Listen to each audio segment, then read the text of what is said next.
YouTube. What's up, YouTube? How we doing? How we doing?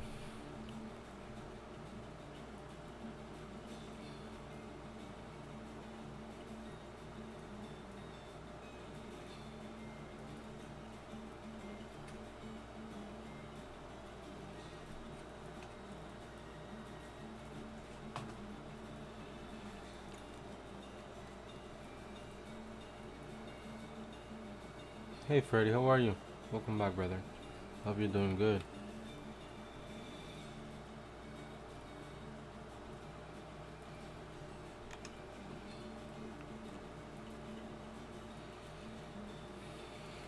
I'm glad. I'm glad.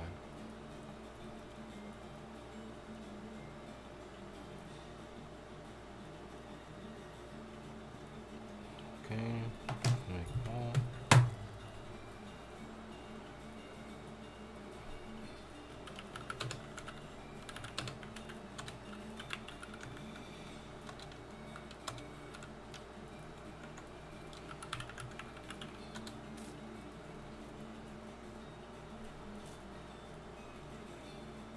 Yo, what's up, Javier? My day has been fantastic. Tell me about you. How's your day been so far?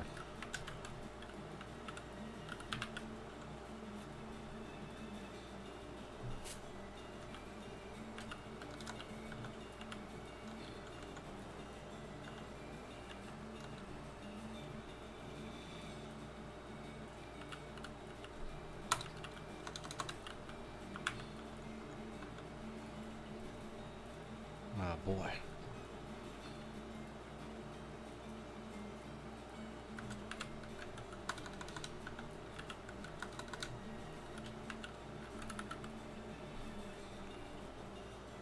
All right. I got poll, and I got the game ready too. So.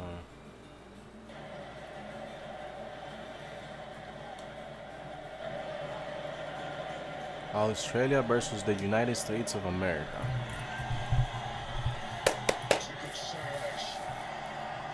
Goal. Goal from America.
Oh my god. Pressure provided from that surge from following Balogun.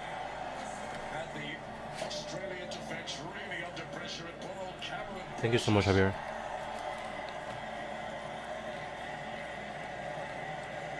How do Australia respond to this? Kelly Allen's done well.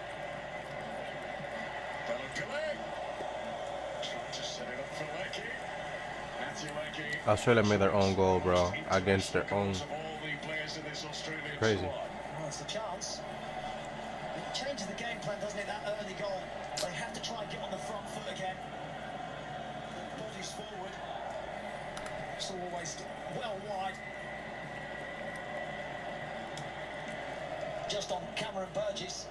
He actually scored a couple of own goals for Swansea against Ipswich. He's former club this season. Born in Aberdeen in Scotland, moved to Australia when he was 11. Cameron Burgess putting it to his own net, and the USA in front. And you mentioned the own goals against Ipswich.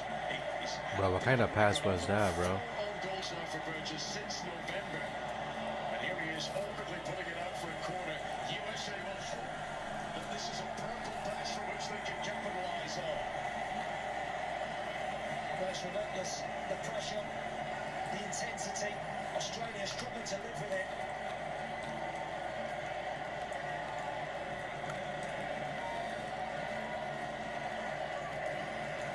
So far in this World Cup, there have been 10 goals scored from corners. The height of Chris Richards, a very obvious target here.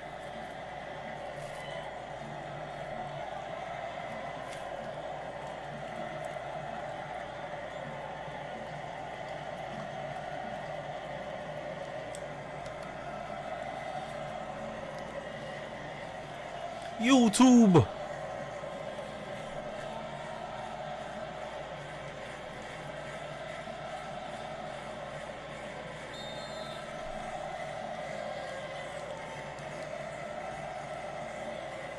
Ah, you'd be surprised. You'd be surprised, man. It's one time that it's not just the fact that you made your an own goal. Some of the players can get affected emotionally by that. Shouldn't happen to this Australian defence. There's plenty of height and physicality amongst that back line, but somehow he gets a free header 6 yards out. Comes back and hits him on the hand, and that's why the free kick was given. But the opportunity arose, and he should have done better. He does arrive well into the box. Robinson. 1-0 is bad enough for the Socceroos. If USA had made it 2 there, Australians would have been in real big trouble. Dest towards Balogun. Just careful not to foul. Australia has to tie at least in order to guarantee himself into the next round.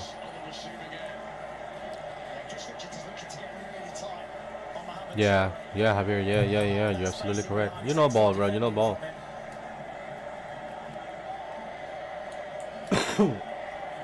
That happened right in front of the USA head coach, Mauricio Pochettino. Filipino, one of 2 Australians brought into the starting 11 today. He has scored on each of his last 2 international starts. Baron Pele. Down goes McKay. This time it's going to be a yellow card. Very short in the box. They're starting to panic and they're playing too rough, man. He owed his ass. Hey, that's definitely a foul, bro. Unlucky. Sticks his hand up to try to block McKennie off. Does catch him in the face. It's very quick, Jordan Boss. Even with his pace, he found himself under pressure there. Thank you for the like, thank you for the like. Hey, how is the audio, everyone? How is the audio, boys? Full of early energy. Girls, if there is any here.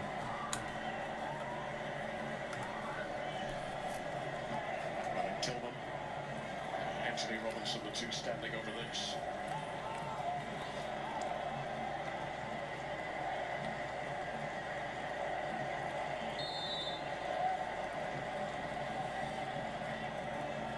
Here's Tillman.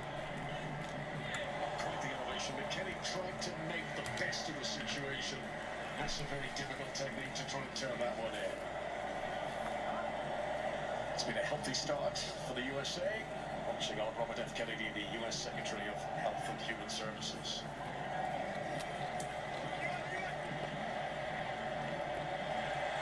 Great awareness there, Tillman. It's overstruck the delivery of the cross, but USA looking so sharp in their interceptions at the moment.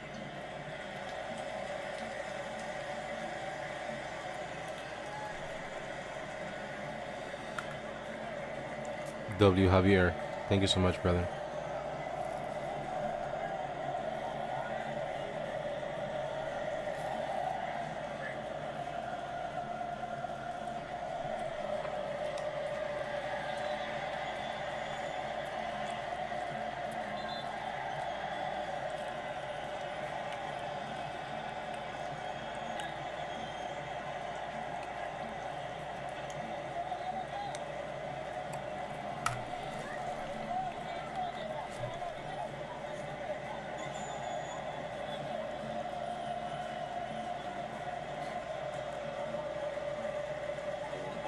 Excellent.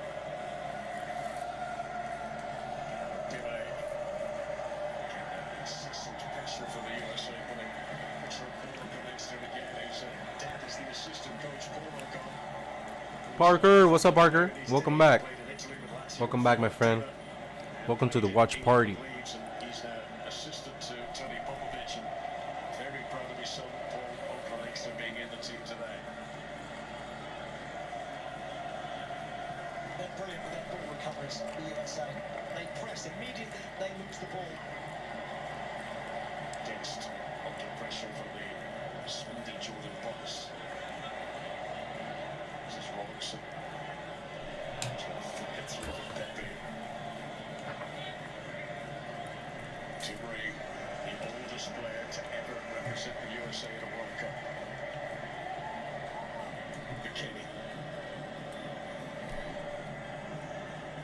You live early? Yep. The World Cup. Freeman.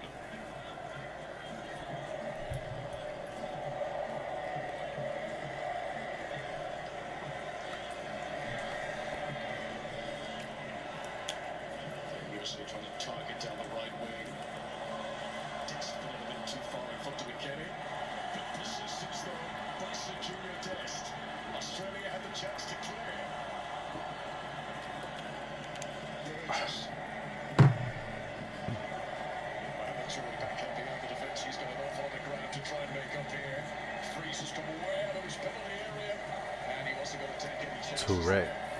Initially he hesitated, he wasn't sure that the ball was going to reach him.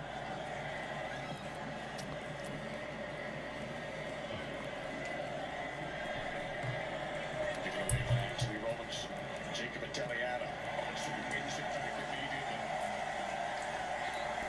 Now the question is, can Australia tie the game? Well, Australia are struggling to stay in the game at the moment. Burgers. Second best by some Burgies. distance. So positive, the USA. Own goals helping the USA in each of the opening two games, and they've now become the first team ever to benefit from 2 own goals in 2 group stage matches at the same World Cup. That's never happened before.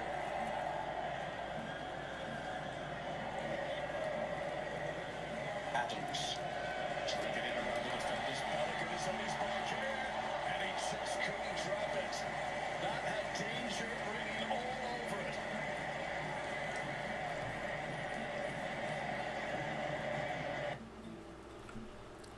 He stole that shit.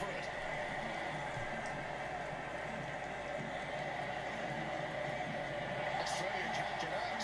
McKinney. Balogun.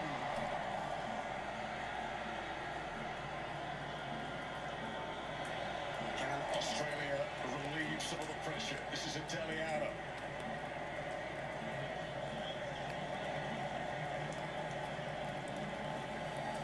Aidan O'Neill. It looks like a US game. Could be.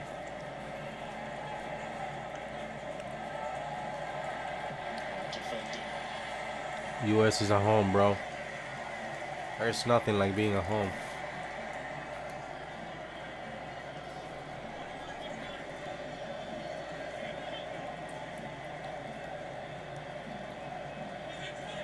Jacob Italiano plays his club football in Austria. Australia need this, just a little bit of control in the midfield. They've had so little of it in the opening quarter of the match.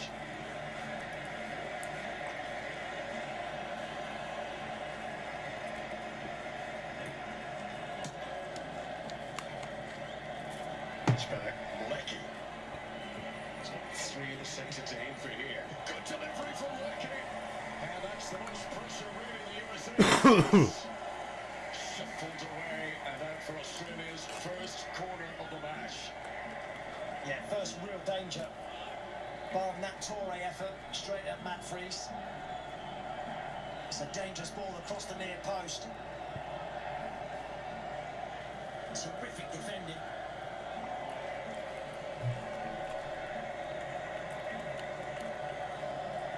This is where Australia could have some joy. Set pieces, Yeah, the height and physicality absolutely. of that back line. We said it, bro. Korea has by player has better people, but Shoots in the big centre We said it, bro. If there's only one mistake, if Korea makes a mistake, Mexico is gonna take advantage of that. Shooter has found the net. Usually in positions like this. Shooter jumps. And Lecky happy to leave it out. He believes he's going to get a corner here. The officials agree.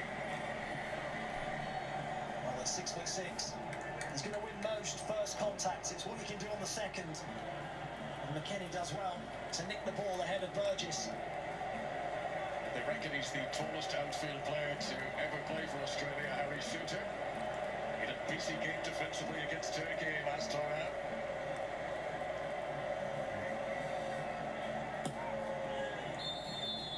It's pushing the referee noticed it before the ball arrived. Richards was heading away any danger anyway.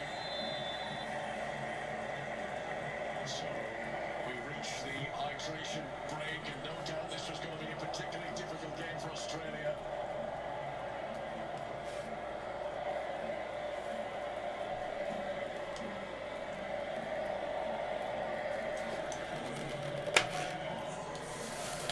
Thank you, God, for the food. Thank you, thank you.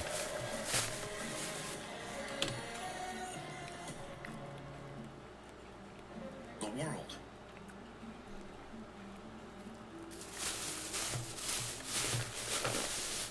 All right, we are a quarter in the game. Hydration break. The United States is whooping Australia.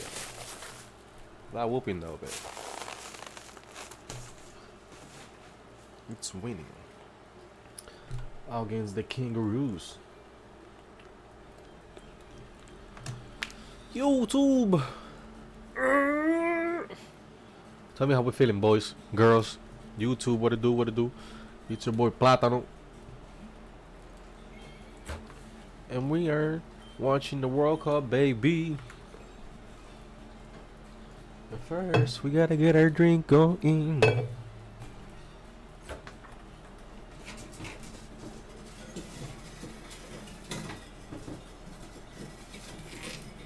Alright, guys, I'm gonna show you the once a month mix. Alright. Can you only do this once a month because there's too much sugar. You're gonna get a jarrito.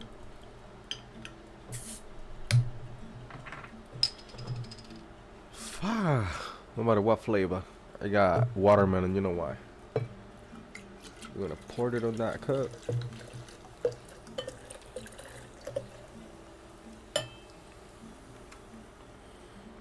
Then once you have your jarrito ready, you're gonna pull your pineapple Fanta. Get that small one, don't be greedy. I'm gonna pour it in that cup.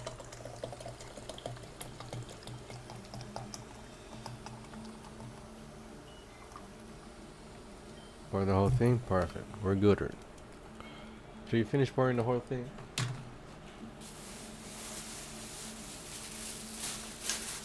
Throw it away, Kurt.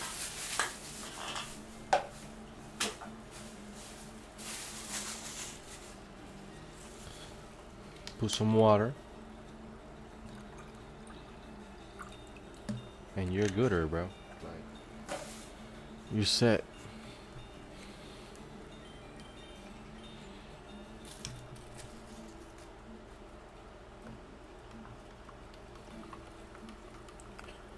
Mix up a little bit.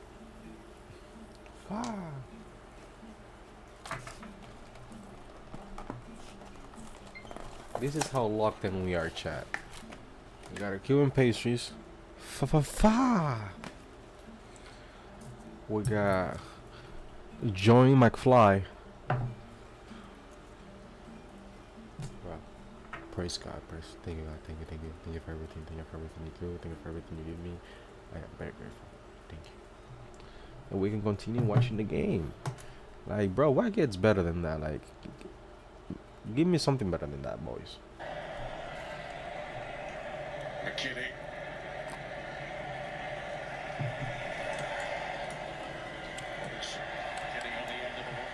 So nice and cold.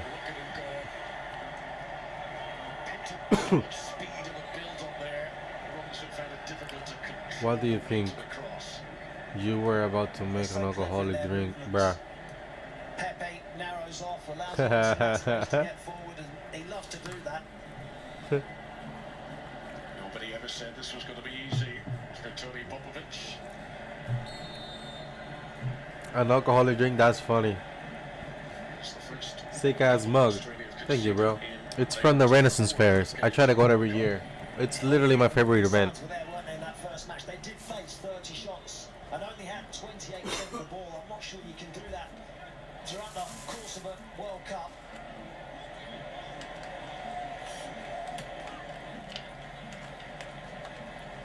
Australia, we've had one shot on target so far. They came right at the beginning of the game, just 40 seconds in for Mohamed Touré. It wasn't an easy chance. It was on the angle. It was a pretty comfortable save, wasn't it, for Matt Fries?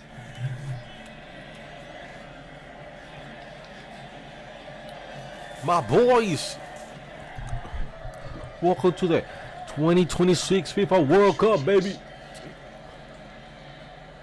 Richards is usually so careful with the ball, he minds it. In the other game against Paraguay, he did 100% passing record. Steve Robinson. Back to Timry. Seeing a lot of Pikachus today. The USA flooded the But he won't shine, bro. He's just playing. into the wide areas. Reverse psychology. He's just tripping, bro.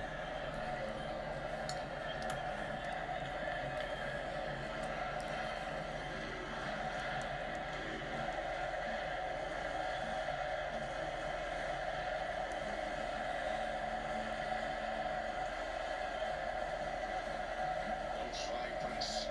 Australia right now, they don't want to get sucked in. Reed.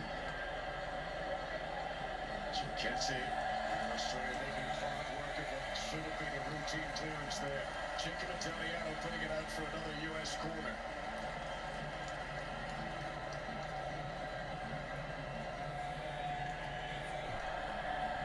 Nice. What are you hunting, brother?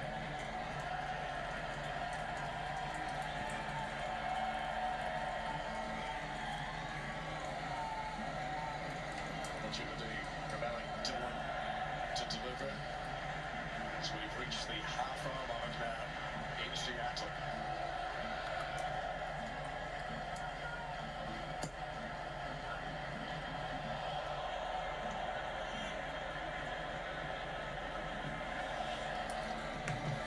Australia finding it really difficult to clear their lines at the moment. All makes them out-muscled by the young but muscular Alex Freeman.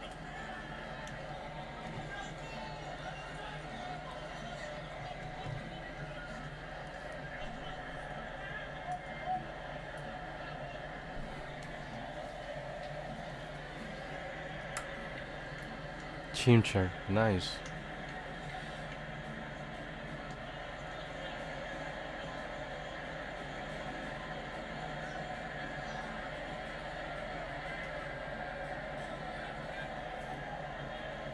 Timry.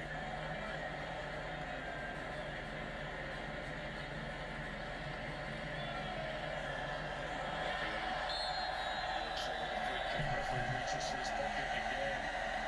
That's two yellow cards for the Australians. Alcindor sees yellow.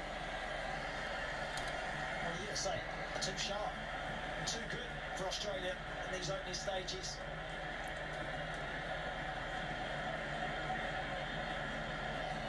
That's two defenders booked now for Australia. They're going to have to be very careful now.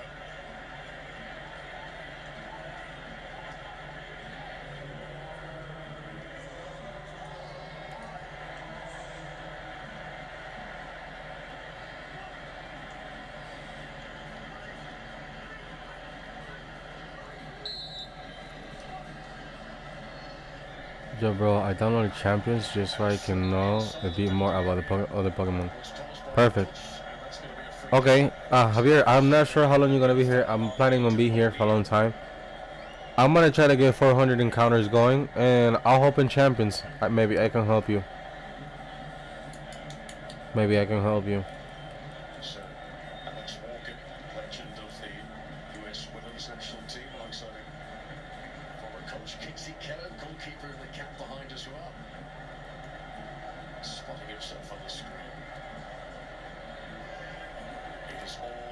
American smiles in Seattle for now. Seattle. Yes, sir. Australia just need to stay in the game. They have to believe that they can try and ZA find a way today? past this USA defence. And it's a defence that Maybe. actually can be vulnerable. Only one clean sheet in their last 15 matches says Maybe I that they can. give you a chance. Maybe I can. Boss. I haven't played CA in so long. Energetic Western McKinney again. There is a hunger around the USA at the moment. As they get another free kick. Battle of desks this time. By Paul O'Connor. Sometimes you can be inhibited with the pressure of being a host nation. It's not been the case with this USA side.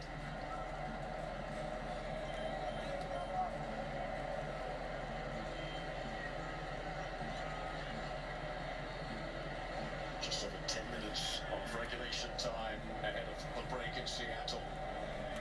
USA leading thanks to Cameron Burgess's own goal in the 11th minute. Oh, perfect. Yeah, I'm off today too. Full trickery of former Barcelona and Ajax man. Richards to Reed. USA look for width. Mulligan has taken over the position really in that wide left position and allowing Ricardo Pepi to play more centrally. There's just constant rotations. If someone makes a movement, so Pepe comes inside, Bellingham then fills his place out on the left-hand side. It's the same all over the pitch. Tillman. Mulligan. Difficult one to control. He's done well. Sliding in, Jacob Italiano got there ahead of Robinson. It's been terrific again, Bellingham. From Sutton straight to Anthony Robinson. Which is a kick.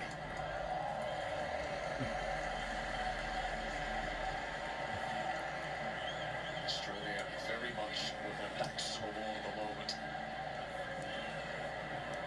Richards.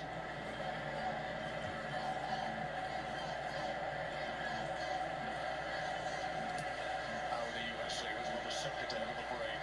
Down goes Tillman. Cleared by Chicati. Trying to, but it's so difficult for the Americans in this mood. It's just such a desire to win the ball back. As I said, as soon as they give it away, as soon as they lose possession, they're snapping at your heels.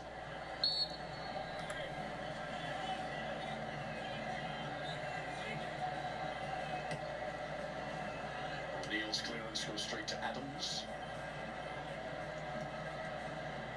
Australia badly need an outlet here. A defence that badly needs a breather. Glixler. Again. Pelican.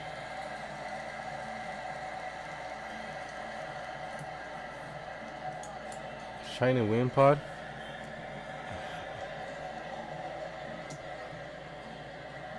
Nine. Another good turn. It's wind pod with the red edges, right? Dest. Suter. Every time the ball enters the Australian penalty area, there's a sharp intake of breath in the crowd. Hacked away by Paul O'Connor. American fans sensing a second goal could be coming. That's gone back out of play. Freeman unable to keep it on the field. I'll give it a 9. Could be better. Just a tiny better.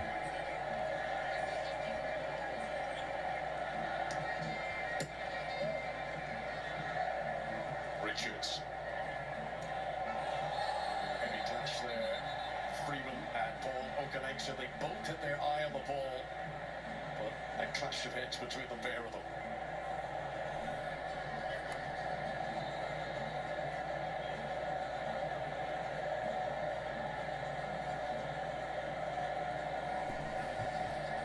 That shit hurts.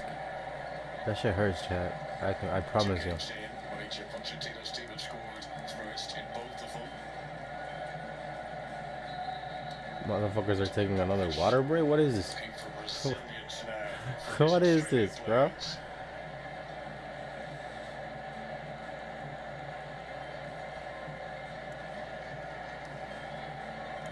YouTube.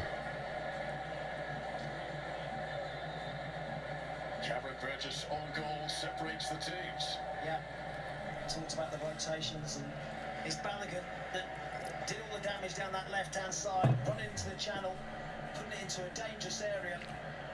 Burgess couldn't sort his feet out quick enough. Lucky defender just pokes it into the back of his own goal. It's no more than USA deserve. They've been absolutely terrific in this first half.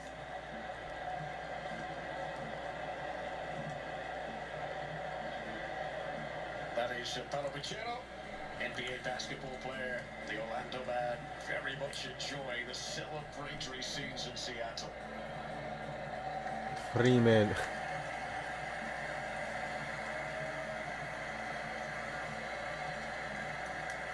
mentioned that Australia scored early after both hydration breaks against Turkey. That they've not had a shot since the hydration break here today. No, sometimes you see a change in momentum, don't you, after those hydration breaks. We've not seen it in this game at all. It's been USA in total control.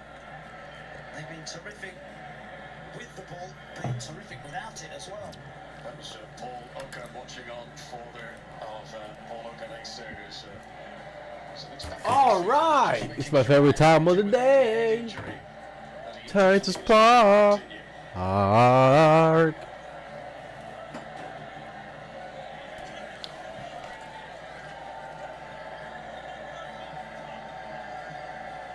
the big stars in the house. Zach Levine, NBA All-Star looking on.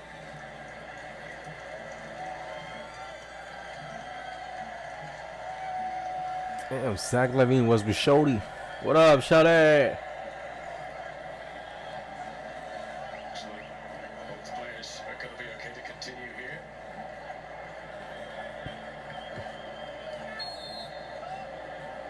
Uncontested Javier. gets us back underway. So just over 4 minutes of regulation time to be added on ahead of the break, but of course there will be stoppages.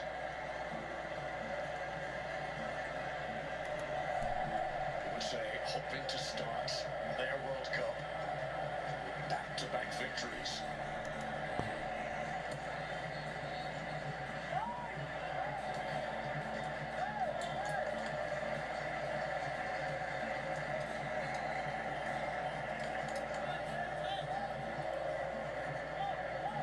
Pochettino plays ball boy. He's an elite manager, isn't he, Mauricio Pochettino? And it's taken him a while to find his best team, his best formation. He's utilised a lot of personnel and different tactical shifts. McKennie.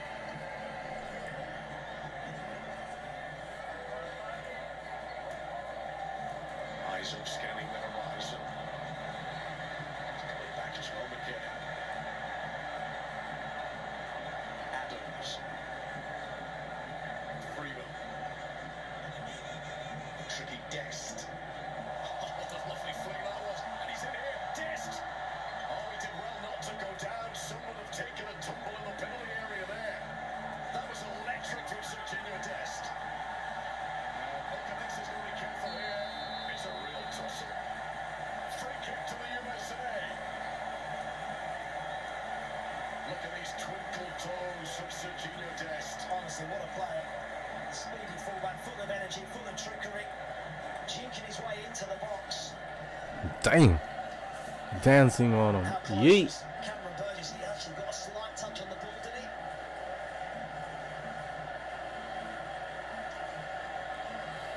he? Yo, Burgess. He's already scored. Don't score again. Certainly won't want to give away a penalty. Now, rehearsed move. Dest! Might still be!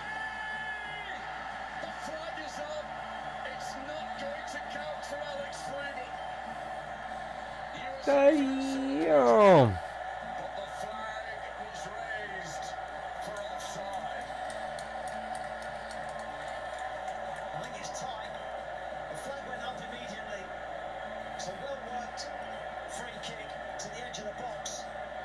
a free man. Dest has an excellent first touch.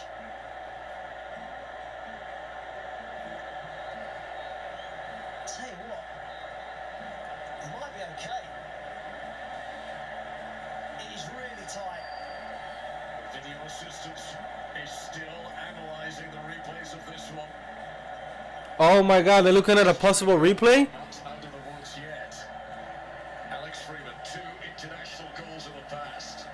Son of former NFL wide receiver Antonio Freeman, who won the Super Bowl with Green Bay Packers in the late 90s. Has his son Alex Freeman put the USA 2-0 up here in Seattle? So there's the touch. I think he might well be on.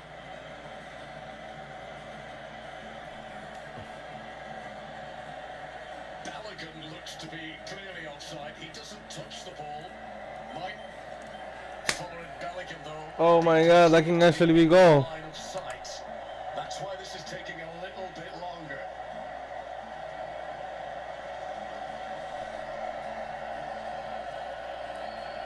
Here we go.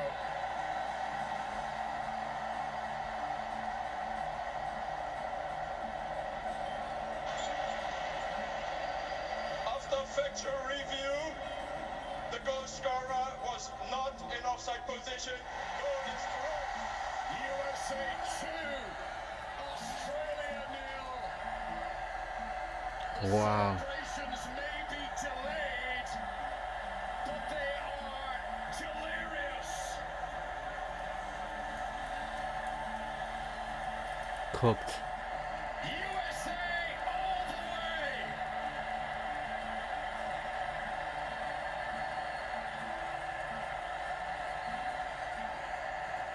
What a noise. I don't think I've ever been in a football stadium as loud as this. This is how close he was. I said, I felt as though he was okay. He reacts so quickly to the ball looping in the air, and he's brave as well to get there ahead of Patrick Cooked. Beach. His reactions are really good. Bravery to get there ahead of the goalkeeper. So just to explain it, Freeman is not in an offside position, and although 2 of his teammates were behind the last defender, because they What up, plays? What up, plays? How you doing? Welcome, welcome. How you doing? doesn't affect Freeman, those players not deemed to be active, and Alex Freeman scored his 3rd international goal. We move into stoppages, 7 minutes to be added on ahead of half-time. No more than the USA deserve. It's a scoreline now that reflects what we've seen. Australia, what you gonna do next? Right from the off, they were in Australians' faces. Tony Pollard- 2 mistakes, 2 goals. Struggling to live with it. And they do indeed double that advantage. USA, who have now become the top first half scorers at this tournament. No other nation has scored more goals in the first half of their games than USA have here in FIFA World Cup 2026. And if the excitement is drummed up after a win against Paraguay, well, it's going to go stratospheric now if it stays like this. It's all USA. Australia haven't had a touch of the ball inside the USA penalty area since the 23rd minute. That's how one-sided it's been.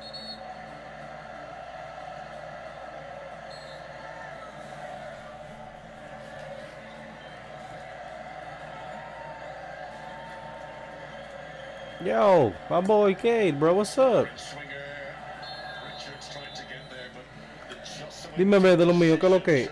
Hace ratico no te veo, loco.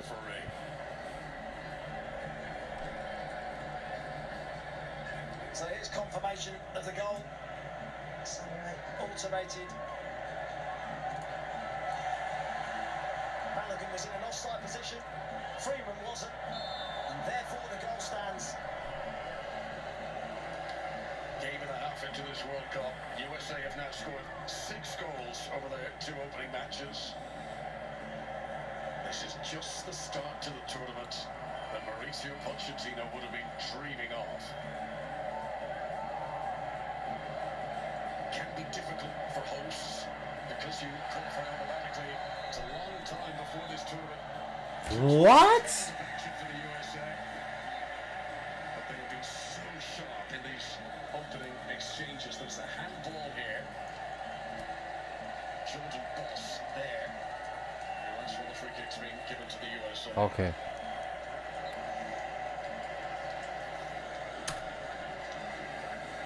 Certainly the task is doubly difficult for Tony Popovich.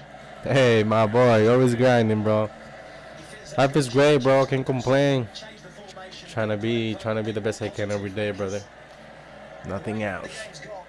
You can only see the USA advantage getting bigger. What about you, bro? How's life treating you? Momentum to build on for the USA.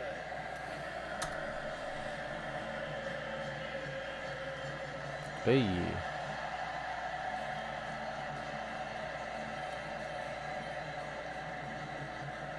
Alex Freeman, only the second defender to ever score for the USA in a FIFA World Cup since 1994. John Brooks scored against Ghana in the World Cup in Brazil. Alex Freeman in the right place at the right time and showing the right determination to double USA's lead. Tillman. Under pressure from Boss. It's really good persistence from the Australian. But he's not going to get the free kick he desires. Goal kick to the USA.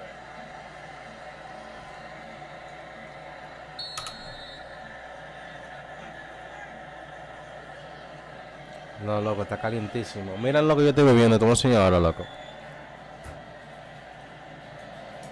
Una jarra de aluminio y cada vez que no estoy bebiendo la pongo en la nevera para que se quede fría, amigo.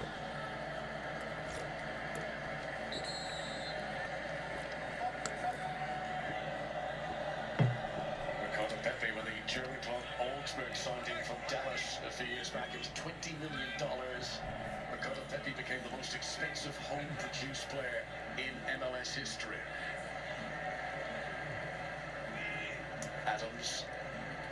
Balogun got it ahead of Suter. And Balogun's gone down, but the referee says no foul. He was happy for play to continue. And now that it has gone out for a throw, referee Felix Huer will come across to check the player is okay. It's a heavy collision, isn't it? Just catches Harry Suter. He's a really complete centre forward. He's got that ability. Nice, to cover nice. the Good play. stuff. He can go the other way and stretch defense. Good stuff. Tell you what, no Christian Pulisic, no problem for the USA.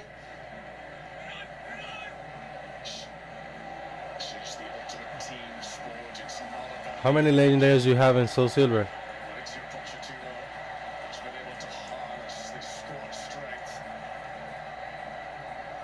Freeman, scorer of the US's second goal. Dest, who's had a great first half. Patrick Beach got down to make the save. He has been electric. You're certainly not putting the reins on him. He's getting forward at every opportunity. Nice, nice. Yep. Can Australia get something back ahead of the break? Lecky's pass to Jordan Boss. Hey. Dest so swung it early there. Boss tries to take it beyond Freedom. Strong defending again. Goal kick.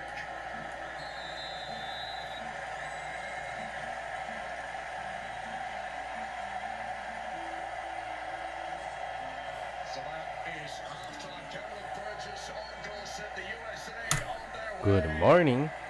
Alex Freeman. You mean good afternoon, lady? Second. Almost evening. Second game of this World Cup and USA lead at halftime. Australia, the team from down under, but it's the USA, the team on top for now. USA 2, Australia 0.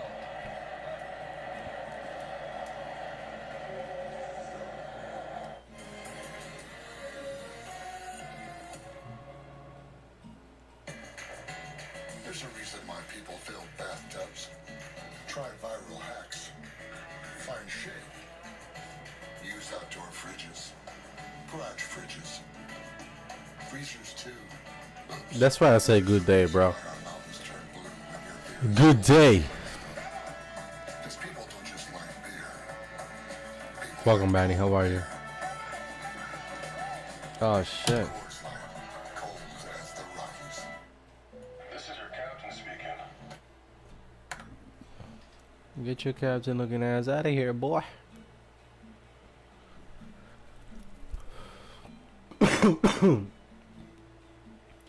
Yeet.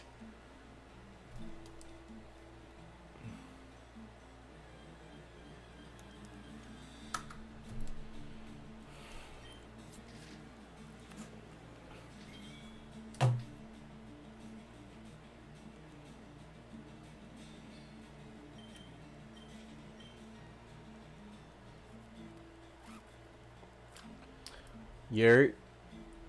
Pokemon champions.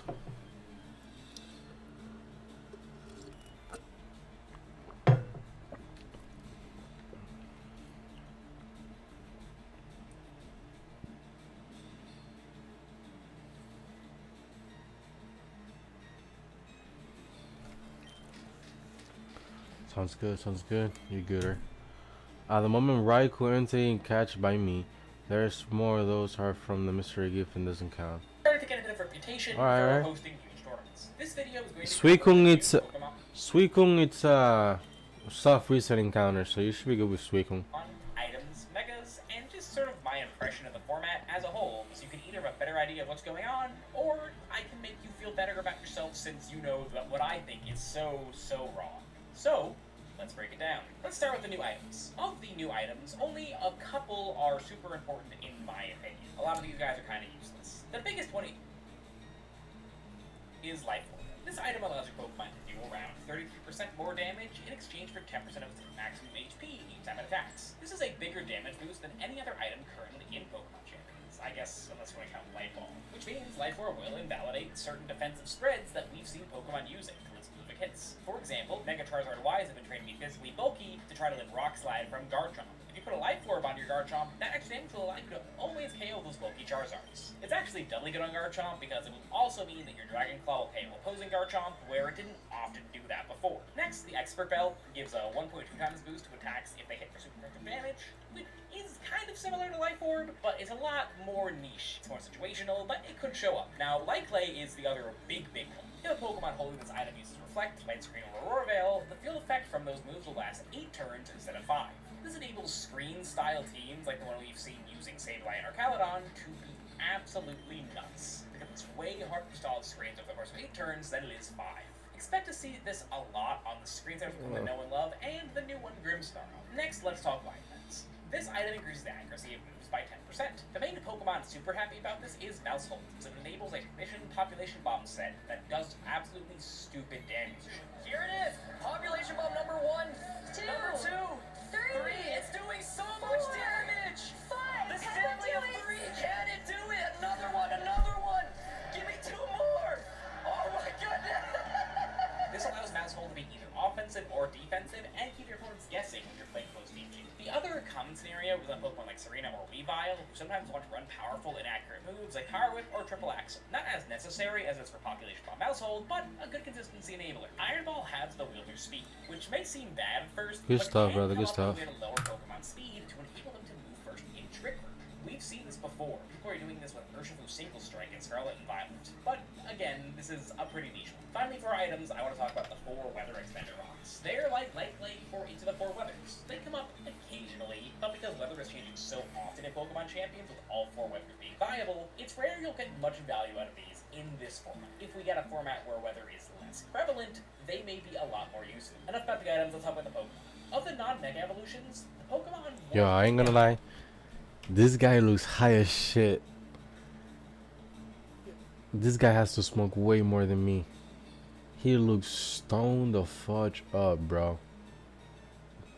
In my opinion, are literally just Grimmsnarl, Annihilate, and And his eyes are definitely red.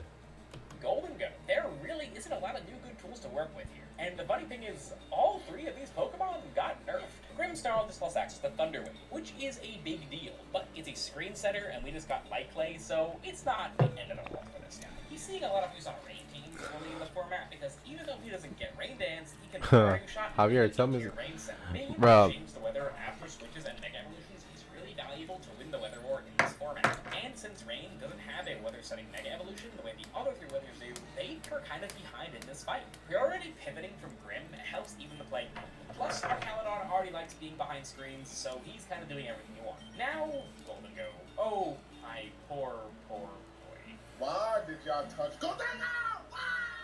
Golden Go signature move, Make It Rain, got nerfed really hard. Not only did it go from giving 1 special attack drop upon use to 2, but now it's 95% accurate instead of 100. I could go on quite a bit of a tirade about why this is bad game design, but that's right. He does. For now, Golden Go's typing is still great. Its ability is fantastic for stopping nonsense like He doesn't Sleep or smoke it, he Parastorm, sprays it and on as his much skin. as its spread 120 base power attack is still really strong, so it's still a respectable Pokemon. That being said, Golden Go when it rolled with King Gambits, Garchomps, and Charizards wouldn't be super happy even if they hadn't nerfed it. So if you want to use this guy, make sure you have good answers to those common threats before you put the string cheese on your team. And I really wouldn't build around the string cheese. It's if he's good on your team, great, but don't focus on him. He's less of a staple this time and more of an option. Finally, Annihilate. Ape got nerfed in a few ways. It lost Final Gambit, which makes its Choice Scarf and Focus Sash sets way less strong, and they nerfed Rage Fist, capping out how many stacks you can build up, and more importantly, resetting when Annihilate switches out. Now, Annihilate still can do the Mousehole beat-up Rage Fist combo, and if you're not switching out or going for multiple beat-ups, it'll feel the same as it has, powerful,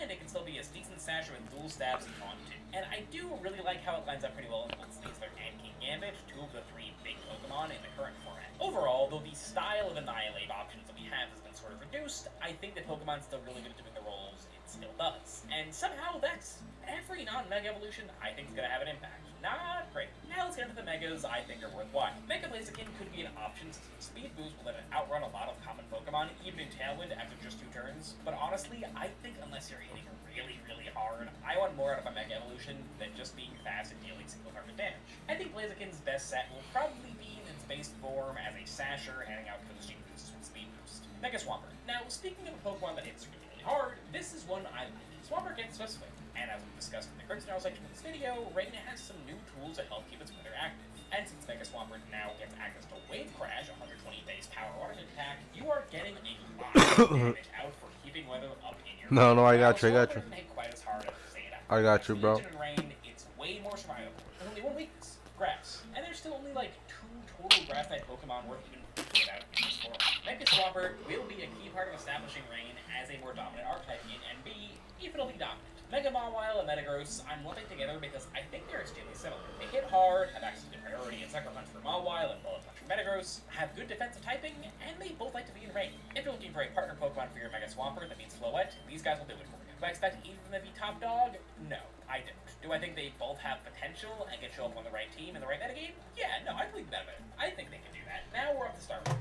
And this is a weird one. So this guy gets contrary and close combat. So you can spam a super powerful stab attack while also getting a boost to both your defenses. Or you can use moves like Charm that would normally drop Pokemon's attack and get a free Swords Dance instead. These are cool, powerful things. But people seem to think Staraptor is a menace, the end of the world, and I just don't see it. The best Megas in Regulation NA were Charizard, Floette, Mega Aerodactyl, and Frostlass. All these Pokemon match up really well, either offensively or defensively into Staraptor. That being said, the potential to snowball out of control fast does make Mega Staraptor a really tempting secondary Mega Evolution, especially on a team whose game plans otherwise require your opponent to play passively. Good Pokemon, nothing crazy, nothing format warping, people overreacted. He'll see play, he'll be good, he's not gonna be broken. Now we skip a few like Scrafty and Venipede and Electros. Now this one is interesting. It gets Eelvitate, Levitate, Eel, whatever. So it has no weaknesses because it's immune to ground, and whenever you hit with a Pokemon, it gets a boost to its highest stat, which should be whichever one of its 2 attacking stats you're investing in. It has pretty good coverage on the physical and the special side, so it's often hitting for super effective damage, and it pairs extremely well with Garchomp as a Disc-Quake pairing. I don't know if beast boosting this That Staraptor clapped me up. this format, but I keep my eye out. I made a couple changes in the team so I can become adjusted to it. But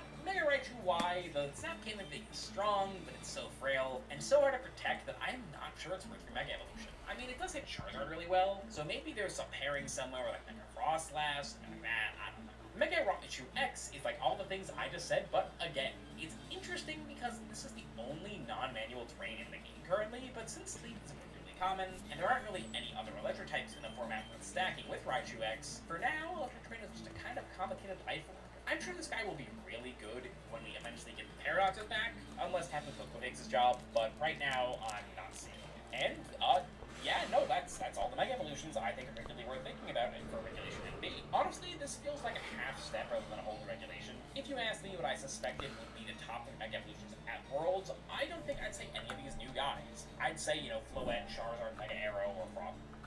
I think you're wrong. That's not to say none of these guys are strong, and that they won't do anything to change the way we play Pokemon Champions, but they're much more likely to be subtle changes in existing teams rather than they are to spout whole new archetypes. But, I don't know. Maybe there's something broken that I'm missing. Maybe Quillfish is awesome. What do you think Regulation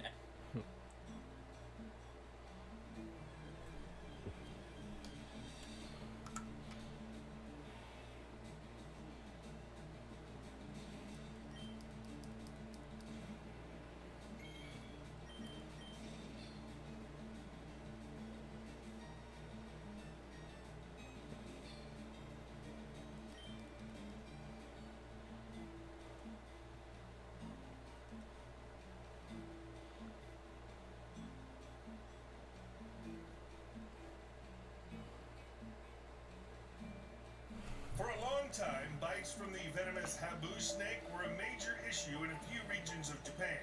The snake had a big impact on people's lives. For example, statistics show that in 1980, around 400 people were bitten, and some of them didn't survive. There are other venomous snakes in Japan as well. In fact, there are quite a lot. But the most harm comes from the biggest ones, the Habu and their kin, the eastern pit vipers. They're all related to rattlesnakes and puff adders, and you could call Let's go, everybody. Let's go. snakes and Let's get cobras 2 more for likes, baby. 2 more just so likes. you understand who the Japanese had to deal with, and quite often, all the bitten people were in serious danger because there were no antidotes for a long time. And when they did appear, you still had to get to the medicine. The antidote was made in liquid form, so it couldn't be stored in rural areas where there was no electricity or proper storage conditions, but it's those rural areas where the bites usually happen. Set up power lines there, takes forever and costs a fortune. Come up with a new antidote, same problem. And who knows if it's even possible.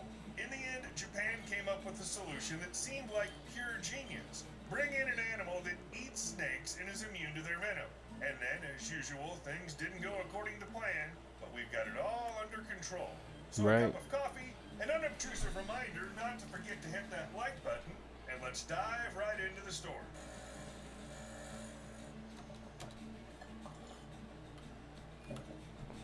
You've probably already guessed what animal we're going to talk about. I even suspect it's on the thumbnail. So in 1979, about 30 small ruddy mongooses were brought into Amami Oshima Island to deal with local threats. There were several threats. Besides the Habu snakes, the mongooses were also supposed to take care of the rats as a bonus. The natural habitat of these mongooses is Asian countries like India, Bangladesh, Bhutan, Nepal, and Bendición, Pakistan. papá, And the bendición. wildlife of Japan Bienvenido. wasn't prepared for such guests.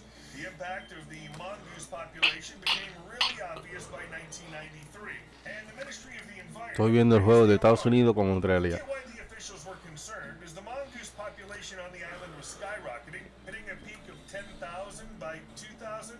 The snake population dropped? Technically, yes, but mongooses weren't responsible for that at all. It turned out that the Habu hunters had no interest in their venomous prey. Although at first glance, mongooses seemed like the perfect solution, the best option out of all of them. First, these animals are known for their agility and speed, which makes them formidable opponents for cobras. And cobras are cousins to them. Yo, what's up, Aguilera? Welcome back. Second, mongooses have special acetylcholine receptors that make them less sensitive to cobra venom. Unfortunately not. Mongooses survive even Unfortunately bites that not. would be Okay, deadly we for got other animals. we got a couple Third, shinies, evolution but literally made sure that mongooses could kill snakes. It even showed them how. The critters use their quick reflexes and really sharp just waiting teeth for to deliver Pikachu to fatal shine. bites. Overall, you couldn't find a better It's like a killer. meme, bro, and I gotta There's dedicate one myself to but. it. Mongooses are active during the day. As for the Habu, I know it's crazy. nocturnal, meaning the animals rarely cross paths. However, there's a second reason why mongooses were ineffective. Even if their timings lined up, it wouldn't have made any difference. So They far we use got 5 snakes to shinies, but no relatively Pikachu. tricky prey, and catching them takes some effort. And why bother trying when there's plenty of easier prey around, like mice and rabbits? It's like choosing between gourmet dining and fast food. Parker. Gourmet dining also tries to sink its teeth into you. In the end, the mongooses turned out to be completely useless for the job they were brought for, but they were very successful in breeding. And in 2000, the Japanese government started an active program to reduce their population. Since then, about Bruh. 32,000 individuals have been captured. The last recorded mongoose mongoose capture happened in April 2018, and in the 6 years since, no new cases have been reported. It seems there's no one left to catch. And this led experts to decide that there are no more mongooses left on the island. Japan's Ministry of the Environment reported the successful eradication of the non-native mongoose population on Amami Oshima Island. 本当にありがとうございます。おめでとうございます。 Everyone was thrilled. Well, except for the mongooses, probably. But how did the Japanese manage to deal with the invasive species? It was actually a rather bumpy road to success. At first, people just set up traps along the roads. But this measure didn't really bring much result. The traps barely attracted the animals, and it became clear that only a more thorough approach would help deal with the mongooses. Eventually, they started using traps, toxic baits, and attractants, substances that lure animals to the smell. They also used different monitoring techniques, even brought in search dogs. All of this paid off. On this graph, the line represents the mongoose population, and the bars show the number of traps set. But these are not the old ones anymore. The traps were specifically designed for mongooses. Due to their specific shape and size, other animals can't get trapped in these. Oh, and of course, civilians were involved as well.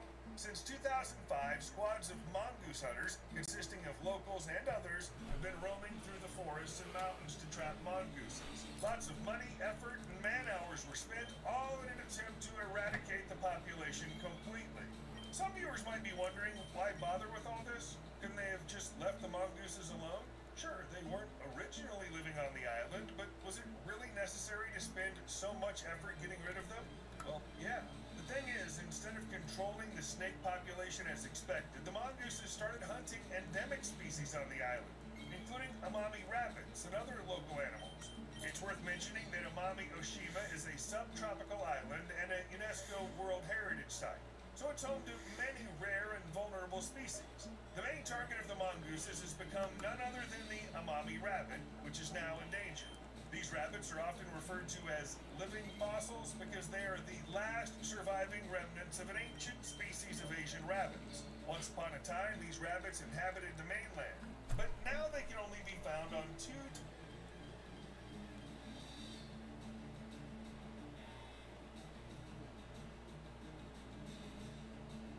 They've got to try and step on at least 10, 15 yards because they've sat in a shape they're not really be able to hurt the USA. And the areas where they can hurt them, he's in behind, especially down against Tim Reed. Terrific footballer, but does lack pace. Goes Aidan O'Neill against Robertson. Both appealing the decision should go their way, but it's O'Neill who's disappointed. That's a goal kick to the USA.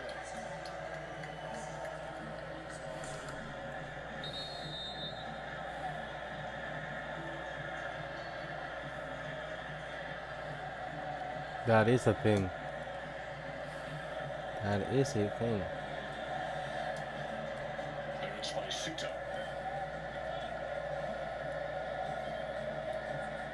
Well shielded by Conor Metcalf.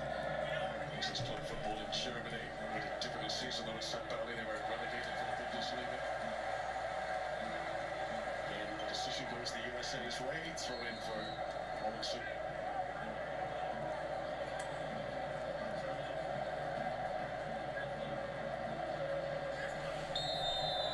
I do have a copy of hard though. But I'd rather give you my grout on. We just gotta meet.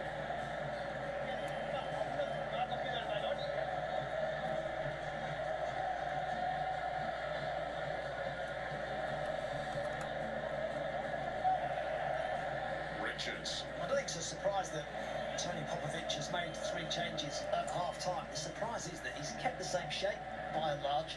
He's still at back 5. Kunda up top on his own. I just wondered whether he could have brought him on alongside Torre, who I felt a little sorry for. He had no service, did he, in that first half? Had that early opportunity. Here's Freeman. Richards. Tillman slotting in between the 2 central defenders. So it's a balancing act for Tony Popovich. Of course, he wants to chase. And my higher goal, actually, I'm trying to get a shiny hole. Goal difference. I love those games, dude. Australia, whose last group game is against Paraguay in San Francisco. Lose today, Australia can definitely still go through. The only slight tweak I've seen from Australia is pushing Leckie and Metcalf slightly higher up, but second half continued with USA that little bit sharper than Australia.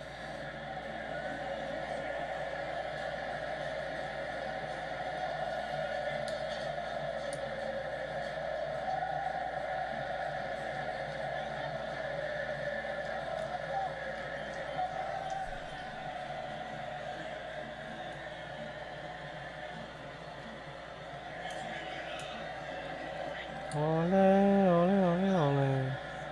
Ole, ole.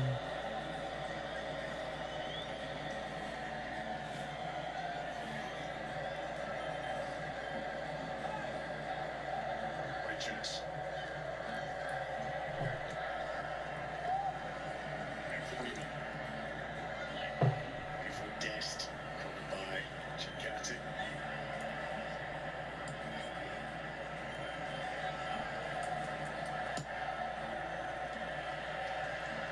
You don't need a original copy, Kate. It's so hard to win possession, but then find it so difficult to hold on to. You can trade with a replica. So if you don't really spend $140 for it, Dest. maybe get a replica.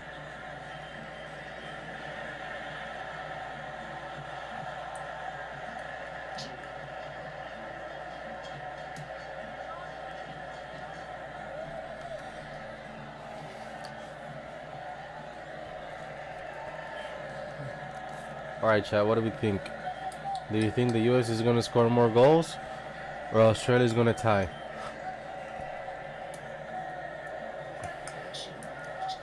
That can do it. Australia regained possession. You know how to do that better than anybody that I know. Excellent. I thought you were going to say the power of friendship. Back for Australia again would certainly infuse the interest of the deserving team. What's up, Smoke? Welcome back, welcome back. He was inside his own half. Following Gallagher, and he couldn't get the shot away early enough. What an opportunity for the USA to get their third. What a recovery from Alessandro Chiacati. So much space for him to run into. How well does the Australian defender do to get back and make the challenge? Just hesitating a fraction too long. The US almost got one more goal. And make the challenge. I think Australia is coming back, bro. Born in Italy, moved to Australia as a young child. It felt like Gallagher was away there. For a team You might be that right, is you so might be right. defensive, Said that yesterday with Korea. to have that much spacing behind them. Inexcusable from Australia. Another well-delivered corner. Aaron Gunda.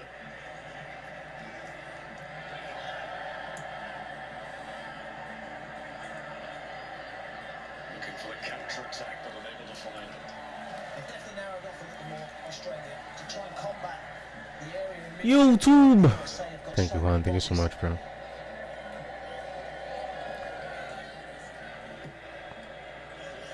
What a ball!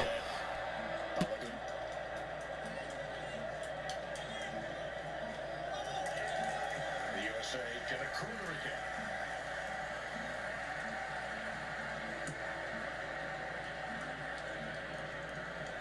So certainly no reaching for the handbrake from USA in the second period.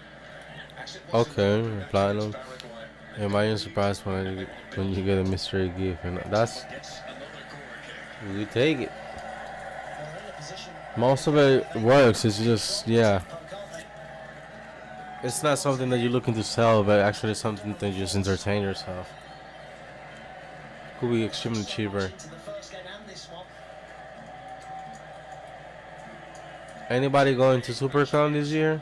SuperCon Miami? I am going on July 12th. And again, there's been a clash of heads, and the referee will immediately halt our play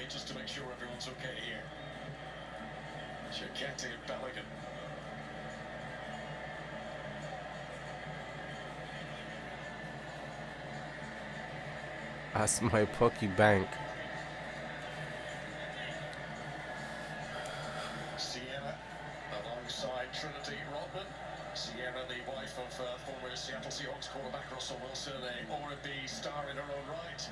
And Trinity Rodman, who presented the match ball earlier on, player with the US women's team. And there's Marshall Lynch and Cliff Averill. There'll be a big roar in the crowd when they spot these two. Seahawk players, Super Bowl winning team here in Seattle this year.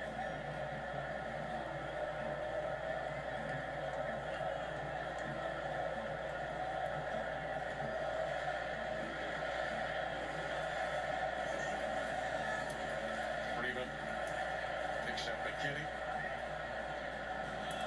Shielded out by Giannitti. Speaking of Russell Wilson, there he is, the former Seattle Seahawks quarterback.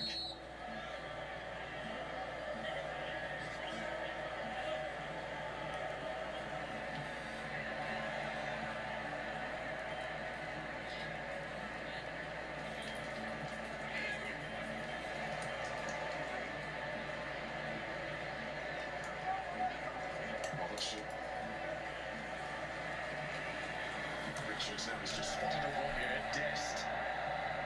It's a difficult pass to pull off. A quarterback pass attempt in Seattle, just too far in front of Sergiño Dest. Murphy. And the best pass to Robinson, and he was forced to stretch, and he's got a Taliano there. Play continues for the moment. Then free kick is awarded. But not for the challenge of the Taliano. Yellow card comes out to Robinson. That's good refereeing from Felix Fair. He allowed play to continue, but with the ball in dead for the other foul, he's come back and shown the yellow card to Robinson. So that's when the free kick was given. That was Pepe on Lecky. Earlier, that's the challenge that has earned the booking for Anthony Robinson. But you can argue with that one. Pepe a little unfortunate because he actually won the ball. Free kick given against him. It's been noticeable actually in the last 5 minutes or so. Robinson, instead of making those marauding runs forward, he's just sat in his shape in that back four. Not gone forward as much in the last 5 minutes or so. Tony Popovich has been trying to change things here. Australia, the first team of this World Cup to bring on as many as 3 substitutes at half-time. The Aussies have still not had a shot since the 12th minute. Adams back to Timry.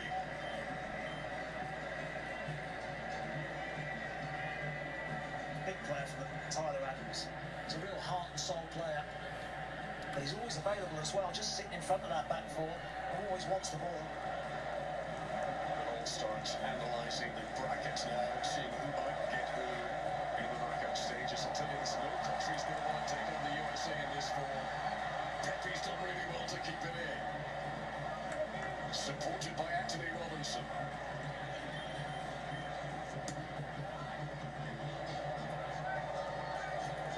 Adams to Richards.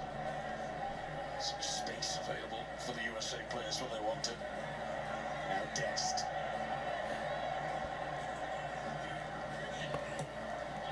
Tillman. What up, eggs? What up, eggs? What up, eggs? From McKinney all the way to the far line. His touch came off an American player. That is a goal kick for Australia.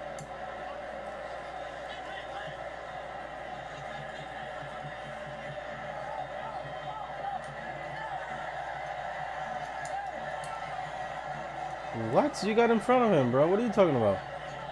Oh, he's crazy.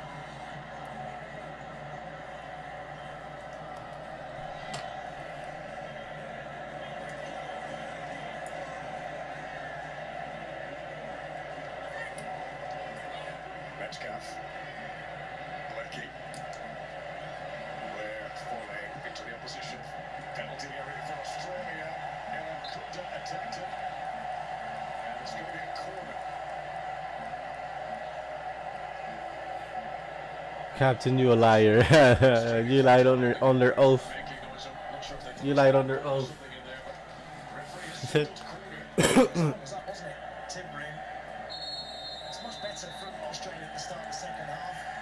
He said he didn't hit it. The VAR has had a look at that. Captain, you a liar. Rule at the World Cup where corners can be overturned if given incorrectly. That's now not going to be a corner kick for Australia. What? Ball was actually onto Aaron Kunda a little earlier and tried to pull onto the shoulder of Tim Reams to spin him behind. Good problem here for Matthew Leckie. 82nd cap for the 35-year-old today. Joins Tim Cahill as the only Australian to play in 4 World Cups. And he's now played more games at these tournaments than any other Australian player in the past. My lunch break is almost over. I gotta go to. Oh, my lunch break. Okay. Sounds good, brother. Which will be Praises. I hope the rest of work is great. Thank you for coming by. I appreciate you. by his wife here in Seattle today. Bro, it's been 60 minutes. How are you tired? So it looks like Leckie may not be able to continue. Changes being prepared. Christian Volpato is about to come on for his first appearance at this World Cup.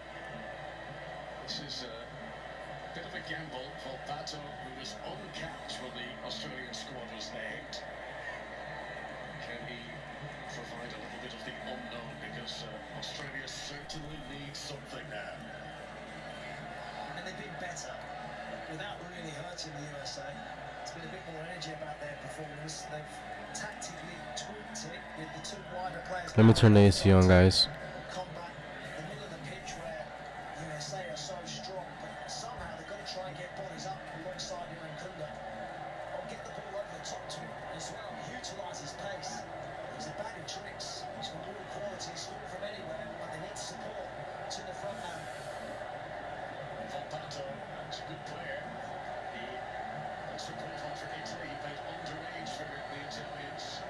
Probably to Serie A with Sassuolo last season. He was on the books at Roma in the past. So there's a good pedigree here. Can Christian Volpato Volpato. Crazy ass name, cut. Oye, Volpato. What it do, cut? still time for Australia? Still over half an hour to go.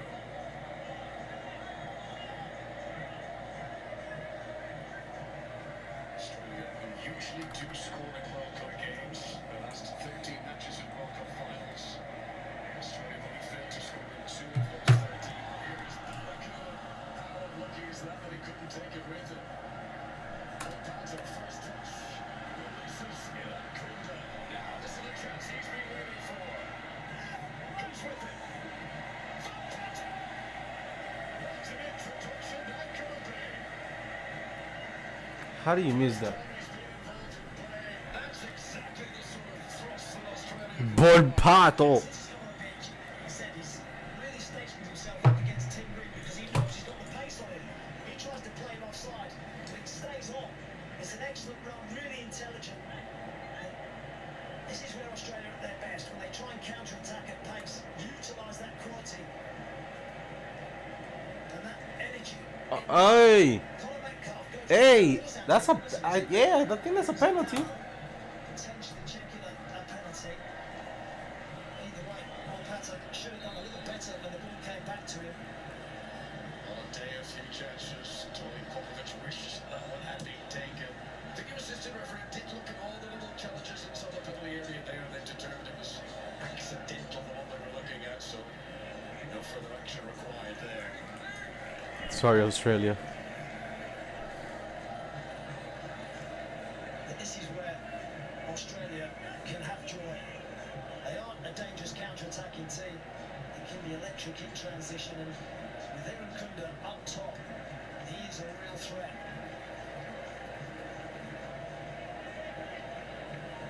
For that attempt, the previous 8 shots in a row in this match have all been from the USA.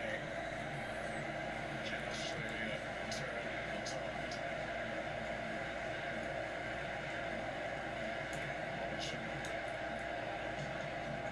Tillman thinking quickly, spotting the role for Balogun. Chikiti's the defender. Australian sighs of relief as they get that one away.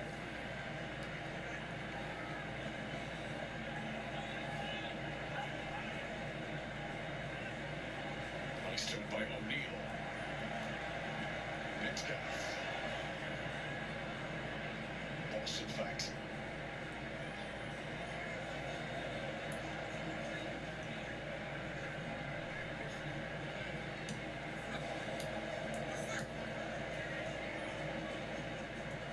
Pato certainly showing an eagerness to get involved since his introduction. Yeah. Italiano.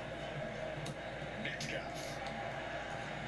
The idea was right, the execution weak. Absolutely. You don't even need to look. When the ball comes to you, you know that that ball can be on. Salí temprano con apuro, llegaste tarde, pero seguro. Papo! USA tonight to be Papa, come and watch the game with me. They were disappointed to concede in that match, though. Come and watch the game, Popular. Their last 9 games, USA. Yamakunda. Metcalf. Just couldn't get the power. But there's no doubt about it. Australia are beginning to find something in attack that wasn't there earlier. Well, those substitutions, Connor Metcalf, Aaron Kunda, the 2 goal scorers in the first game. Thank you, Juan. Javier. Bigger threat now. May God protect Juan wherever he is. Thank you, Javier. Thank you. Momentum can be a fickle thing in football. USA who've had this all to themselves, however, they've just got to be careful now. Reasons against Aaron Kunda. The on-field decision is to wave away the protests. Hey, yo, ref, you acting a little sus. Kept in by Balogun. Stopped by Italiano. Chris Richards found discomfort here in the injuries penalty area. Leans across him. Don't think there's too much in it. I do think that Tony Popovich will regret his decision to leave Metcalf and Aaron Kunda out though from the start, as they've made a big difference off the bench. Here is Metcalf.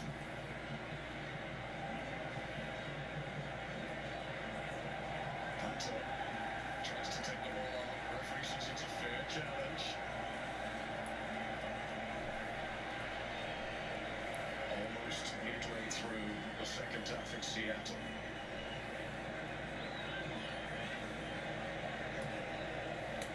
Dest. Adams.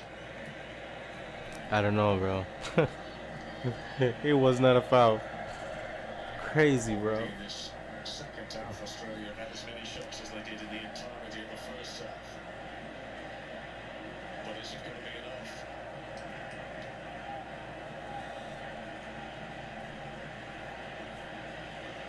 Australia just need 2 goals and they're chilling. YouTube! What to do, cool? How are you, brother? How are you? Adams.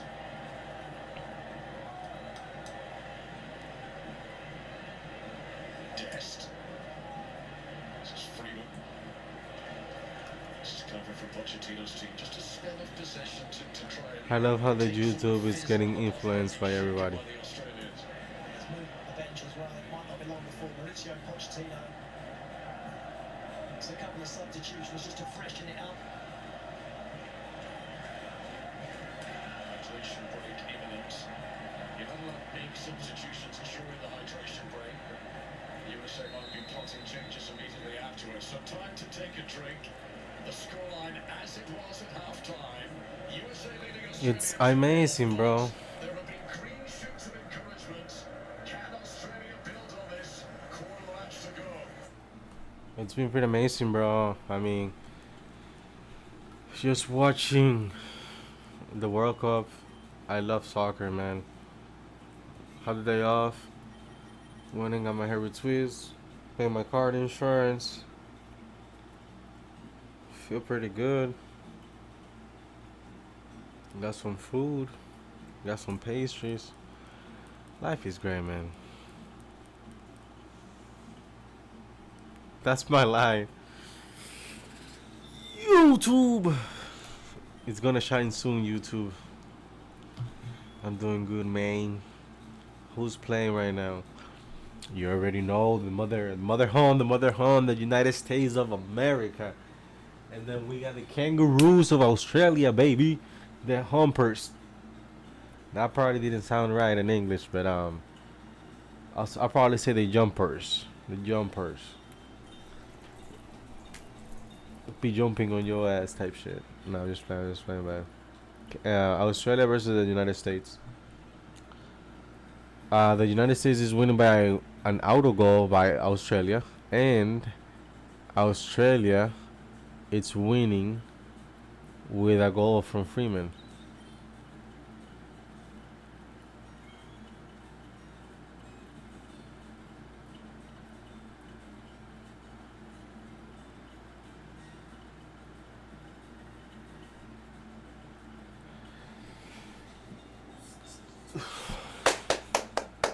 Oh snap!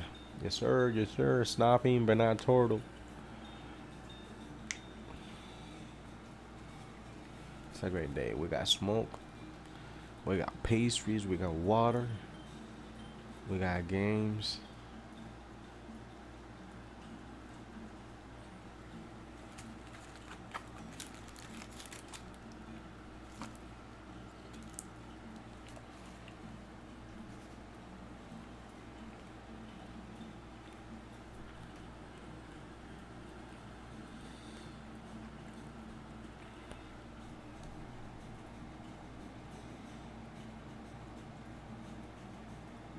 Australia, as you mentioned, that scored directly after the hydration breaks against Turkey.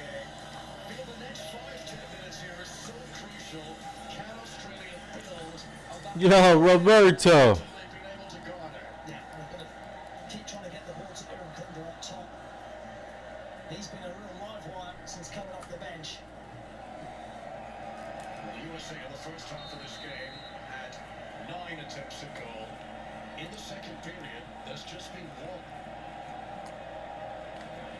It's indicative of a little swing. Free kick for Australia. Foul. Veggie might freeze something. Pato. That's one of the things we're saying. Yeah.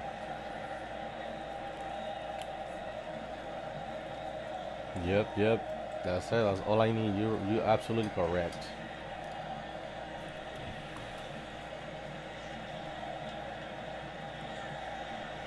Just need to be uncertain there.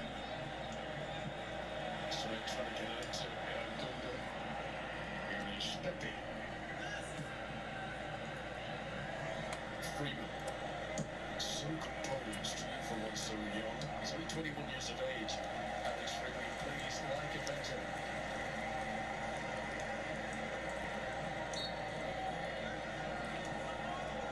Tastes horrendous. Activity down in the technical area.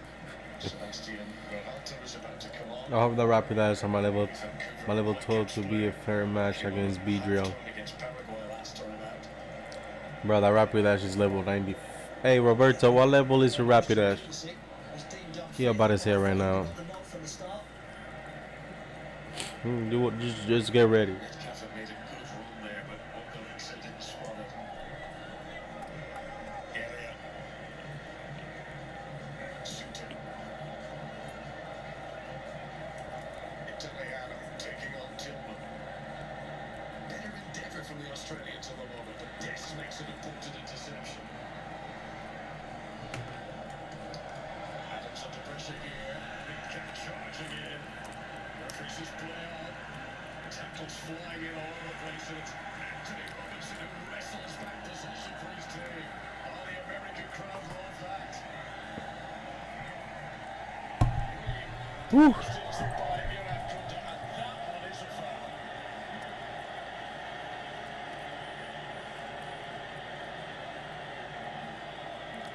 Tackles flying all over the place.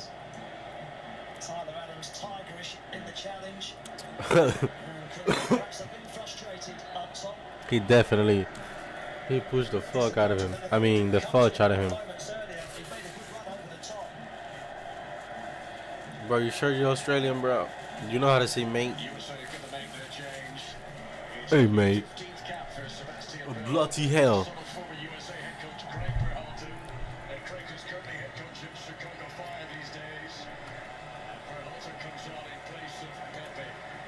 Pepe.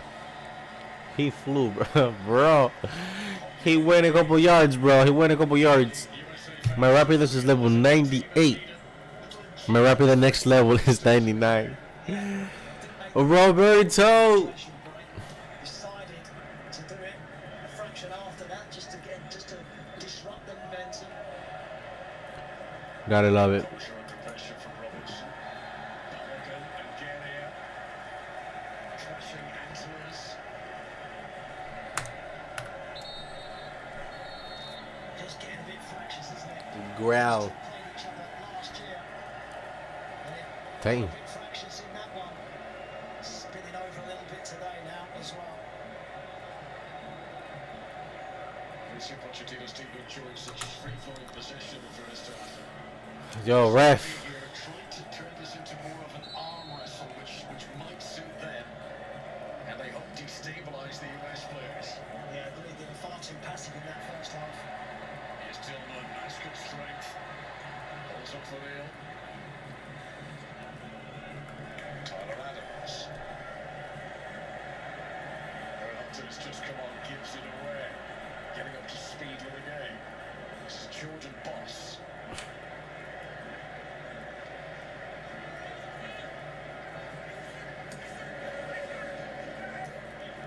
O'Neal. Metcalf. Italiano. These are the patterns that Australia have struggled to put together in the That early man stages of immediately the game. corrected you. Coming more naturally for them now.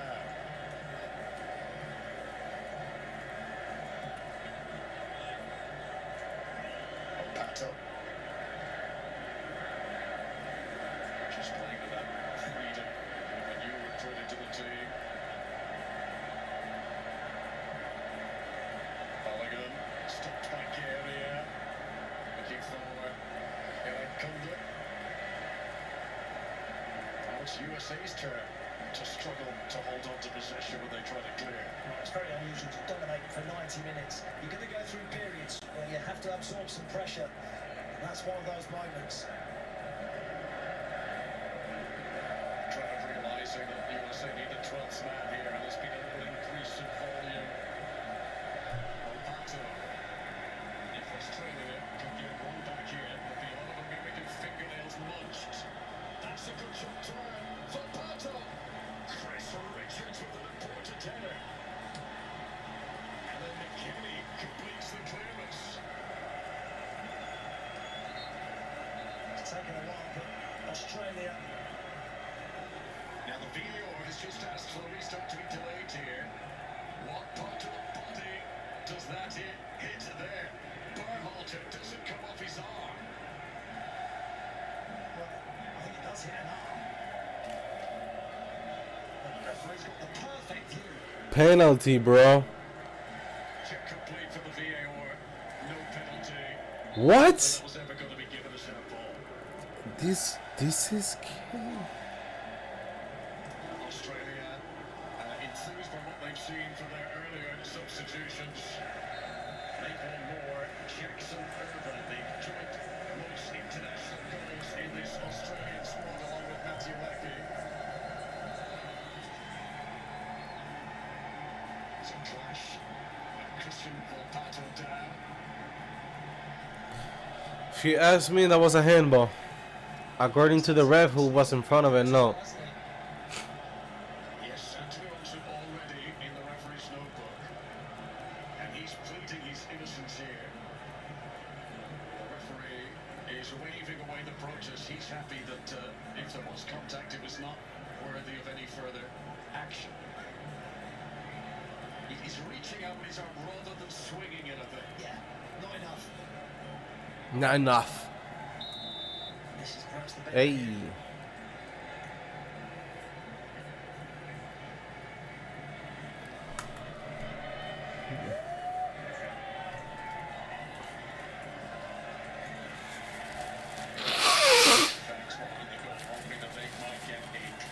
Oh my god, that is just one pile of Australians. Can Australia get themselves Right there. That's it. waiting to make it towards substitution here, but That's where all of the Australians are. Beats like this. Can Chikati sling it in? Shakati blocks ball. Volpato. Encara Volpato. The changes, you know, to settle the shape of the team while defending a corner.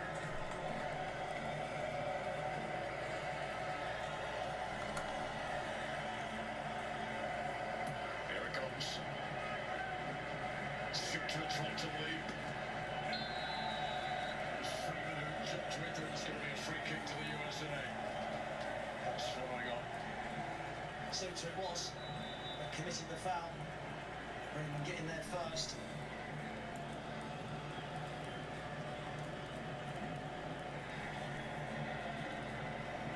This is the referee's view. Sees it clearly. Just a fraction late, wasn't he, Suter? So Joe Scally, who plays in Germany with Borussia Mönchengladbach, is going to come on.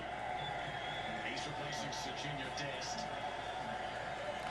Scally, who's You are right, Roberto. I am weak against bullshit. Freeman.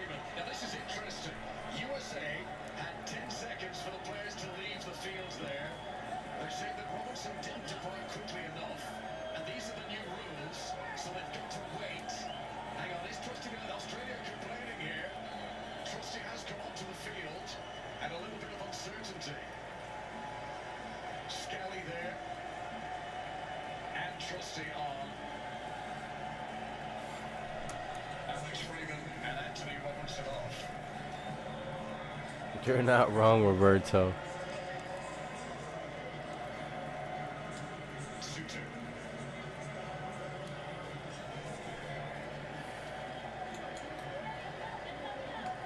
Richards.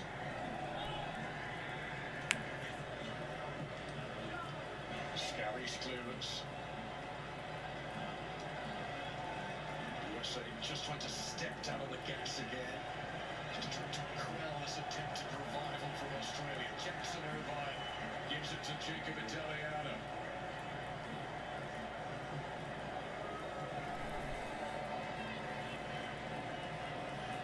Chikati.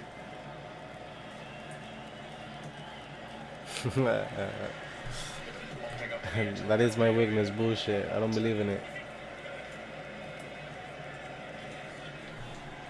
Just want to clean up that situation with the substitution. The referee was thinking that they had taken too long for the player to leave the pitch, but the reason for the confusion was that correctly, the player had left the field on the other side. So two players had left the field. That was their need away to the referee. So correct decision in the end that they would not have to suffer with just 10 as a punishment. Metcalf's delivery had danger there, but it just spun away. As always, bro, it's a pleasure. My brother, praises. Dangerous ball. A really good ball. Take care, bro. I hope to see you soon, bro. And get that hunt ready, my boy. I want to hear what you got next time. Take care, bro. Been absolutely terrific. Double OG, triple OG, quadruple OG. El mío, el mejor, la para, el tigre. Te me cuida, loco. The ball hasn't come his way. He wants the ball earlier.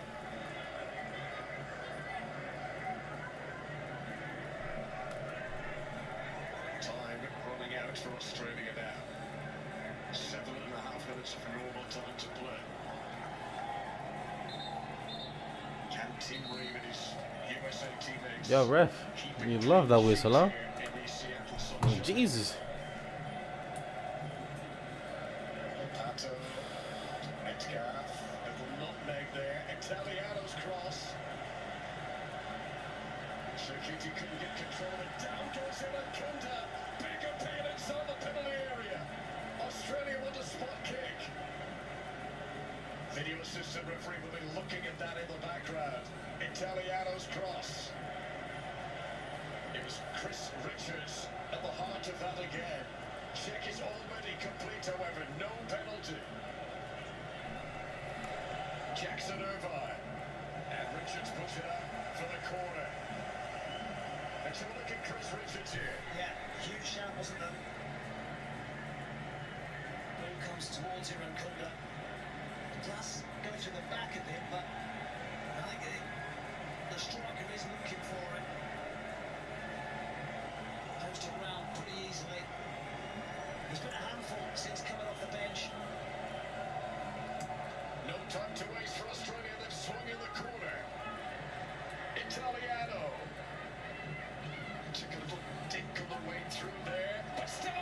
How do you miss that?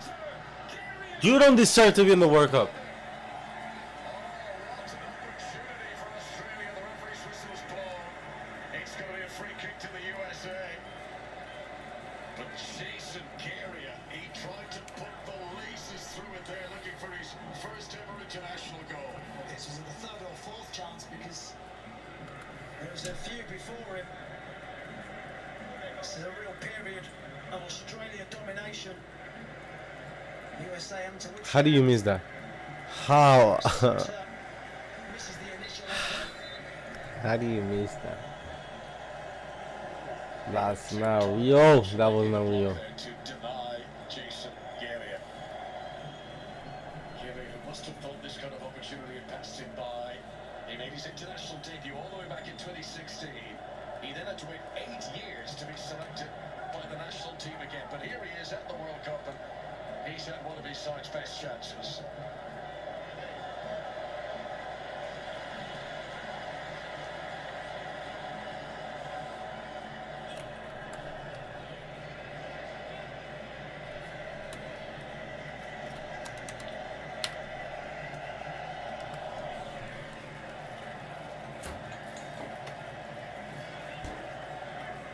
Garia.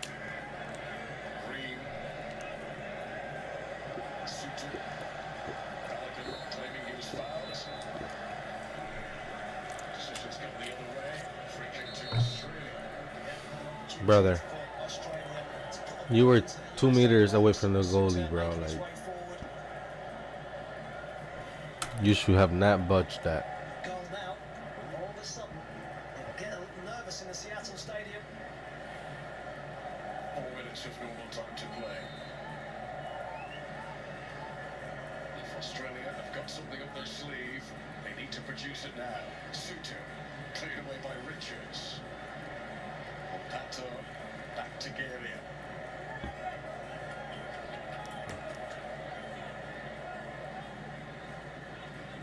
Jackson Irvin. Tracking there by Trusty. Richards, good leap. Chifati, unable to keep it down. In the back, Chris Richards.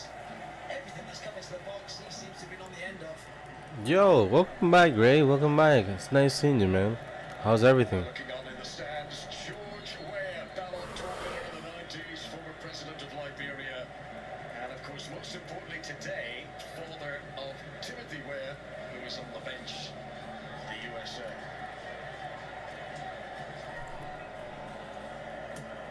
Tillman. Suter and Balogun get to the tangle. And teammates are quick to come in and settle that down. It's been a right old tussle between the two of them today.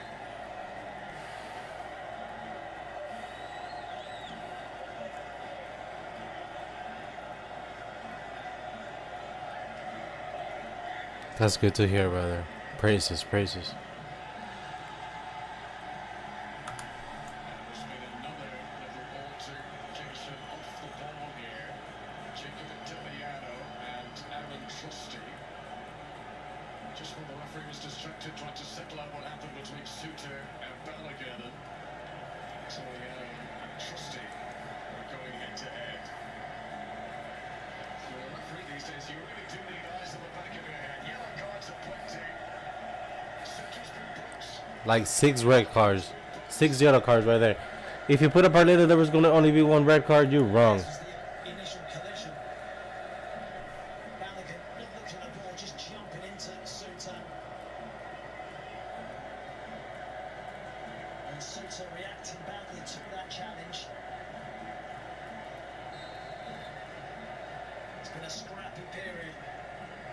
Jacob Italiano was the other player showed the yellow card. Suter. What team you rooting for? The U.S., bro. The U.S. Balogun. So Come on, man. yellow cards which could A Florida Gator. if they're accumulated, but there are 2 stages of this tournament that the yellow cards get wiped. Scally is down.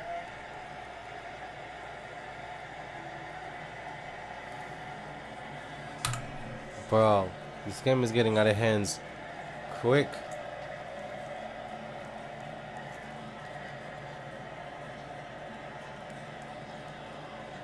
I mean, overall, Colombia or Portugal? Colombia or Portugal? Those are the teams that I'm looking for. Sick ass wrestling, bro. Bro, they're throwing hands, bro.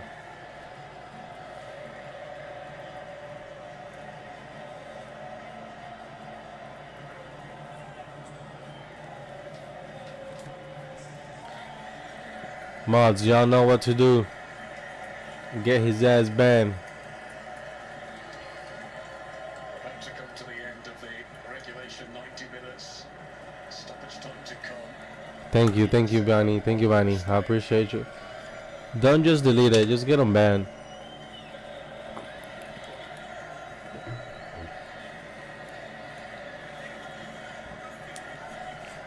Out of here. 6 minutes to be added on for stoppage time in Seattle.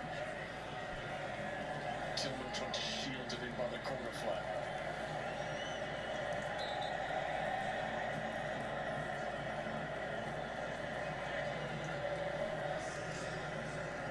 Thank you, my girl. I appreciate you. Bro, Germany destroyed the Curaçao. Curaçao, yeah, you're right. 7-1 indeed. It was 7-1. Crazy performance. You should have seen Canada yesterday. Canada 6-0 at Qatar. Did so well to get into that position and was so disappointed, Jacob Italiano with the cross. And just earlier on, when we had that flurry of 3 yellow cards back to back, this was the situation with Jacob Italiano. Both players running for the ball that were pushed by Italiano, and he received the yellow card for that.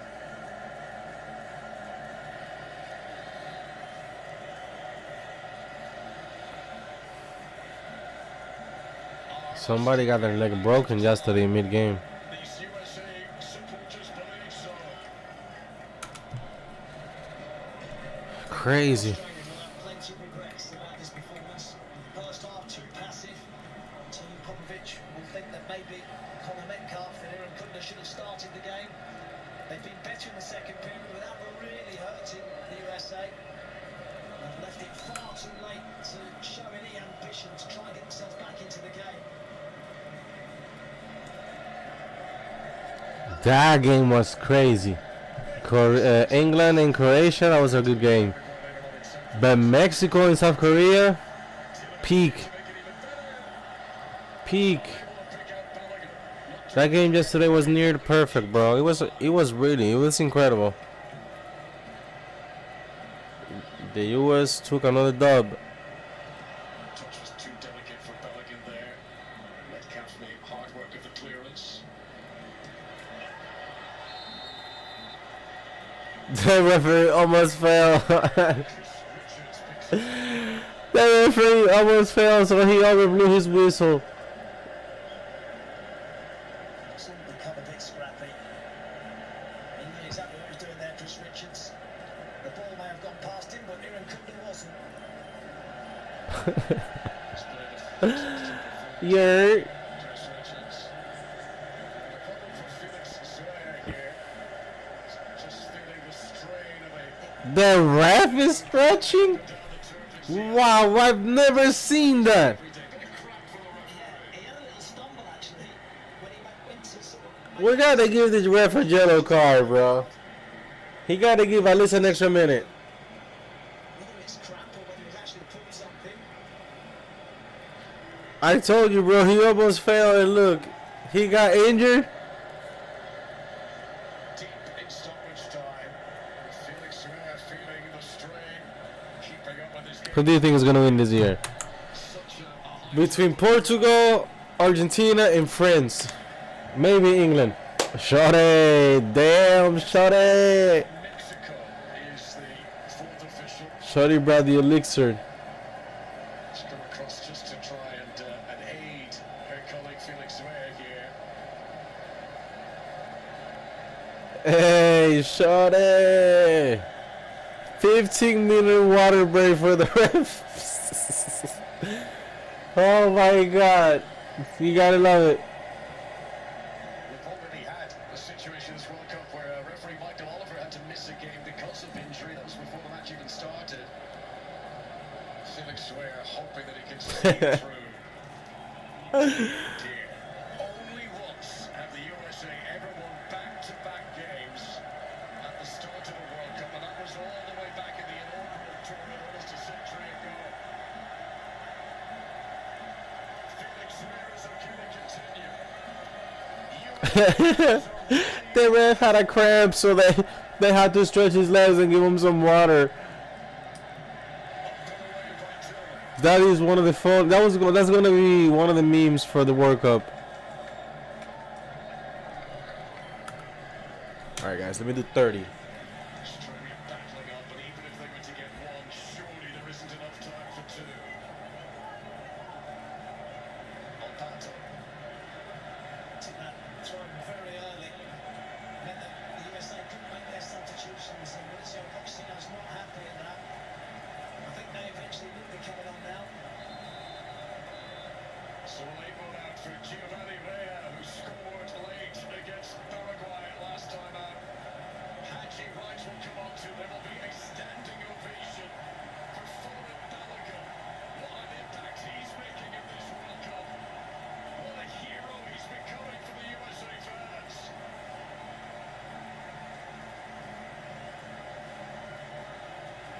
Haji Wright, it's his first appearance in the tournament. Kenny to pass.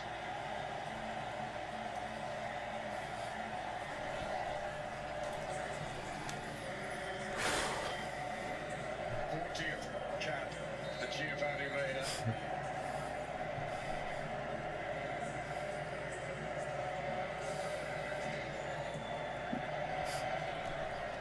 Thank you, guys. I'm very grateful. Ream. Captain by Jackson Irvine. Eric Kunda trying to get the better of Aaron Trusty. This is Tyler Adams. Garia. Tillman. Haji Wright, is he onside? Haji Wright against Garia. Looking for the angle. Flag belatedly rises, and Haji Wright had been in an offside position as the pass was played.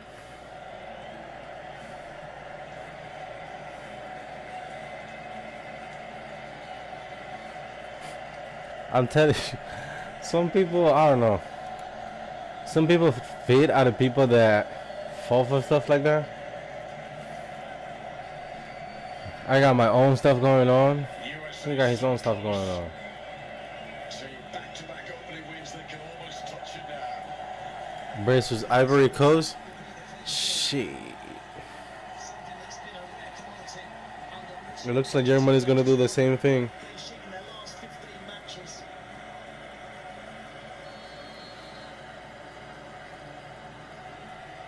This city which loves this sport, there is going to be a big party in Seattle tonight.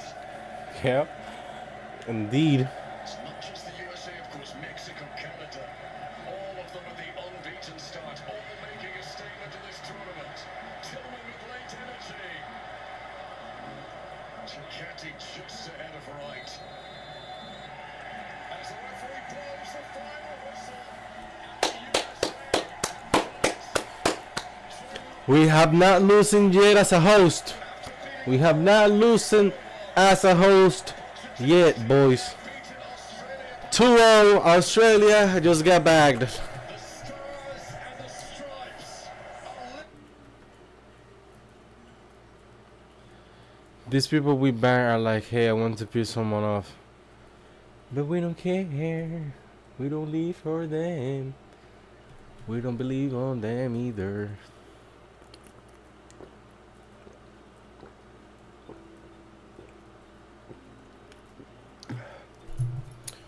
We all stay hydrated. Yes, sir.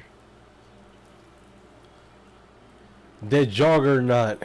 Damn, let me see. I want to see this video. You guys want to see it? Yeah, you guys will see it. You guys will see it with me real quick.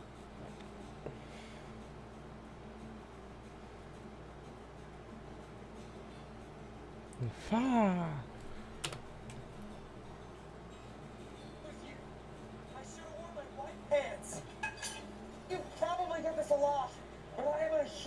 fan. Uncanny X-Men, one of these three, Thor 411, X-Men Unlimited 12. You know, it has always been a dream of mine to see my face reflected in your helmet as you charge at me with murderous intent. I don't mean right now. I'm gonna rip you in half now. That is such a juggernaut thing to say. This here is Kane Marco, or more commonly known as the Joker. Do you guys want to watch this movie? Do you guys want to watch this movie? Damn. Is this X-Men or which Deadpool is this one? But you probably already knew that.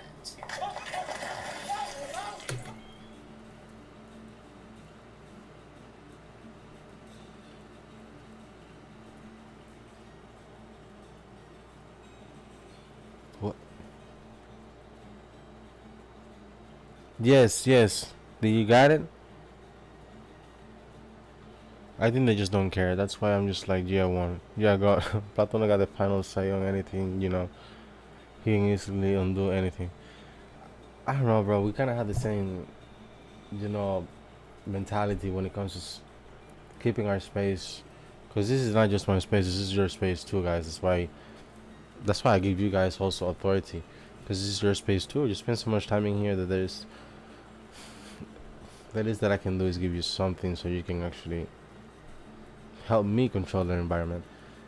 But my point is like, I don't know why people has to go out of their way to be negative towards other people. Like, brother, just keep it to yourself. Nobody's really trying to hear it. All right, whether I believe in Pokemon or you don't, it's a complete different thing. He motherfucker probably believe in fairies. You know, no offense, Manny, not like that, not like that. I know you're one of my fairies in the chat, but like, dude, like, Bunny is always chill. I never heard Bunny saying any bullshit or anything like that. My point is that, like, brother, I'm not trying to hear any negativity here. This is literally where I avoid all negativity. To have negativity in here, bruh, come on. Let's watch the Juggernaut. First Deadpool movie, by the way. This is the first Deadpool movie, bruh. We might have to take a shot of this. Well, I would say that This sound effect. This sound effect, bro. The Deku here is Kane Marco, or more commonly known as the Juggernaut. But you probably already knew that. Oh my god. Well, I would say that until a couple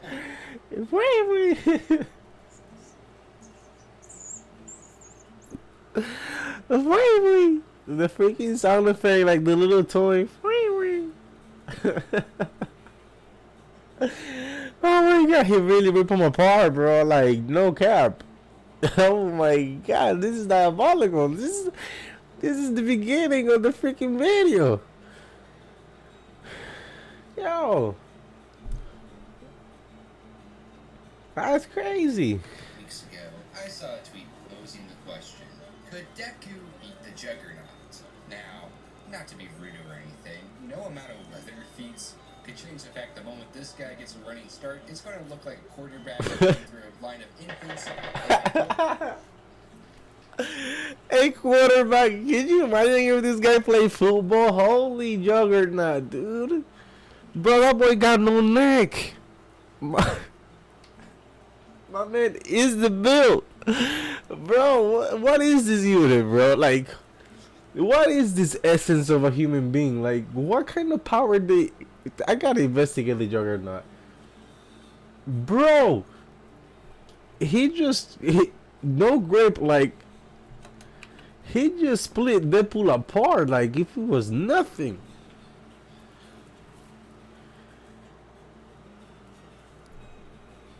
Bro, what if I gotta spark again? Yo. Yo, Gray, look at this build, bro. I'm telling you. Look at this guy. This guy is a unit, bro. What are you supposed to do against that? Imagine you're a football player, and I'm Deku, and this is the guy that I'm against, bro. What the fuck is that build, bro? Look at them legs. His arms has this equal length of the legs, bro.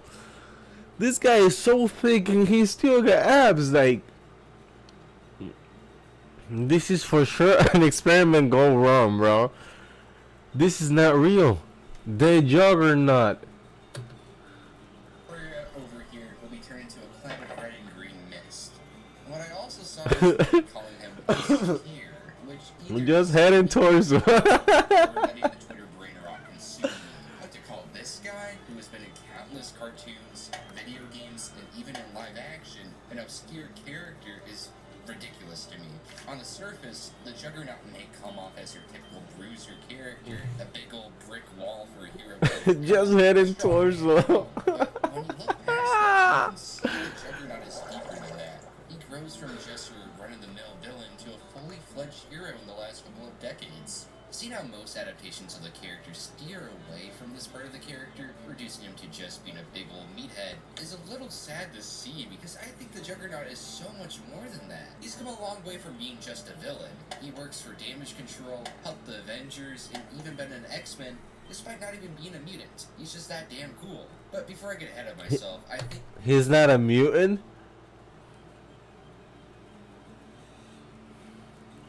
What is he? Hey, yo, chat, for real.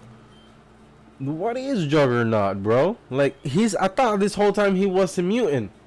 You telling me he doesn't have a special bullshit like Wolverine and these guys? Nah, son. He's a natural? You telling me that that's a natural right there? Nah, bro, he has to have at least Viking genes or something, bro. That man is cheating. He cheat nature, bro. I think it's important to start from the beginning.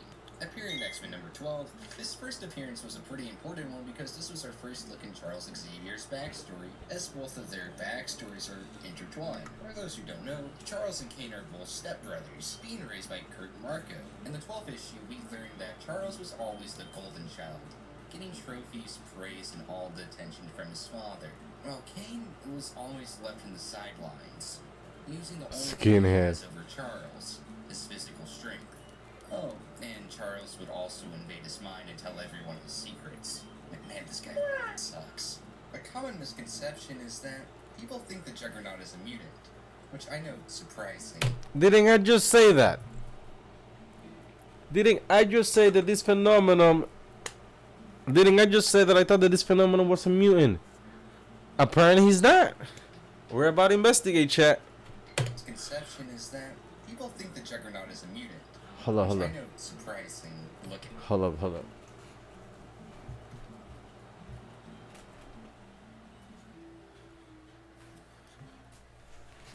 Yo, chat.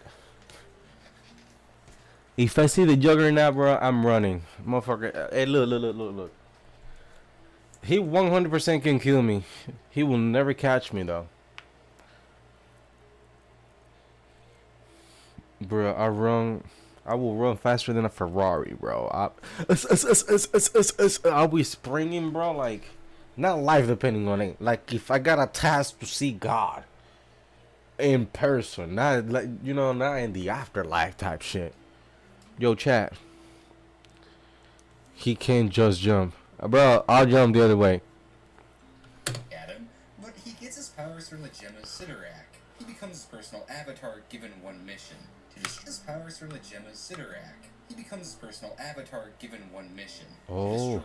To give you an idea of what being in the avatar of Sidorak entails and truly how strong Kane is, you know Doctor Strange, the Sorcerer Supreme, who literally had to sit out of Civil War because victory would be decided on that alone? Yeah, no. He gets one of his most common spells from him. This guy is a real deal deity. He has devoted followers, frothing at the Boom. Hey, he there. He roars after you, bro. There's no escape. Roar sucks. So being the avatar grants King immortality, immense amount of strength, and stamina. One of my favorite instances of his powers being used is in 2023, where the Mad Titan, Thanos, is on a crash course towards Earth. So with the help of X-Men and Mr. Sinister, they have the Juggernaut shot out of a temporal cannon, tumbling at such a rate he is able to annihilate Thanos in a single shot, having his brain splattered. But the best part, it's mentioned offhanded that they don't go out of their way to retrieve him, because you see, they had a second target, Galactus. So in a single shot, light years apart, Kane was able to hit a collateral between Thanos and Galactus. doesn't even really die per se, more so just kind of floats into space. The Juggernaut. And everyone just assumes, yeah, he'll make his way back, I think. But you want to know what he does with his immense power? Something that's described as able to bend reality with a single punch? I don't know, rob banks or break a couple walls? This origin. Ben who? Did he just say reality with a punch? Like, with a us? A Juggernaut.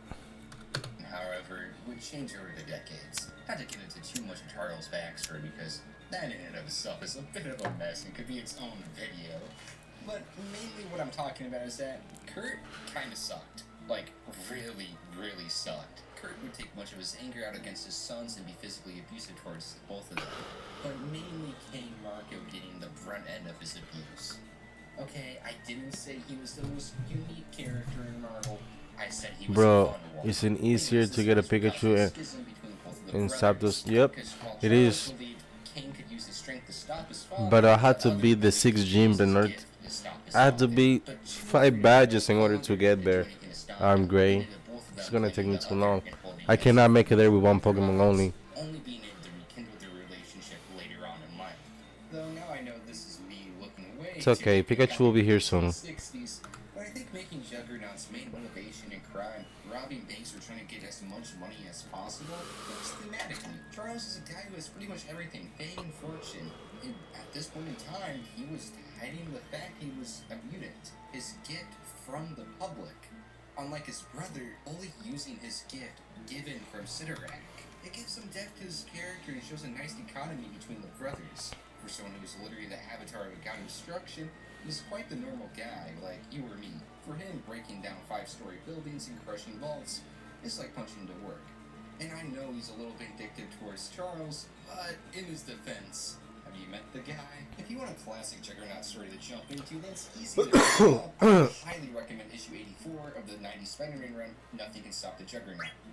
Kind of a spiritual successor to the Spectacular Spider-Man 2 issue named the same. Well, that's also great, and I highly recommend that one as well. I think get an insight of how impossible it is to truly stop the Juggernaut, tanking an oil tanker, screaming at the top of his lungs and nothing can stop him, while Peter's absolute persistence in the face of the impossible. Having to think around the Juggernaut's abilities and not relying on his strength to beat him solely.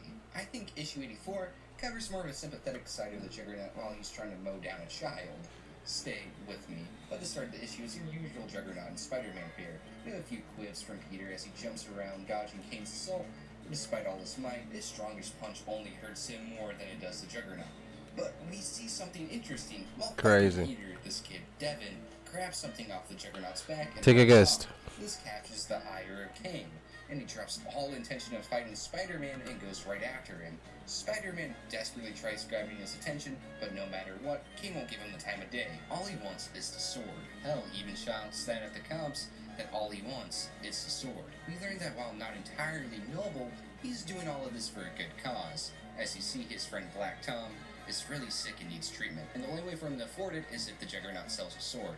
Oh, I should have mentioned this, but Black Tom was in Deadpool 2 for all of 5 minutes, and he's a longtime friend and accomplice of Kane, being the one supplying him fake identities, because, you know, it's pretty obviously to spot the Juggernaut in a crowd. But when No, I'm a Peter picks little up all older. this, he takes 26. the Juggernaut to an alleyway and has a chat with him, telling Devin to give him back the sword, and the Juggernaut will be on his way. And he does. Once he gets what he came for, he just wanders off and goes on his way. It's a really great issue because I think it kind of signifies of what's been going on with the Juggernaut for a while. The guy's not really that bad of a dude. He's a villain in the sense of a criminal. He's kind of an ass, but he's not necessarily an evil guy. Sure, he has some anger issues, but in his defense, look, when you're the avatar of a god whose main goal is to crush anything around you, who's to blame? It doesn't help that his relationship with Charles is always a tumultuous one. I mean, he was the guy who literally voted against having the Juggernaut enter Krakoa despite being relatively friendly with the rest of the population. A little cold much, Charles, don't you think? Even during the Claremont era, he was trying to turn a new leaf. He was more so tired of constantly being the avatar of Sidorak, in which he would walk across the entirety of the Atlantic and made his way to England. Not a big of a difference. 1 year is like a month. So he was an on and off again villain, an ally to the X-Men depending on the writer or the scenario, but in most interpretations of the character, he's at the very least somewhat understandable. I mean, it's pretty hard to do the whole Cain and Abel anagram when Abel is really, and I mean really good at making child soldiers. But by the late 2010s and early 20s, Juggernaut kind of just became a good guy. I think good to see this side really shine in the 2020 Juggernaut run. It really shows a human side of the Juggernaut that I think goes underappreciated. We learned that not from the Gem of Sidorak, but from him alone, that his greatest strength is persistence, which he needs because, by God, this guy's life sucks. In the first few pages of the miniseries, we see a completely depowered and haggard King trapped in limbo. Not wanting to be weighed down by his armor, King takes it off and drags it across That's the crazy. He makes his way through the wasteland that is limbo, patiently making the trek. You got this, Bonnie. You got this. Until he can finally return home. Which is such a moving scene in the whole miniseries for me. It's hard to see these two side by side and think they're the same character. Damn, bro. We can truly You sound like a appreciate King in this detective miniseries now. because it shows that he is still the same man. I leave alone. I he is leave without alone. the gem. In fact, I would go as far as to say, due to his nature of always pushing forward, is what makes him such a good avatar. He can turn away from the temptation of the gem and push forward towards the path he thinks is right, which leads him to joining damage control, where he demolishes buildings for them. But it takes a turn as a group of squatters are trying to disrupt his work, shouting A lot at of him and Pikachus throwing today. debris. Instead of going on with his day, Kane sits down and tries talking to them and meets a girl called D-Cell, a streamer and who's one of the people living in the vacant building. Coming face to face with the guy who's going to destroy her only form of housing can only go so well, causing them to get into a quick fight. We're able to see where she got her namesake from because Juggernaut is caught in a beam that slows down his movement. He immediately takes her for a mutant because, to be entirely fair, if you fought them for 6 So years good, it's so straight, good. it's pretty easy to pick up on. Kane tries warning her that finding him in a collapsing building is not the smartest move you can do, but she tempts fate and is caught in a collapsing roof. Now, Kane does something entirely different compared to his 90s counterpart. He actually gives a shit and quickly takes her to a hospital and sits by her bedside until she can wake up. They're not on the best of terms still, but they're opening up to each other at least. Plus, they kind of need one another, because currently the Hulk is on the run and is the perfect opportunity for D-Cell to clip farm. So good, it's so good. Come in handy for damage control. This is continuing an issue where we see Kane being absolutely battered by Bruce, desperately trying to get Hulk in range of D-Cell so damage control has any hopes of capturing him. Hulk berates Juggernaut while beating down on him, saying that he's back to following orders from the big man, just to feel good about himself. But Kane doesn't have much time to really contemplate that because, you know, being thrown across a mountain is a little... Speed up that one. But once Hulk is in range, That's crazy. she's able to halt his movement. They might make an update. And capture him with the Gamma Shield. While this happens, I think D-Cell has a really poignant speech about Kane and really summarized what I've been trying to say. Hanging him with the last few weeks, I realized, good news, you get to play in the NFL. Bad news is with the New York Jets. He's a pro, one of the strongest guys on the planet, but no matter what, you never. What's up, ever Brian? think Welcome he's back. going to win. I really like this section How because are while you? the Juggernaut is definitely one of the stronger Marvel characters, described as an unstoppable force, hell, most of the time he has to be banished to really defeat him. You can't stop him with brute force. But whether it seems to be dumb luck, the writer, or whatever, Kane always ends up the butt of the joke. Now it is. Made it seem like a blockhead where things can never quite go his way. For real, man. Which is what He's makes this searching for character Pikachu's so forever. great for me. Because for someone who is this unstoppable, You think Luffy's gonna seems find the to One at Piece every before? point. This idea carries throughout the rest of the issue where damage Is that a control challenge? helps the Hulk check Come for aboard else. and bring The guy along for obvious all reasons your is hope the and your Gap dreams. Hulk. And as I run around, we have to buy the groceries. But one by one, people line up to give their grievances. People shout at him for destroying homes, families, and taking lives that he never once thought about. While insult after insult is hurled at the Hulk, the Juggernaut becomes more and more disturbed. I mean, like Trying to speed up the mentally disconnect running, himself from the you know, situation like as much as Platano, you know what I possible. mean. This goes on until Hulk breaks out, not ready to smash, but to say the quiet part I out don't. loud. Hulk says what they're saying is true, but at the very least for him, he wasn't in control of his actions. But everything they said to the Hulk could easily be applied to the Juggernaut. But every awful action Kane has done was fully in his control. No matter how much the Juggernaut can change and help through the X-Men or damage control, will never change the fact Kane caused so much pain to so many in the past. To some, he still is, even by working with damage control as their personal wrecking ball, leaving many homeless. Even when he's trying not to be a villain, he's still the villain to some.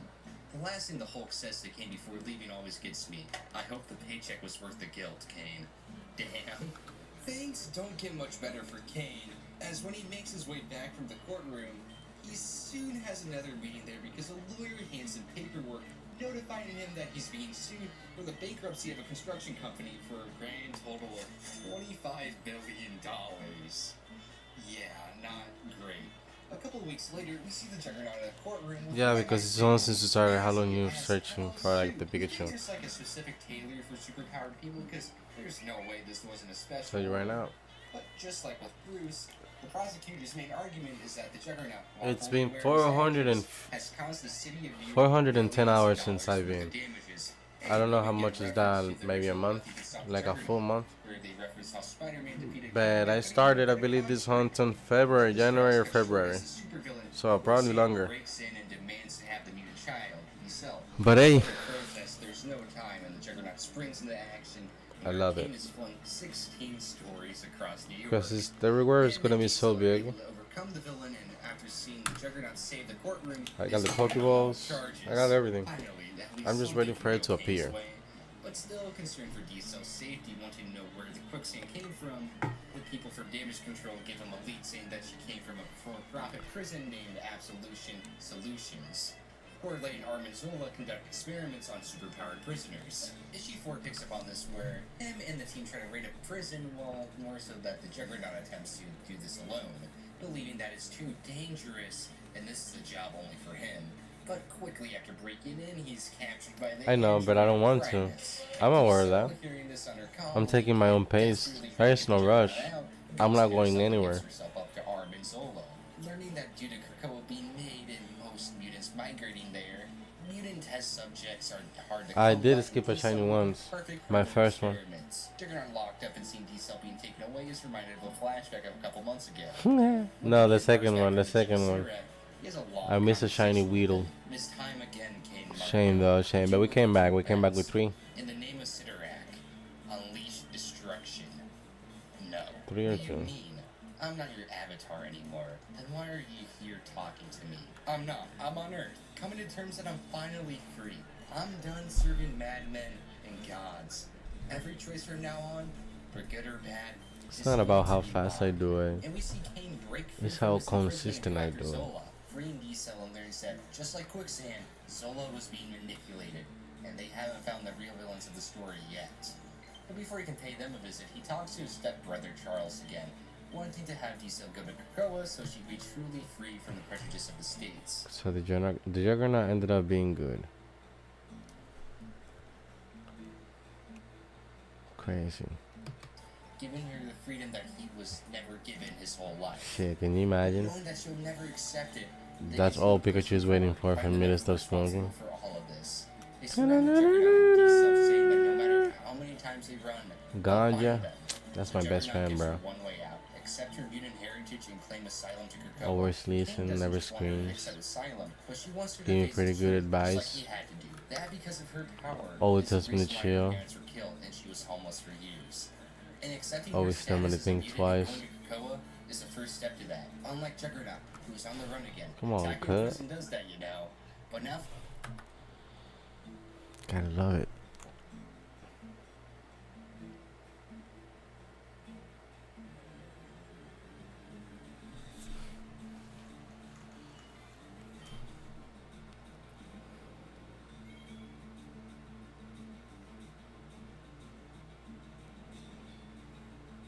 Welcome back, basketball people.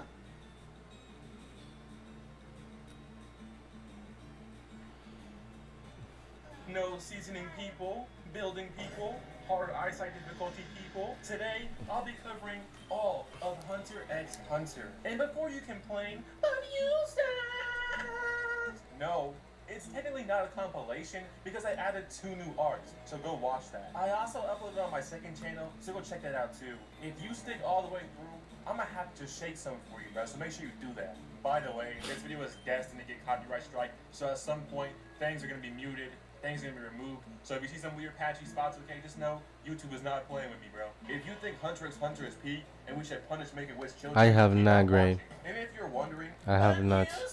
where's the blue lock video on the But Paul, you said you'd do it. I lied to you. And you know what? You can keep crying about it. I used to work at a suicide hotline, so I'm used to tuning people out and ignoring them when they cry. So Hunter x Hunter takes place in a strange world. It has extremely weird monsters. It's basically Australia, but without annoying people and gay actors. Australia. There's all riches and also power. But the people that seek that are called hunters. But most of them are just terrible people, to be honest. Except for our main character, Goon Freak.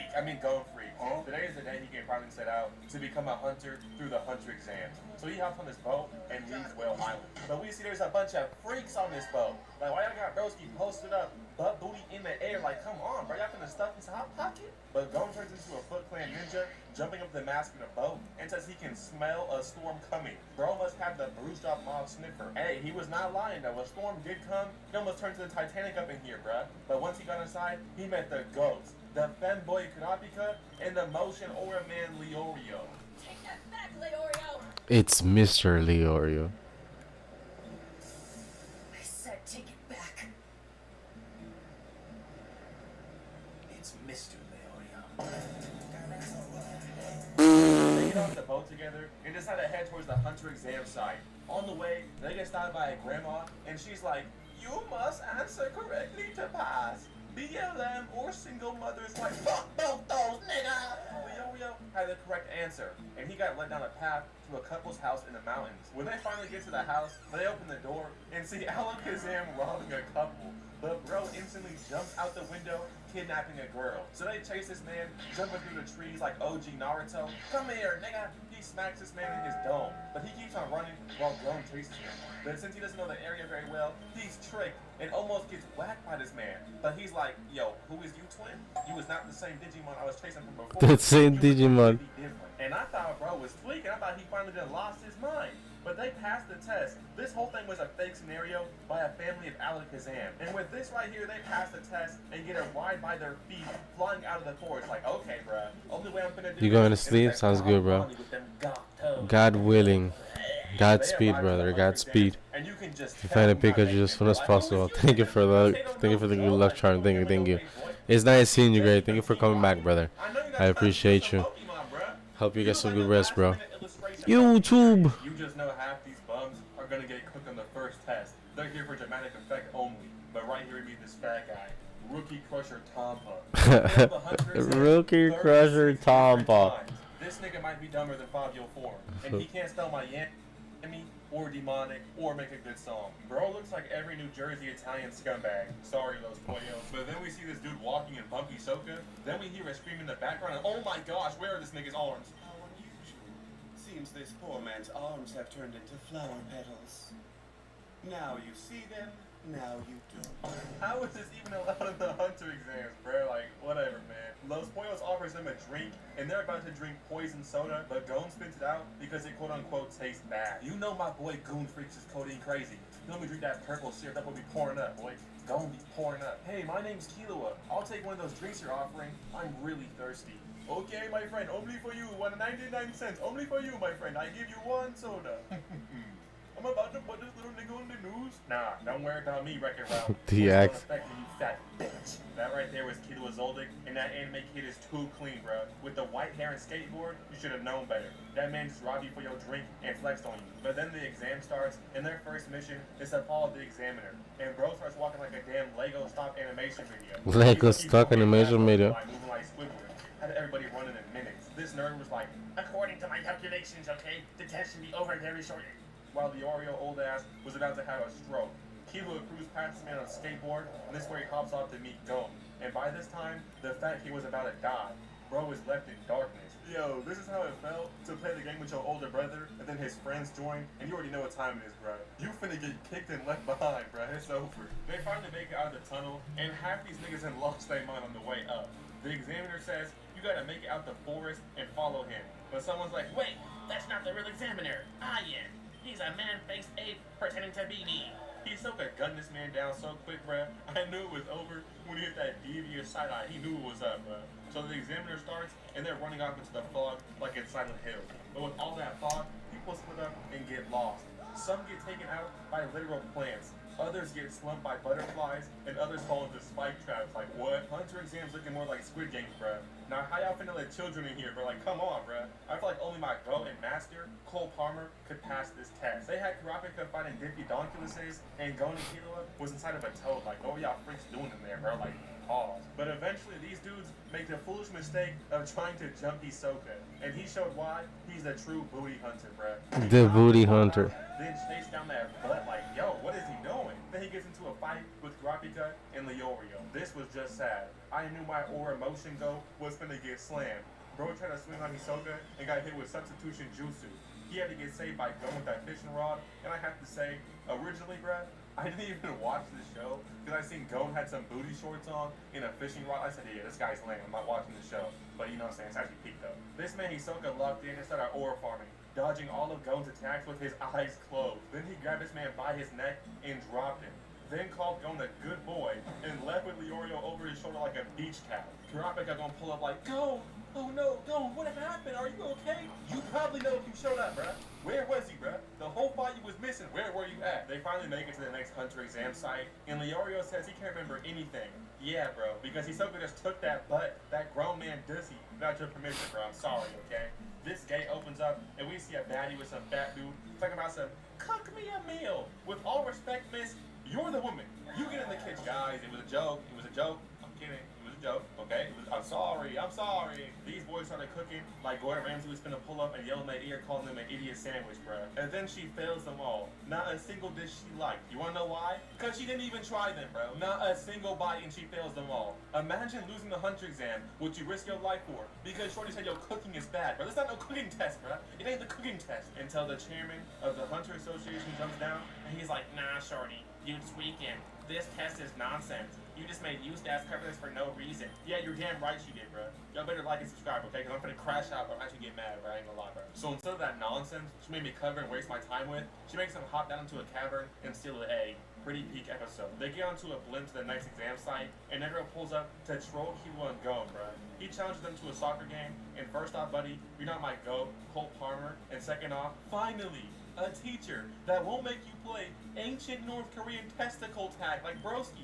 Why can't we play basketball for PE? What is this, bro? I'm gonna lose more calories that way anyway. They finally make it to the exam site, and yo, Blimp, watch out! We do not want another September 11th, 2001 Fortnite Live event. They hop off the Blimp onto some tall tower, and the only rules given are reach the base of the tower. Then we see some cancer patient, and he's like, it's my turn now. It's fucked up. That's fucked up. Oh, it's about to be your turn to die. Go get that checked out. They're looking down the tower. They're like, wow, this is really high. And some guy's like, huh, not for me. Watch this. Bro was really standing there, arms crossed, like he got some aura, bro. I'm dead, bro. That goat. He was ready to shut up, bro. My man was confident. Look at this nigga, bro. He look like my choke, bro. He look like my champ, bro. This man is actually chopped, bro. Bro was sitting there with his arms crossed, bro. Like, who does he think he is, bro? He does not have aura, bro.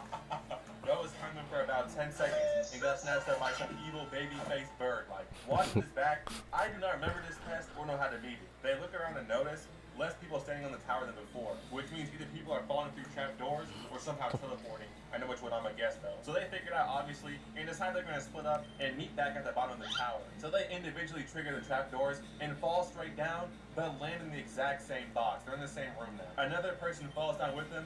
It's the fat Italian Tampa. Champa. He joins, a wall lifts up, mysterious building, I ain't gonna lie to you. They walk through and get hit with a bunch of team voting games, which Tampa tried to make them all fail every single time.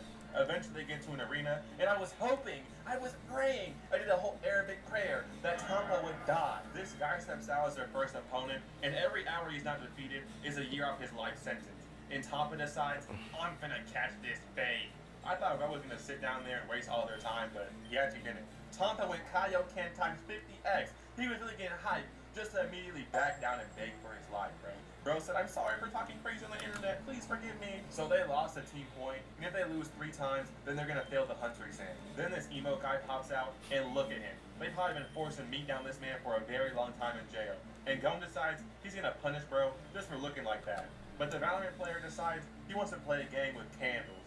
Gon can pick either the long one or the short one. And whoever's flame lasts the longest wins the match and gets a point. Gon picks longer candle, but it was a trap. Either one he picked was gonna burn faster. So he starts going up in flames, burning rapidly. So Gon sets it down, runs up on this man, blows his candle out, then puts a peace sign in his face, knowing he's gonna send bro back to jail for the rest of his life. All I gotta say, bro is an idiot. He picked the game, he set the rules, and lost to a 12-year-old who's retarded, bro. What are you doing, bro?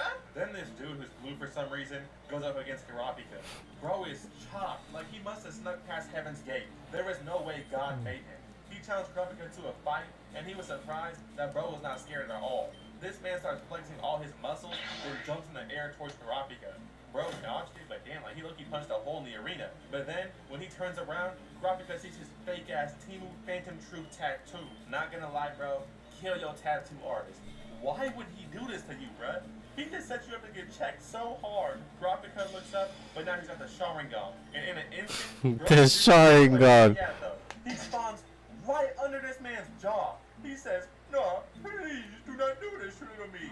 Karapika dropped this man, bruh, and then told him his tattoo is fake and he's a bitch. But right now, look at Leorio, the Aura Man, the Motion King. He bets the whole tournament on if this guy is awake or asleep. And to find out, he hangs this nigga over the edge of death. I'm awake! Forget reducing my sentence. I'm going back to prison where it's safe.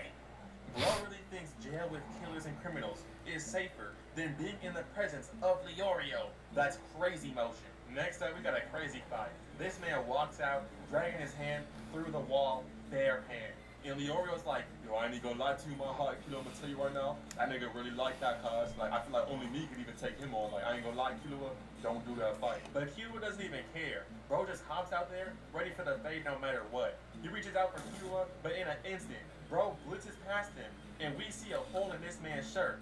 He's like, no, Habibti, what happened, Habibti? Killua snatched this nigga's heart and backed it up for him. Bro started calling for his heart like, give it back, give it back. Killua sent that shit back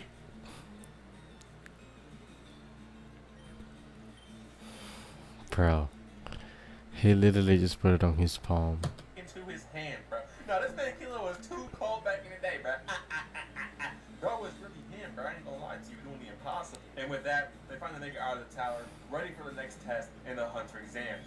Now they gotta go to this island, and they have to have these name tags and these badges that assign you a person. If you take the tag as the person you're assigned to, it's worth 3 points. If you take the tag as someone who's not your opponent, it's only worth 1 point. You need 6 points in 7 days to pass, and Gon is assigned.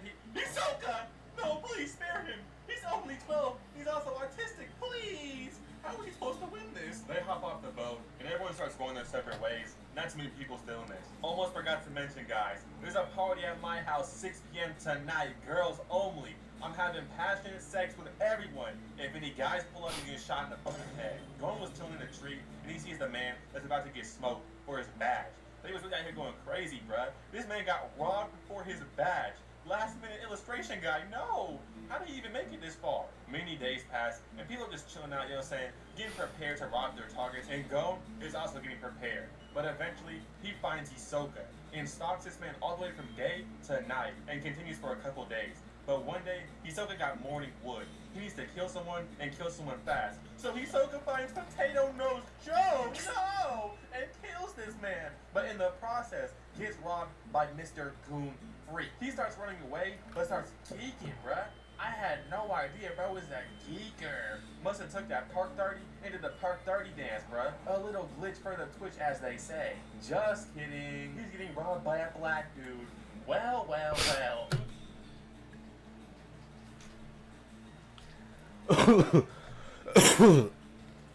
Why did he put it like that, dude?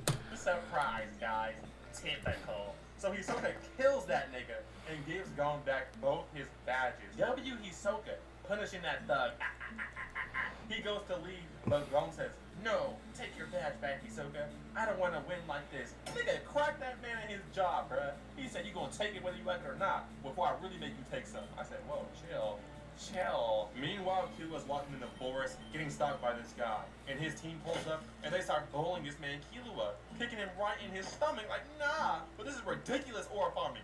Look at this man. Got kicked in his stomach. He has his hands in his pockets, bro. He trying too hard. Then he says, I took your tag, nigga. And started playing with it. Started playing with it in her face. The same way with your mother. Then they surround this man, but he just vanishes real quick. And then appears behind bro. So basically, bro, I'm gonna need everything you got. Bro took their tags and threw them across the forest. He didn't even want them. This is one of the most craziest head moves I've ever seen in my life, bro. Because they're not going to find that tag in time and fail the exam because Kilo robbed them for no reason. Eventually, the boys link up, and they have all their tags except for Leorio's, aka that one girl who's like Mario Toad, you know, that girl with the hat or whatever.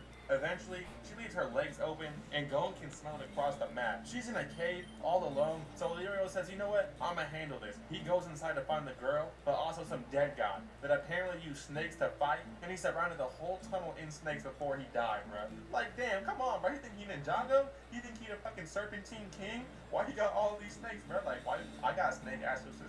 So they have to use this girl's sleeping gas to fuel the cave and put everyone to sleep while Gon holds his breath for 5 minutes so all the snakes pass out. Then this man has to hold his breath while carrying 3 people and make it out of a tunnel, bro. Like, come on, this man's ready to go. With the 5 days being up, Gon and the boys make it past phase 4 of the exam. There's only one more left. Let's go, boys. You know what I'm thinking? I'm gonna remove every piece of furniture in my house, so when girls come over, they can sit on my face instead. They hop back into the blimp, and these are the final hunters, the people that made it past phase 4. No, I'm not gonna say their names. Use your eyes, dumbass nigga. They go to this Minecraft temple for the last phase, which will be a one-on-one tournament with all the person failing the exam. This is the bracket that got put together, and wow, I am so sorry for you, Graphica. Leorio, you got some free eats though. I ain't gonna lie to you, bro. You got free eats. Kid was like, hey, this list makes no sense. Can you explain how this is fair? No, nigga. Netero was not having it or explaining anything. Gon gets put against Saitama, and honestly, I thought this was free eats, bro. Like, no way Gon's gonna lose this, right? But then the fight starts off, and Gon tries to keep the distance running off, but this man catches up immediately, necking this man like middle school in 2016.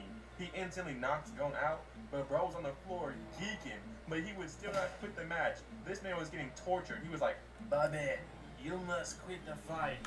Bring honor to your family. But he kept getting back up and getting whooped. Honestly, I felt kind of bad seeing this, bro. Leorio was about to step in and handle this man with ease, but you know Leorio, a real street dude, you gotta respect the one-on-one fade, you know what I'm saying? Keep it peak, keep on moving. Bro puts a blade to Gon's head, and this man says, go ahead. I'm really about that hunter life. I would die for it. Like, yo, Gon, I didn't know you was built like that. So the bald dude says he'll just lose the fight because he can't beat Gon, so he humbly quits. Like, wow, man, I didn't know Saitama was that respectful, bro. You keeping it real. The next match starts, and it's Kurapika fighting Hisoka. They both start running around fighting, but eventually, Hisoka pulls up and says, I like little boys. And just walks with the arena like, bro, what? Like, you finna explain that, bro? The third match is Saitama, and bro is back, beat this man effortlessly. I ain't gonna lie, it sounds like I'm speeding things up, but this is the real pace to win at. Next up was Hisoka versus an old man, and Hisoka displayed next level elder abuse. This man put on a show, the Hisoka montage. He beat this man so bad for like 30 seconds, bro. It was straight terrible action, bro. The next match starts, and it's Killua versus Bordero. So when it's about to start, Killua says, nah, this guy's kind of trash. Give me something better. So bro hops in with this mysterious man that hasn't done much, but bro starts shaking and transforms. Turns out, Killua has a fanboy older brother that snuck into the match to pull up and say, Killua, you cannot be a hunter, you suck, you are trash, and do not become a hunter. So the next match is Leorio versus the old man, and Killua just pulls up and murks this man. Like, he low-key saved his life, because Leorio probably do worse to him, but it's like, bruh, if you wanted to get disqualified so bad, you know you can just, like, leave the tournament, right? Like, leaving was also an option. You know that, right, bro? When Gon wakes up, he was pissed after being told Killua got manipulated. So he walks into the room and grabs his brother's arm, breaking it. He demands Killua's location because they finna pull up in the load and swoop this man like a real one. And with that, the boys all pass the hunter exams except for Killua. Damn. So Gon, Mr. Leorio, and Femboy head out to find Killua and bring him back. They was on the train. They were on the street. They was in the bus, and this lady's like, as you guys see, this is Blue Girl Mountain, where the Zola family live, and assassins. How nice, sexy, and beautiful. I like how Leorio wasn't listening at all, but how does the whole city know they're assassins? Acting like they're doctors or something. You know these niggas kill people, right? They don't save baby kittens out of trees. They get to Kilua's front yard, and it turns out nobody's allowed inside until these dudes pull up like this. A family of assassins? Really? Nobody's ever seen these niggas? Okay. They walk to the front door and snatch Buddy out his seat like, open up the door, geezer. Snatched his chain and threw him down to the floor. He then said, oh, wait, anyone that goes in there Gets raped and died. Wait, what? I don't know what the Zolas have staying behind that door, but it's something evil. The door then reopened, and we see them boys pop out 60% off. Anyways, Gon decides to stay with the doorkeeper, and he says the way to actually get in is by pushing the door up 12 tons. 12-ton door. Who are they trying to keep out, bro? The Mongolians, bro? The Mongolians. They terribly failed to open the door, so they decided to try and call Kilua's butler for help. Yo, this is Goto. What y'all want? Hey, I'm Gon. I came 2,000 miles to see Kilua. I don't give a fuck, nigga.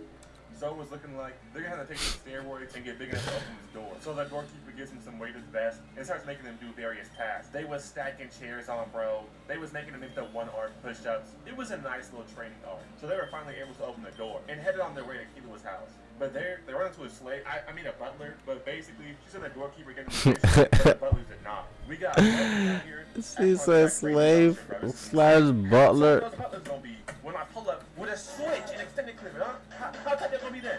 Anyways, she said do not cross this line or she'll push you back. But Gon ran up to her and got smacked in his dome. Over and over again. I'm not gonna lie, this might be why he has autistic allegations, okay? The butler was like, please, stop, you're already special. Then boom, Leorio, I feel you on this one. So many emotions explained with just one face from Leorio. This was enough for her to let them cross. That's when we see what Kilua's been up to. They got him sitting in some freaky chamber, getting tortured by Kim Jong-un. Imagine being Kim Won-jung. family, and you just know you're the fat one. Buddy looks like Bling Bling Boy. He really has no aura. Anyways, he's like, your friends are here. Maybe I'll kill. Listen to me, little nigga. I'm a demon. I'm out of power. I will lay a nigga down and not fair you on 6 on. Grandpa Zeno then pulls up and tells Kilua that he is free to go. And I ain't gonna lie, bruh, I don't think he needed anyone's permission. But he goes to see his father, and he's like, listen, son, if the pussy stink, don't ever hit it, bro. And after those deep words, they go their separate ways. I gotta give it to Kilua, bro. He might have a unique family, okay? Going and the boys then make it to the butler's crib, drinking some tea and whatnot, you know, cheerio, nigga. Shout out to all my British brothers. I hope one day you guys get more than one dentist in the UK. Goto then starts yapping, trying to play some coin game with them, talking about which hand is it in? Nigga, we don't care. Old people always get some stupid talent they think we care about. Buddy, that was cool 200 years ago. We don't care, you jester. Anyways, Kilua finally makes it to them, and they decide to head off on their mission, with Gon still needing to return his badge to Hisoka. They're headed off to Heaven's Arena, while Kurapika is going to further his then education. And Leorio going off to do whatever real niggas do. This arc starts after Gon brought back Kilua, and they're going to Heaven's Arena for some training. Turns out, there's no rules here, and all you have to do is knock your opponent out, and you'll move up floors and get more money. We got street beefs out here, but in an anime tournament. I better not see this man talking about some I am death sentence, because I'm gonna spaz out, man. I've seen this man punch a dude in the back of the head, then hit this emo. How does he still have a fighting license? They walk into the building, and there's some NPCs fighting. Like, look at this man right here. He looks like a punishment from God, bro, looking like some bacteria. Anyways, Kilua says he used to come here as a kid and earn some money. Like, bro, do you not go to school, bro? Do you learn nothing, bro? Why were you fighting for paychecks at 6 years old? Gon hops in the first fight, and bro is fighting someone's dad. He's like, I'm sorry, kid, but you about to get dropped. This man got weaved into the chest chop by a 12-year-old that got sent flying. Gon was looking down like, wait, am I strong or is he a paid actor? Like, no way. Bro thought it was too easy. Since Gon won his first fight so easy, they gotta move up a floor. And this kid was blazing in the elevator. Oh my god, you guys are so cool. Nobody can beat you guys. Like, bro, zip it up, man. This dude's name is Zushiro, and he's trained by a dude named Wing. Low-key, he's a good character. But Master, your shirt's untucked. Sorry about that. I let that slide. They go to collect their paycheck, and it turns out they're working for some Jews. I know damn well I don't see 1 penny, 2 dimes, and a nickel.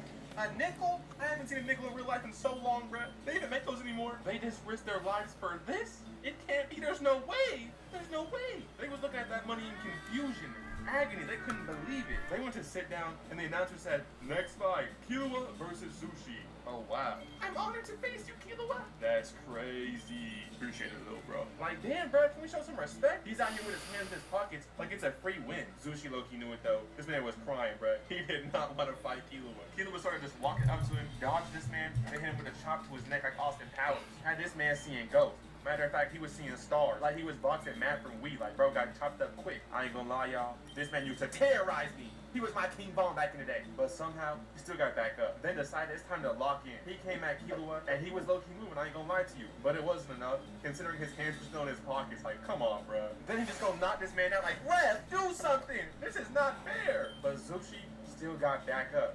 Turns out, he has something called aura or net. But his teacher said, nah, don't aura farm. He was low-key pissed in the crowd. Killua said he's never seen aura like that, besides his older brother Illumi. Must not have seen me, man, you know what I'm saying? The Shine Master Eustace. It's like, I really got aura, you know what I'm saying? Odd has one Eustace.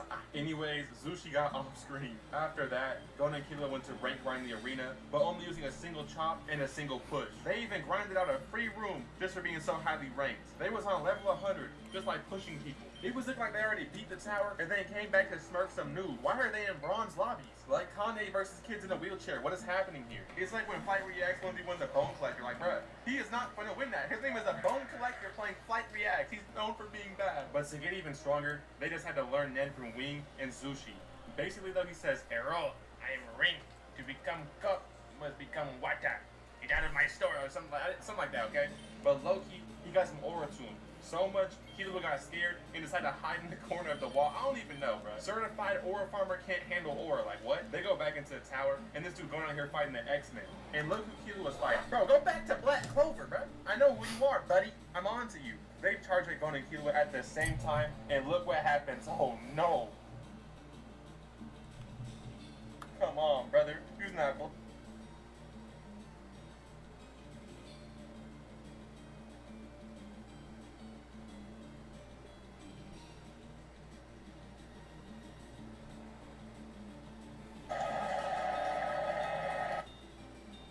Game about to start. Alright guys, I'm gonna take a quick piss.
Alright, chat.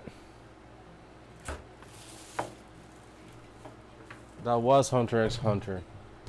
I was watching it until the game started. And the game starts. Fuck. Game is now etched in Scottish folklore after his winning goal in their first group game. And Ryan Christie is included at the expense of a striker as Lawrence Shankland drops to the bench.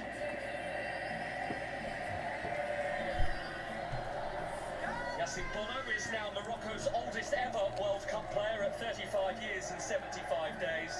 And Mohamed Bouabi was clearly impressed with what he saw from his Morocco side against Brazil, because he has picked the same starting 11 here. The teenager Ayub Bouadi was one of the eye-catching performers in midfield. But those further up the pitch could be... No Hakimi? Oh. Saibari's cool finish against the Brazilians, a goal that will live long in Moroccan memories.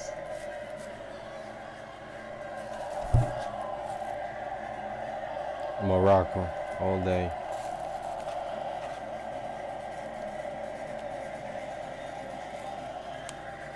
Huge night for Steve Clarke and for Scotland. 13 years his junior. Bro, not gonna lie, cool. Hunter x Hunter is so good that it has the potential to be the best anime. It's just that the creator is lacking so hard. And he probably doesn't realize it. The Dark Continent is like One Piece for us.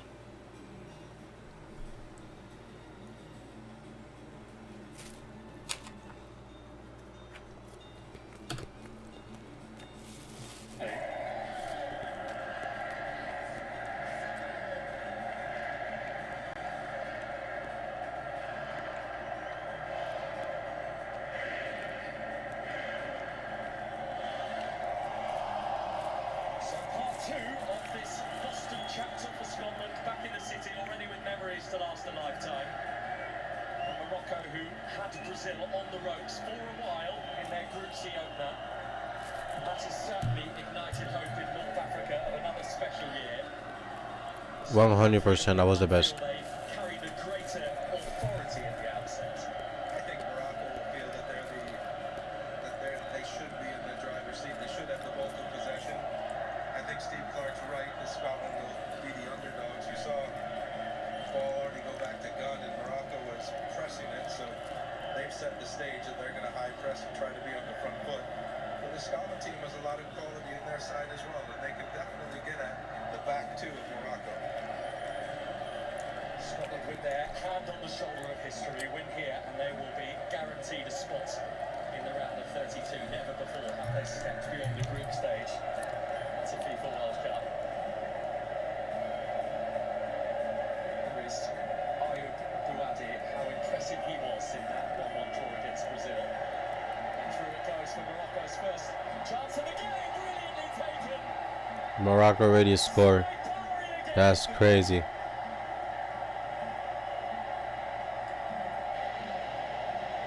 What Moroccan magic he is bringing to this World Cup. Barely 60 seconds played, and Ismail Saibari has beaten Angus Gunn with the fiercest finish. Well, Scotland is stunned. They don't get a lot of pressure to the ball. It's a really good run in behind. The player is onside. Saibari, once he gets it, there's just far too much time to let a player of his quality just look up and decide where he wants to put it. And where he does put it is where a goalkeeper has a really difficult time to save from close range, right over the shoulder. Hits it with precision and power. This is exactly the start Scotland did not want, and exactly the start Morocco did. The fastest goal of the World Cup so far, bang on the 72nd mark. And that one will sting for Scotland, the first that they have conceded at this summer's tournament.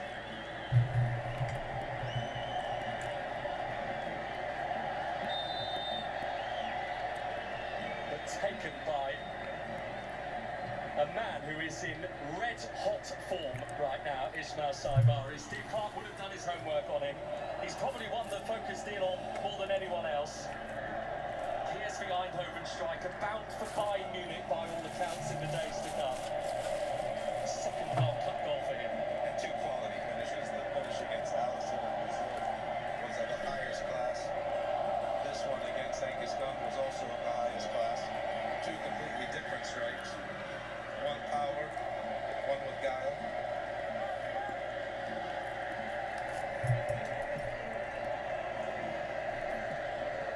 Well, Morocco started fast against Brazil. They are out on the B of the bang tonight. Morocco, 100%. Morocco has one of the best teams in this cup.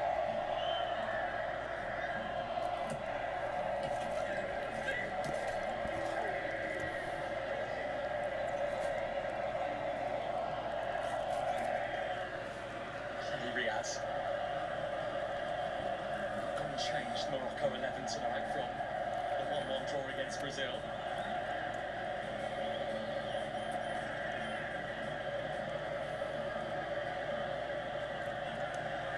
Bro, they literally score at a minute 30. You think back to that amazing magical run in Qatar 4 years ago when Spain and Portugal were both dispatched by Morocco in the knockout rounds before a semi-final against France was perhaps one match too many. That firmly put Arab football on the map.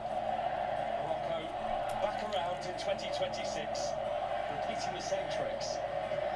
They absolutely are, and they're going to run Tierney ragged. Scotland is not playing a back three, they're playing a back four. They've got Tierney trying to almost man-mark the midfielders of Morocco, and you just see the movement from up here. Really impressive. Tierney's going to be tired after about 20 minutes doing what he's doing. Now, can Scotland find a response? Adams. McGinn. First out by Masraoui. This is Unahi. Allow Knus. Unahi. You can see there is a fluency, a fluidity about Morocco in possession. Led by this man, Brahim Diaz. They almost won against Brazil. Brazil had to tie the game. They were ahead actually.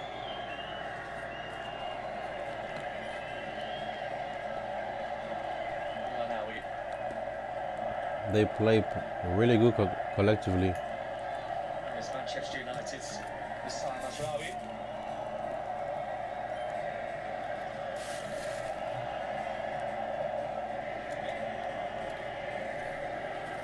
Hakimi.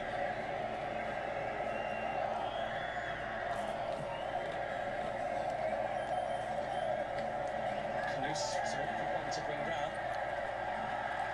McGinn is the one who takes it away from Bilal Knus. To find the pass as well to set Tierney going for Scotland. Adams was the only one forwards. Here's Ryan Christie.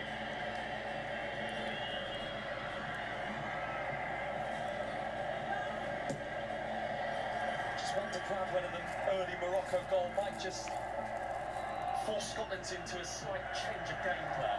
Not just yet. They're going to have to stick to their game plan. It's too early to go forward much more than they want to. You don't want to give space in behind or counter-attack to this Moroccan side because they'll just tear you apart with their pace.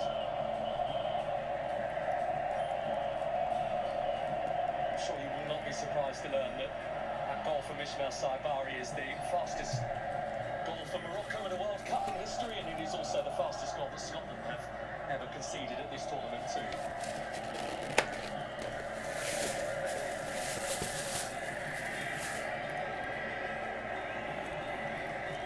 Indeed, Bessa.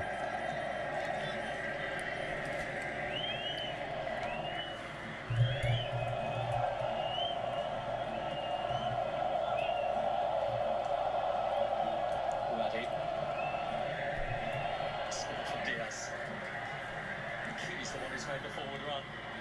Nodded away by Hendry and further away by Robertson.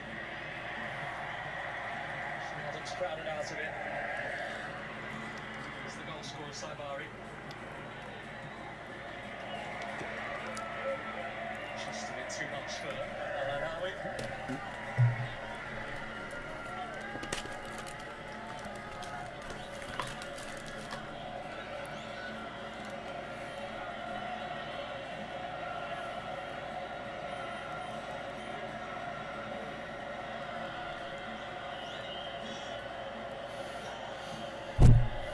Sorry, chat. The only country, Scotland, in Europe to both win and keep a clean sheet of all the teams in their first group game. The clean sheet in this game has gone already.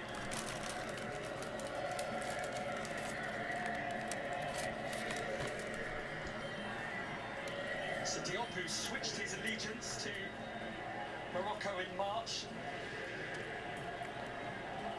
So only a sixth cap for the Fulham centre-half this evening. And alongside him also plays in the Premier League with Crystal Palace, Chadi Riyad.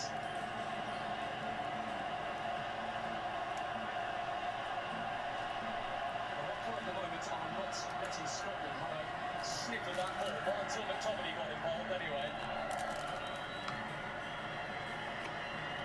Scotland might need a bit more of that. Yeah, my worry for Scotland is McTominay, Christie, and Tierney are just running around, wasting a lot of energy trying to keep the ball from the Moroccan players. When the Moroccan players have it, Steve Clark, I'm sure, is going to want McTominay himself to have the ball, and Christie, they're wonderful footballers.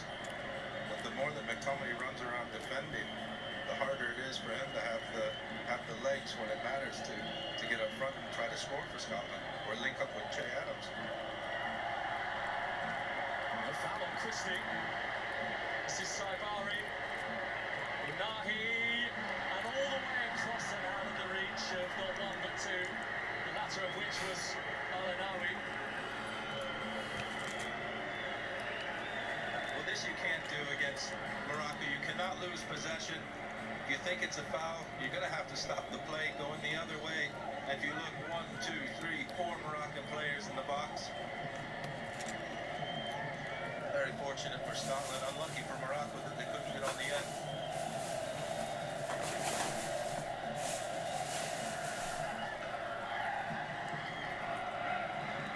Again, winning it ahead of Masraoui. That's Tierney all the way up there. Masraoui looking it away. Christie.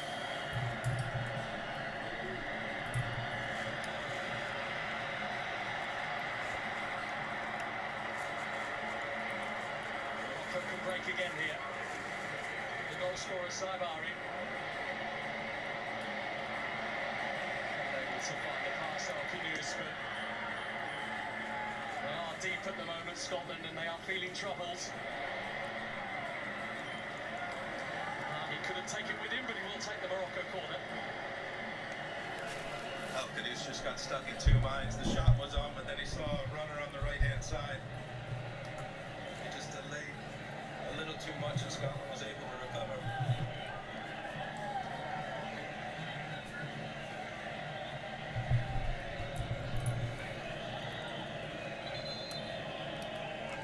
The standout players of the 2022 World Cup for Morocco. Azadine Unahi. Short one for Diaz. Hakimi, and nobody's gone with him.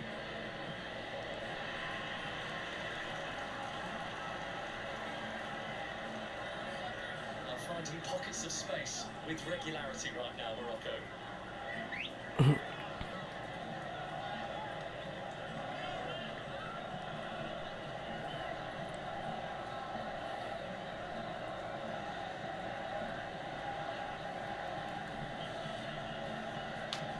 The African team to win all their qualifiers 8 from 8.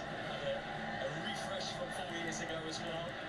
Big names of previous generations. Romain Saiss, Hakim Ziyech, Sofiane Boufal have all naturally been replaced by the exciting youngsters who were ready to step up.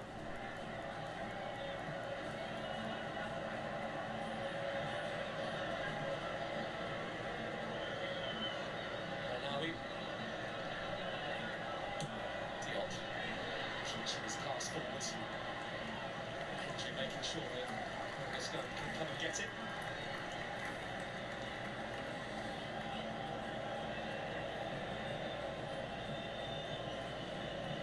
Limited amount of club football this season, Angus Gunn. Nottingham Forest in the Premier League, just one top flight game in England all season. Looking for a new club this summer as well, having been released by Nottingham Forest.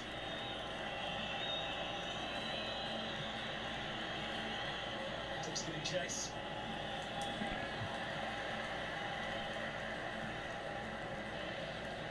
Scotland have a deep squad and a deep roster in many positions, but goalkeeping position's not one of them. On the bench is Gordon, who is, how old is Gordon now? 42, 43? He's 43. I'm sure that's a position that Steve Clark and his staff are looking to see how they can get some younger blood in there. Thank you, Beza. Thank you. I feel it too. It's just a matter of when. Number 2, as he appears to be at this tournament at least.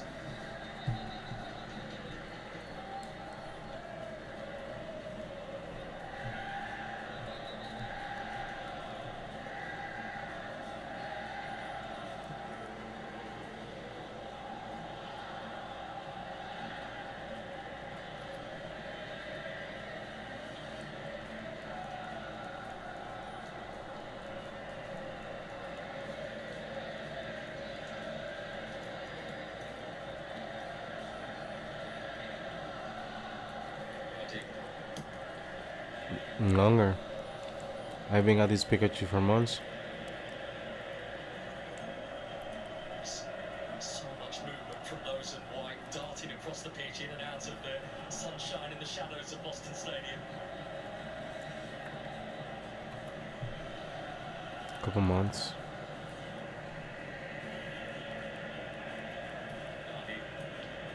It's a short kiss pass, but it's not the way of Diop. Almost goes back to his gun.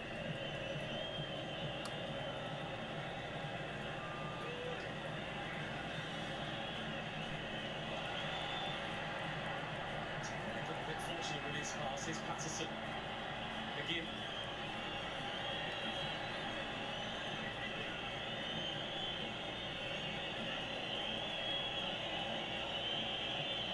Robertson. Opens it up well. Patterson. Difficult ball back to Ryan Christie. Bounced off his hip. There was very little he could do about that. Robertson. Sending El Canoes to the ground. Yeah, Patterson, that was a poor pass. He's more known for his defensive qualities rather than going forward. Played for Scotland against Japan in a March international, Nathan Patterson, but since that game in March, he has only had 62 minutes of football prior to tonight.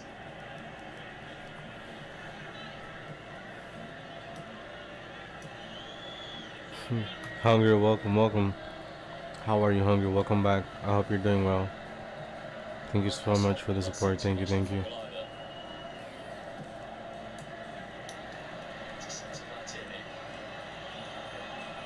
Ryan Christie with his 70th Scottish cap tonight.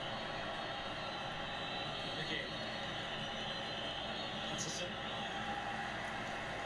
Canusi's challenge was a worthy one as it bounced back off the Welcome back, Freddie. This Moroccan team is just so impressive in both attacking and defensive transition. I think there's one player in any position where they have less pace than the Scottish players.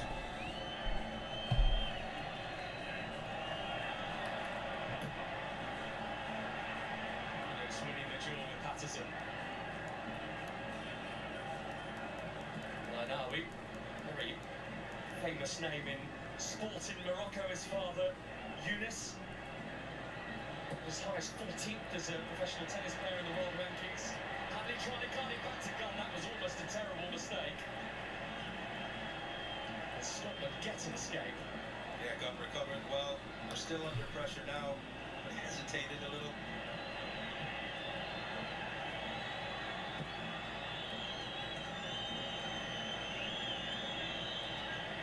Adams, who's probably finding himself a little deeper than he wants to be right now. Scotland number 10.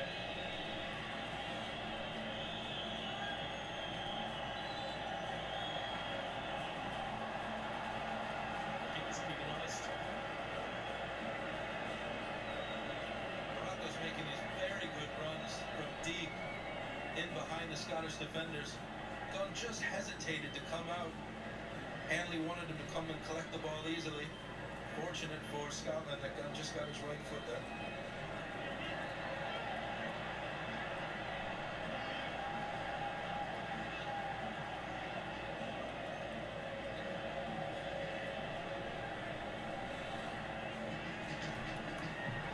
One thing Scotland absolutely do not lack tonight is experience. 609 caps between the 11 players that are in the Scottish starting 11 tonight, which is the most ever for a match in Scotland's history.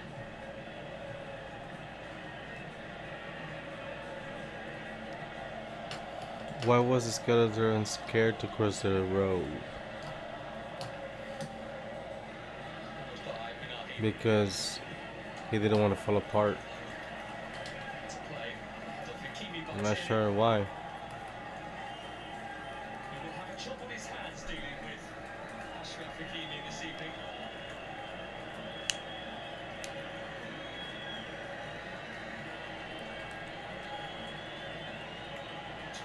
World Cup game for him tonight, more than any other African player in history. Don't have the guts. That's a good one. Because he got T-bone. It's Hanley who got his head on it. Spins away for another Morocco corner. Poor header by him. T-bone. Crazy. Much ball in the run of play. You don't want to concede on a set piece. You definitely don't want to give them another. Too many puns today. What is that? Time McTominay clears. With some power by Buddy. Kimi.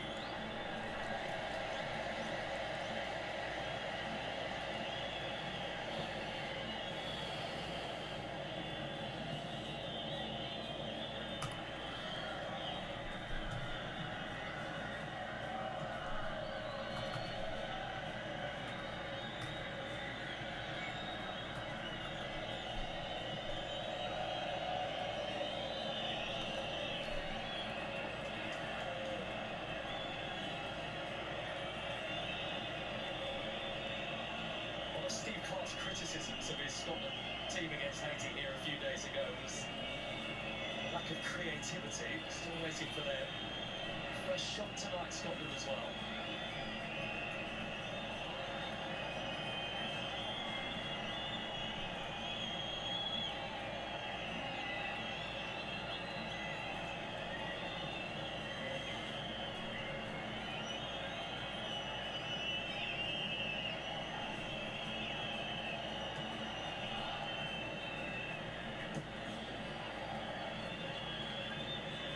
Thierry, who plays his club football for Celtic, leading and cup double winner this season.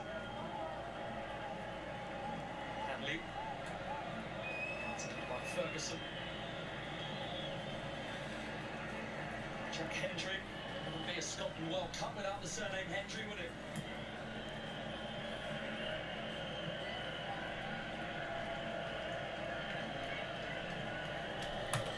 YouTube.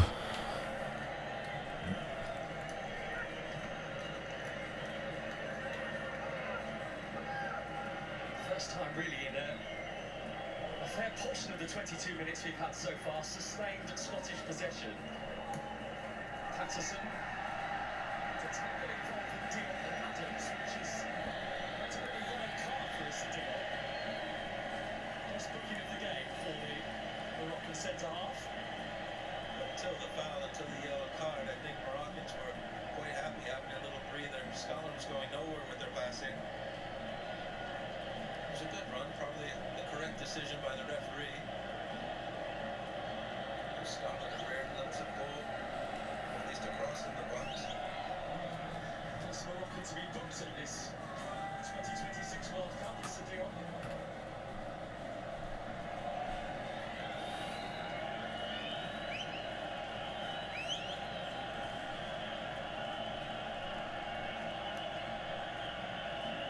Opportunity for Scotland not just to have their attacking players forward, but to send one or two of their defensive men into that Moroccan penalty area as well.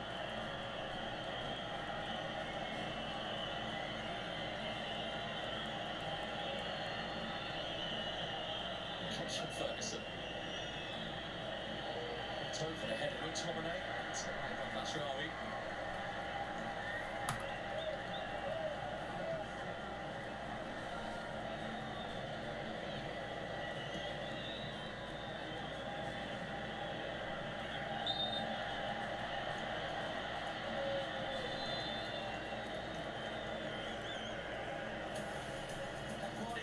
Tonight, having recently left his role with Manchester City.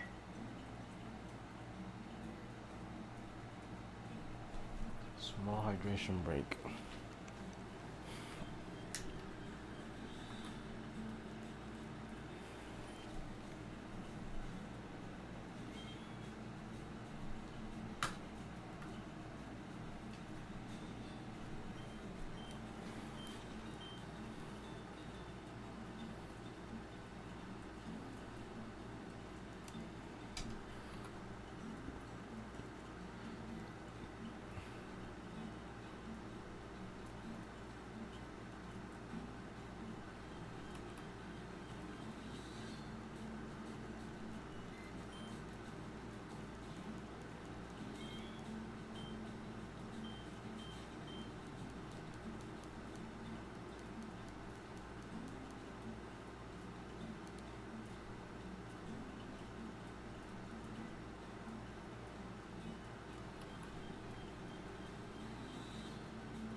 What's the difference between a pawn and a woman?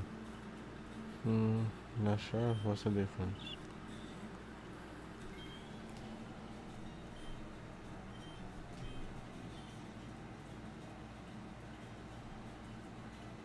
Riddled them before Peru in 1978, Costa Rica at Italia 90, both teams that Scotland were expected to beat and didn't, so it was understandable that the nerves were there against Haiti 6 days ago.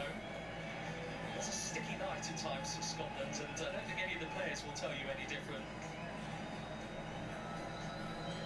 That's always after the big one, the big It's a good one.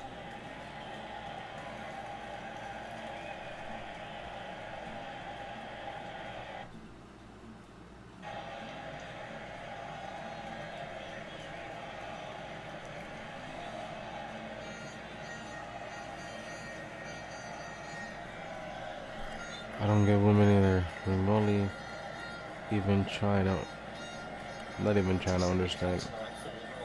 Women are gonna be women.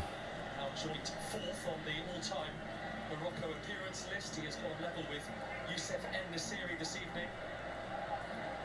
It was one of the surprise names perhaps not to be included in this Morocco 26-man World Cup squad.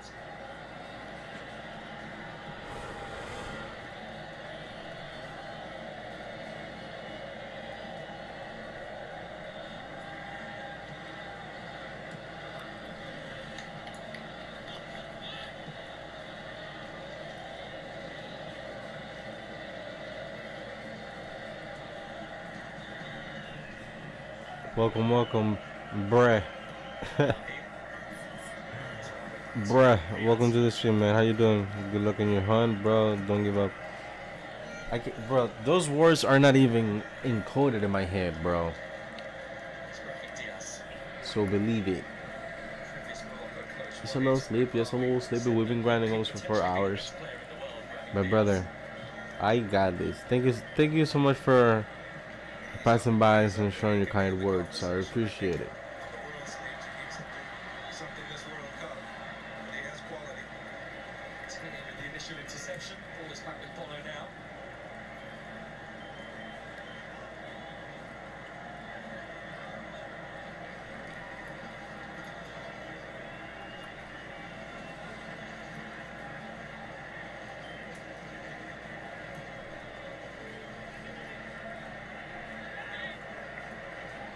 Yep, we do need some luck.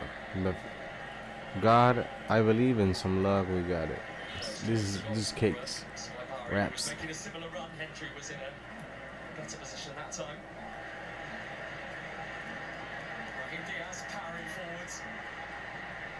Saibari. Diaz. And the set and the finish, which was lucky in the end, a little too high from El Anawi.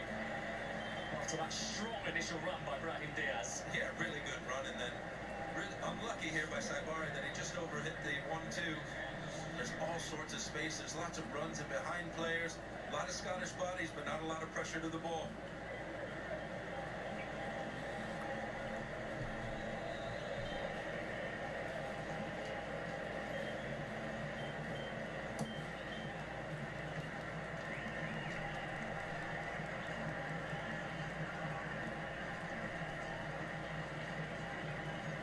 Bad RNG. It's okay. Elias has a way to give you the things you want. Some gamblers, you know, they can win. He's asked to sometimes cover one. I'm one of those. I'm that 1% of gambler that is winning. Going into the final third of Scotland, he's then asking to I'm that 1%. sometimes the Pikachu shiny. for the holding midfielder for Morocco. Then there's sometimes he's getting forward. I think they're asking him to cover way too much ground.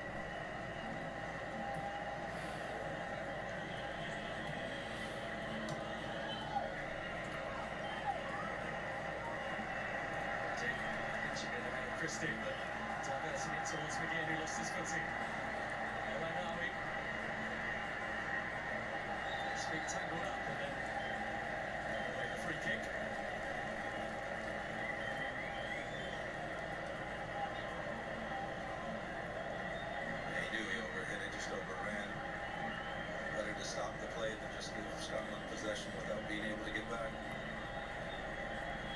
It's one of the stars of AFCON, Al-Ainaoui in the Morocco midfield.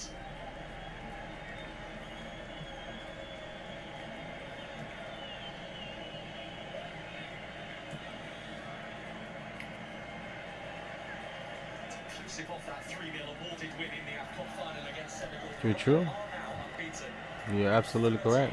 International games, the last team to beat them were 10 Just like a lot of them win.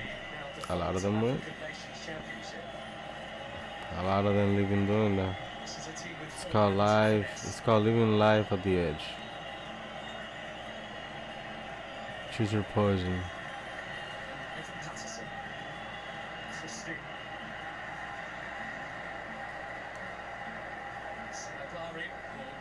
It's really not the same because mine is bound to happen. But my house is not on my house is not on stake. It's not on the table. A lot of bodies around there, really good skill. Now the potty running at Scotland is that of Brahim Diaz. Wadi. Kimi.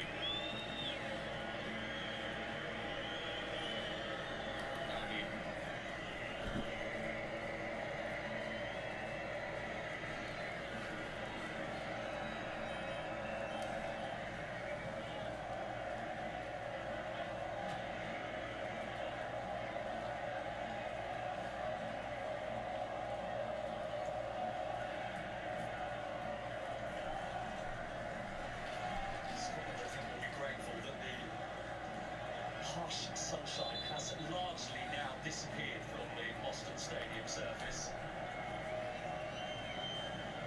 Bit of a breeze as well that is rolling around the stadium. Bit of a problem perhaps for Brahim Diaz here. Yeah, hope it's not just a bad knee into the thigh. A little bit of a dead leg. They're not going to want anything serious to happen to him if they want to make a long run of this tournament. Still limping slightly. Yeah, those are painful. Really painful.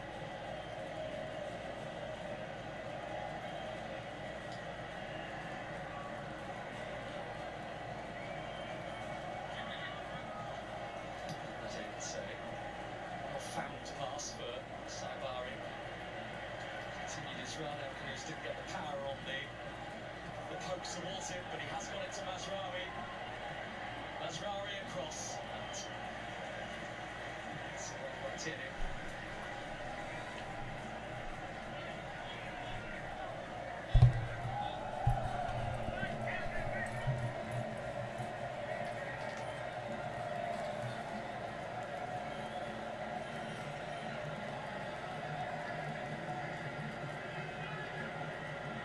Kimi.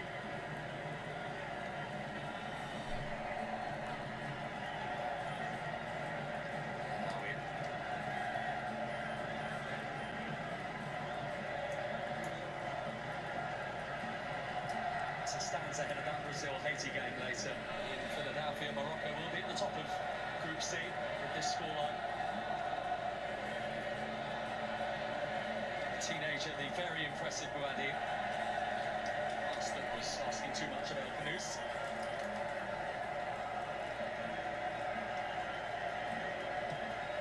First man to take Scotland to 3 major tournaments, Steve Clarke was quite candid in a recent interview when he said he hasn't really enjoyed the past 2 tournaments, but very much determined to absorb this one. Saibari running clear. Elkanous blows an opportunity for a second Morocco goal. McTominay is furious that they didn't call a foul. And you can see why. He knew what he was doing and he went to stop the play. They said play on. Saibari will be a little upset that he didn't roll the pass. You see it was bouncing up.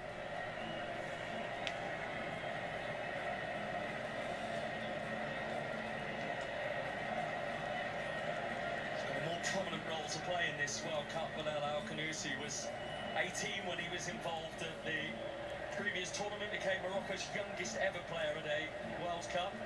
And indeed, it was his debut too.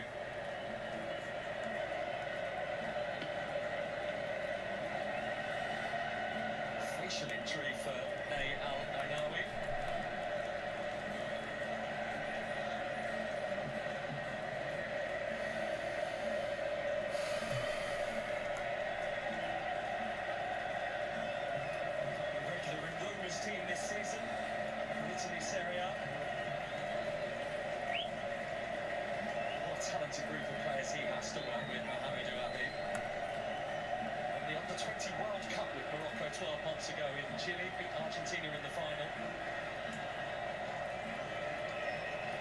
That's largely the blueprints for the reasoning behind giving him the job in March. There's no real weaknesses in this Moroccan team. I guess you can argue against some of the better strikers, maybe Diop and Riyad can be gotten at, as I mentioned earlier in the match, but this team is stacked with talent. Hakimi powers forward for Morocco. Brahim Diaz trying to keep that ball close to his feet and keep Hendry away from it. Turning in one way, then the other. Diaz.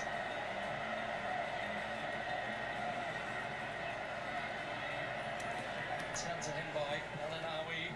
Fizzed across by Brahim Diaz. Brought away by McTominay. Pushes it towards Tierney. A roar from the Tartan army. Ref, how many times are you gonna let that slide, ref? What's going on? Free kick. It's a sign of a good team. They had so much possession. All the Scottish players were in their own box, even Trey Adams.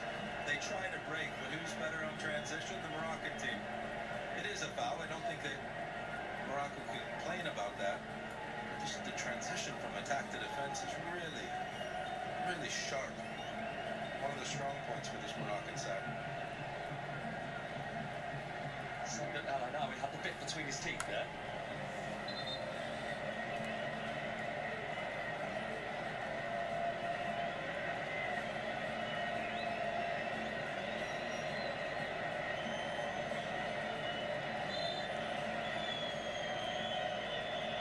Robertson with the Scotland free kick. More crosses than any other player in the Scotland team against Haiti 6 days ago here. Two centre-halves are right at the back of the queue. That's where the ball's going from Robertson over Mazraoui. He kept active by Hendry. Side flags up.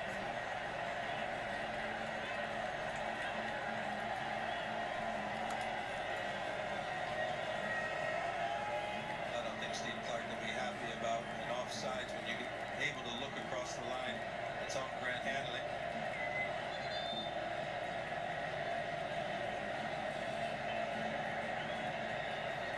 30 minutes in, Scotland are still waiting for their first shot in this game. It's only Ghana who have failed to have a first half shot at this World Cup so far.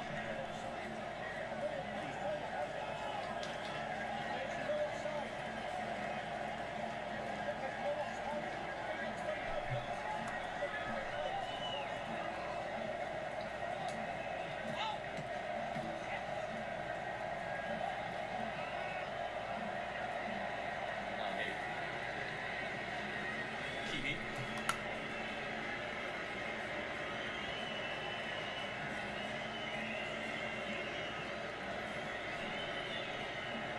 Between those two they are teasing. Brahim Diaz. Trying to crowd around the Real Madrid man. It works in the end, but Scotland needed 2 or 3 to do so. Christie scampers clear. He was immediately engulfed, wasn't he, by a wall of white.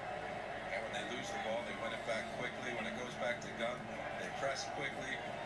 When they win the ball and attack themselves, they do it quickly. World Cup appearance number 7 for Morocco, which is 2 fewer than Scotland.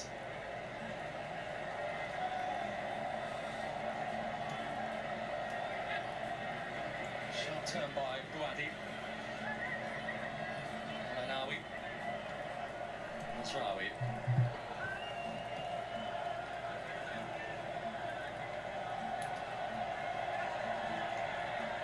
Sabari now popping up in a wide area, the Morocco goal scorer.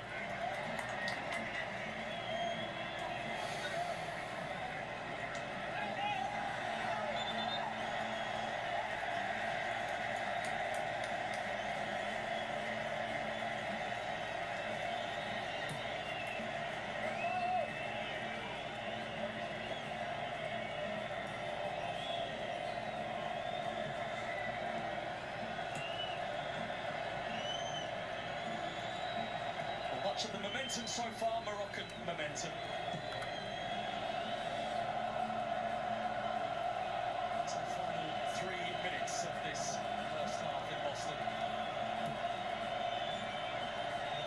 yards long. Too high for Tierney.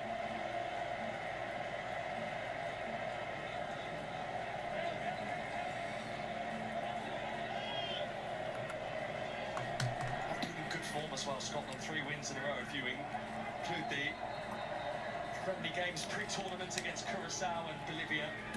Without doubt this is a step up tonight on those two and on Haiti.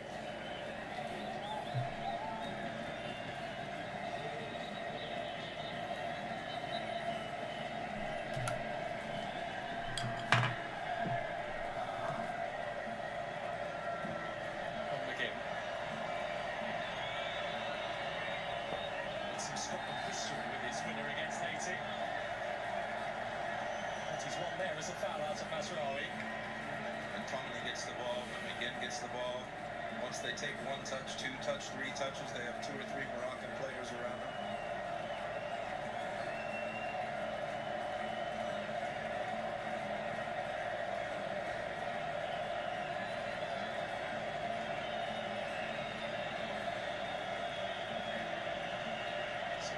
Captains his club side, Bologna in Italy. Lewis Ferguson with the Scotland free kick. Brandon Diaz is going to need to retreat at least 3 yards here.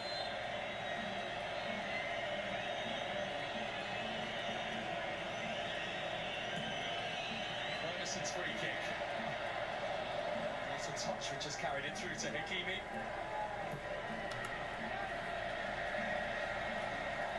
He wanted that into his feet rather than into the channel. Scotland will come again.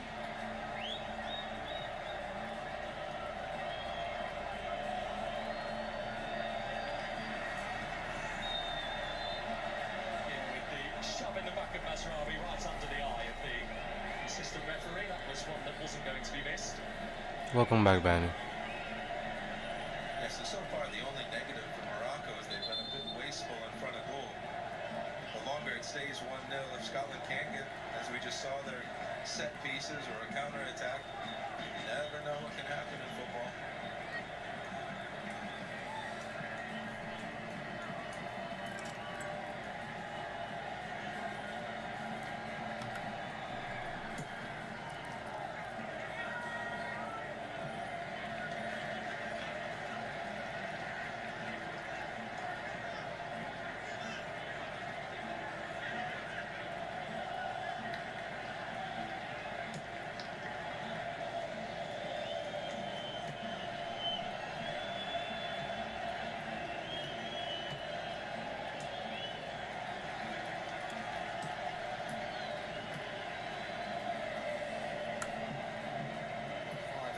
Minutes to be played at the end of this first half, which began with that beauty of a goal from Ismail Saibari.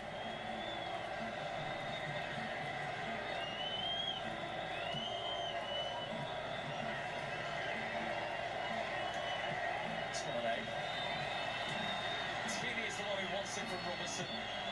It's come to McTominay instead.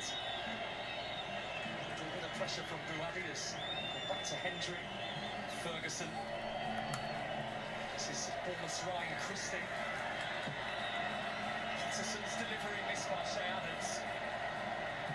Picked up by Robertson. McGinn was in the back post.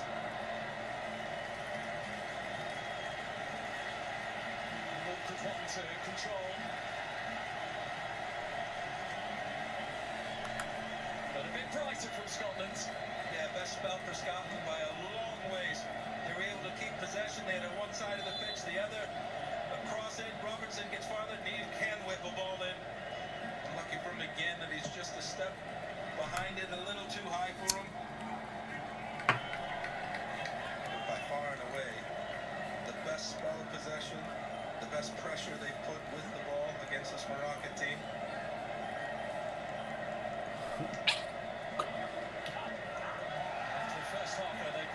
Wanted to get into half-time. Suddenly they don't want the half-time whistle to come, Scotland. McGinn. Tierney. Drop to Ferguson. Tierney. Shea Adams. Tierney again.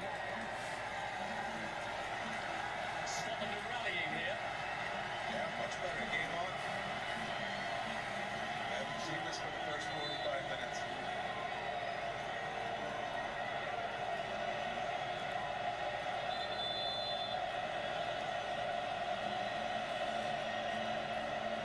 Oh, Just wondered for a moment, didn't you, when that ball came the way of they're checking for a penalty. Kieran Tierney, whether we were going to have another very special Kieran Tierney goal, having No. scored that wonder strike against Denmark to secure Scotland's place at the World Cup. Here's Tierney's throw. Here's Masraoui on the end of it ahead of Shea Adams.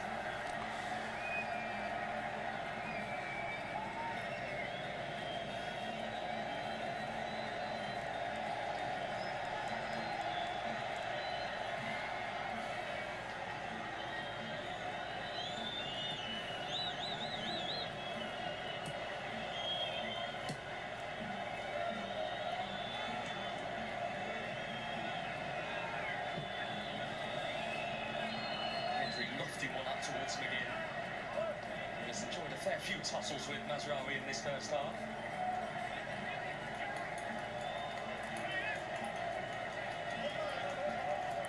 Now it is Morocco who will be grateful for the chance to catch their breath.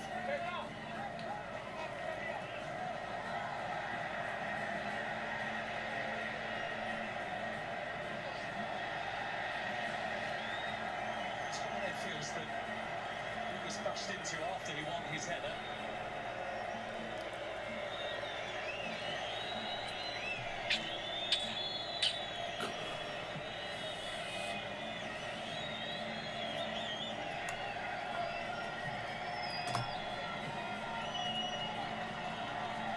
Hadley. Side of Adams.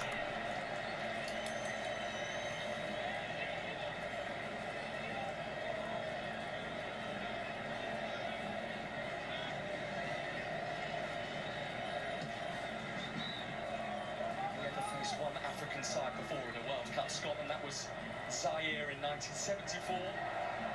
Like Peter Lorimer and the fearsome Joe Jordan scored Scotland's goals that night in the German city of Dortmund.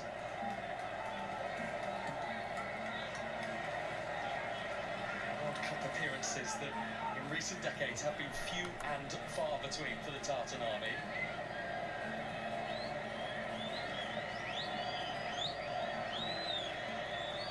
Morocco seem content to run down the final lingering seconds of this first half.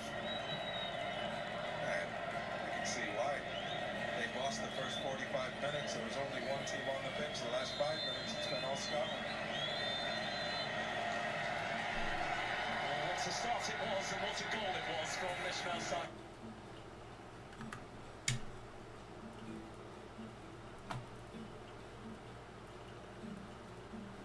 Blackbeard power. Yeah, they both got off screen. He came back looking like they got hit by buses. I don't know what people hit him with to cause this move, but it was something crazy. After this fight, they make it to the 200th floor. And the 200th floor is more like golf. I'm not gonna lie to you. They couldn't even walk down this hallway because there's a person there. Wait, no, there's a pedo. It's Hisoka, alright? And this man is on some nonsense, moving like a Baki character. He's behind her like her stand. But anyways, he says, don't come back to this block unless you move it heavy and got some strike. He literally used his hand to send them flying. When did bro get the force like this? Then he sat down and said, I will let you pass, but it's not like you could anyways. And they literally couldn't walk through this man's aura until we pulled up and said, you know what? Let me teach you how to be a real nigga. He explains Nenshinum again, saying everyone has it. And I'm thinking, I know the end of nigga from Ichiwaki Ramen. I know he was up to something. But anyways, since Wing already learned it, he can basically jumpstart Kilo and Gon's awakening. Now they have all this aura coming from them. And wait, why is your shirt untucked again, bruh?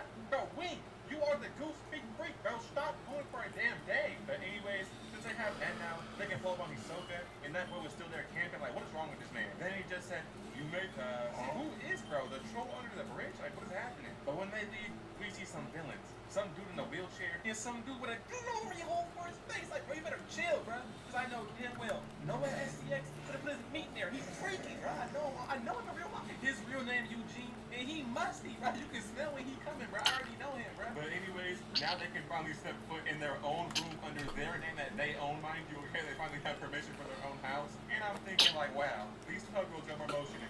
But now they have to keep fighting to keep their spot on the 200th floor. And the first fight is going to be Gon versus Glory Hole Face. He pulls up, and yo, why is Gon twerking? Chill. Right when I thought he couldn't get any later, he sends out some Beyblades, and I'm thinking, bro, you wearing a whole cloak trying to be mysterious, and your fighting technique is Beyblades, bro? Are you anyways, he gave Gon some back shots for garbage. Buddy, Beyblade boy. Anyways, he says nobody can stop his rotating tops because they're so unpredictable. And I don't understand how Gon was genuinely getting worked by this man. But he must have had them shit super boosted or something, bro. Gon was getting launched from the whole battlefield like ice show speed when he was in WWE for like 1 day. Ref was talking about some Gon, can you still fight? Nigga, shut up. I'm trying to lock in. I bet. That's why you get whooped. Getting whooped? Surely Gon does not lose it. Oh my lord. Bro was in the hospital the next day. Beyblade boy folded him. But next time we hear an announcement, Castro versus Hisoka. And apparently that boy Castro is really like that. But Killua wants to see what the hype's about, so he goes to spy on him, easily sneaking past his goofy guard to find Castro's room. He uses his nen to cover himself, basically making himself invisible, spying on Castro, when bro just spawns behind him. He says, don't ever pocket watch a real nigga like Castro. He goes back to bed. Killua tested Castro's chain, and they came back real. The next day, the fight with Hisoka starts, and he runs up on Hisoka, jumping up and going for the RB grab move. Even after Hisoka dodges, he still gets hit by Castro. He runs up on Hisoka again, and bro gets cracked in the jaw. He had this man playing hopscotch, trying to get away. He pulled up on bro, then teleported behind him, made Hisoka do a handstand with his head only. We have never seen Hisoka get pressed like this. But then he awakens his Isagi musty aura and gets ready. He runs up on Hisoka, teleporting behind him, and cuts off Hisoka's arm. Bro out here doing God's work. Hisoka will never goon again. It turns out Castro can make a clone of himself using his net. But then Hisoka turns his right arm into carbs. He says pick a card, then add 4, divided by 6 or something. I don't even know, bro. I can't even do math, alright? But it turns out he already knew bro's answer. He had everything planned. Who plans to have their arm cut off? This man is a freak. But Castro pulls up on this man and cuts off Hisoka's other arm. But this man's back is deep because Hisoka pulls out his other arm that was cut off. Are you confused yet? Because I am. Castro tries to jump Hisoka with his clone, but his other arm comes flying right towards bro's face. Had this man's brain spinning around in there. He was stun locked while all these cards came flying at bro and dropped him. I'm telling y'all, bro, early on, Hisoka was doing whatever he wanted. This could not have been bungee gun, bro. There's no way. All of this, then he went back to his room to, whoa, how'd she here? How'd she get here, all right? Putting on a 2025 Anthony Edwards performance, bro. Yeah, she let him crack. After watching that, going to Killua aside, they need more Nen knowledge or they're finished. The next day, when Zushu was walking, he got ran upon by these thugs. And I think they wanted to, like, steal his shoes and sniff his feet or something. I don't even know. Luckily, Killua pulled up, and he made them promise to never get in his way again. So Killua buys a new fit and links to Wing to learn even more Nen. And after the training, he was ready to handle business. But after that, he got to go on a side mission real quick because the gang was not showing proper respect. He pulled up on this man and said this. You live, you die. You use Nen, you die. Make a sound and you die. He made this man apologize and agree to never show his face at Heaven's Arena again. This was hard, I ain't gonna lie to you. Then the other two were together, and they're like, we can handle Killua if we're smart about it. And bro said, no, there is nothing you can do. I'm inevitable.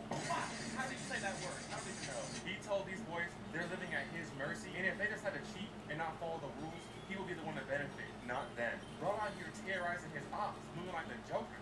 But now it's time for Gon's next fight, and he's getting a rematch with the Beyblade boy. The fight starts, and Gon W keys his man, so he has to start spinning himself around, and I ain't gonna lie, how was his brain not fried? And then he sends out all his tops, but Gon isn't worried this time. He just takes them all. Then Gon uses his fishing rod to try and hook bro, and it looks like he just terribly missed, but nah, he's on target. He hooked the floor, then flipped this man like a Dairy Queen blizzard. But this right here is the crazy part. Besides him falling, Gon gonna walk this man down and decides to break off his prosthetic leg. What is wrong with you, bruh? The fight was already over. Ref, do something, please. But I'm trying to figure out which doctor approved this nonsense. Yeah, doc, I want one leg that spins around really fast. Bro, what are you talking about, bruh? Did you go to Johnny Sin's clinic? Then we see it's Killua's fight time, and bro pull up on a man in a wheelchair. Killua runs, immediately jumping into the air and tries to kill this man. But bro got the turbo boosted wheelchair. He boosts himself out of there and releases his whips that apparently nobody can dodge. Turns out Killua can, because he quickly caught both of them and had this man shook, looking like Courage the Cowardly Dog out here. Yo, Max was slow as hell, I'm sorry guys. But it turns out the whips are also electric, and they let off 1 million volts of electricity, bruh. Okay. Nobody can stop me now. Oh shit! Bro got pulled up into the air, out his wheelchair, like 200 feet up there, bruh. He knew he could not survive this fall, so he had to land in the hands of a kid carrying 1 million volts. Safe to say, Killua won this fight. And I don't know how this was legal, but watch this. Because the wheelchair dude is working for Dana White. He had to fight Gon just 10 days later. And Gon was not playing this little game with him, bro. He just picked up the whole floor and threw it at him. So so he had to dodge it using his wheelchair booster. But that's when Gon cut him off, landing on his chair and stopping it with his shoes. Like, where these boots came from, bruh? And from here, he grabbed this man's arm and proceeded to break them. Then look at this stuff.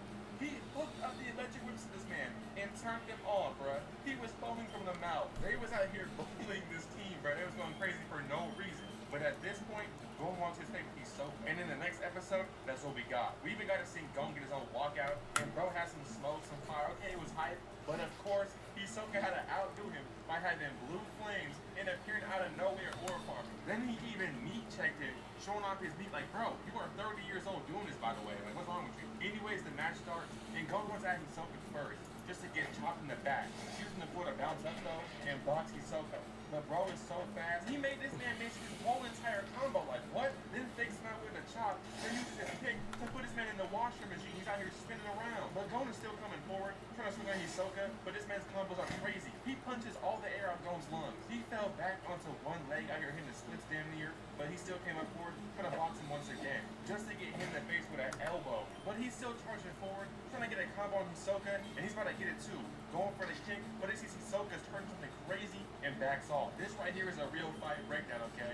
They were going so fast, I had to rewind like 20 times for this. Anyways, Gon gets back up, and Hisoka's still blocking, just trying to weave Gon. But then he randomly hit him with a punch of doom. And look at this, bro. It had steam coming off him after. Gon runs up once again, and Hisoka's just having fun for it, I ain't gonna lie. He hits his spin move, but Gon quickly adapts like Maharaga. Hisoka knocks Gon back and hits his emote right after. Like, bro, you are not Sensei Wu, you are not Jackie Chan, you are not Chinese, put this emote down. Gon gets up, running towards Hisoka, looking for an opening. This man teleported like 200 times and couldn't find anything.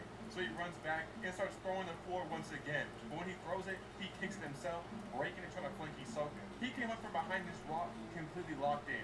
Practice man Hisoka riding his job too. They even had an instant replay. They had to run this back. They showed every angle you could imagine. They're like watching Flat react doing an instant replay after he scores a point while he's losing 1-4.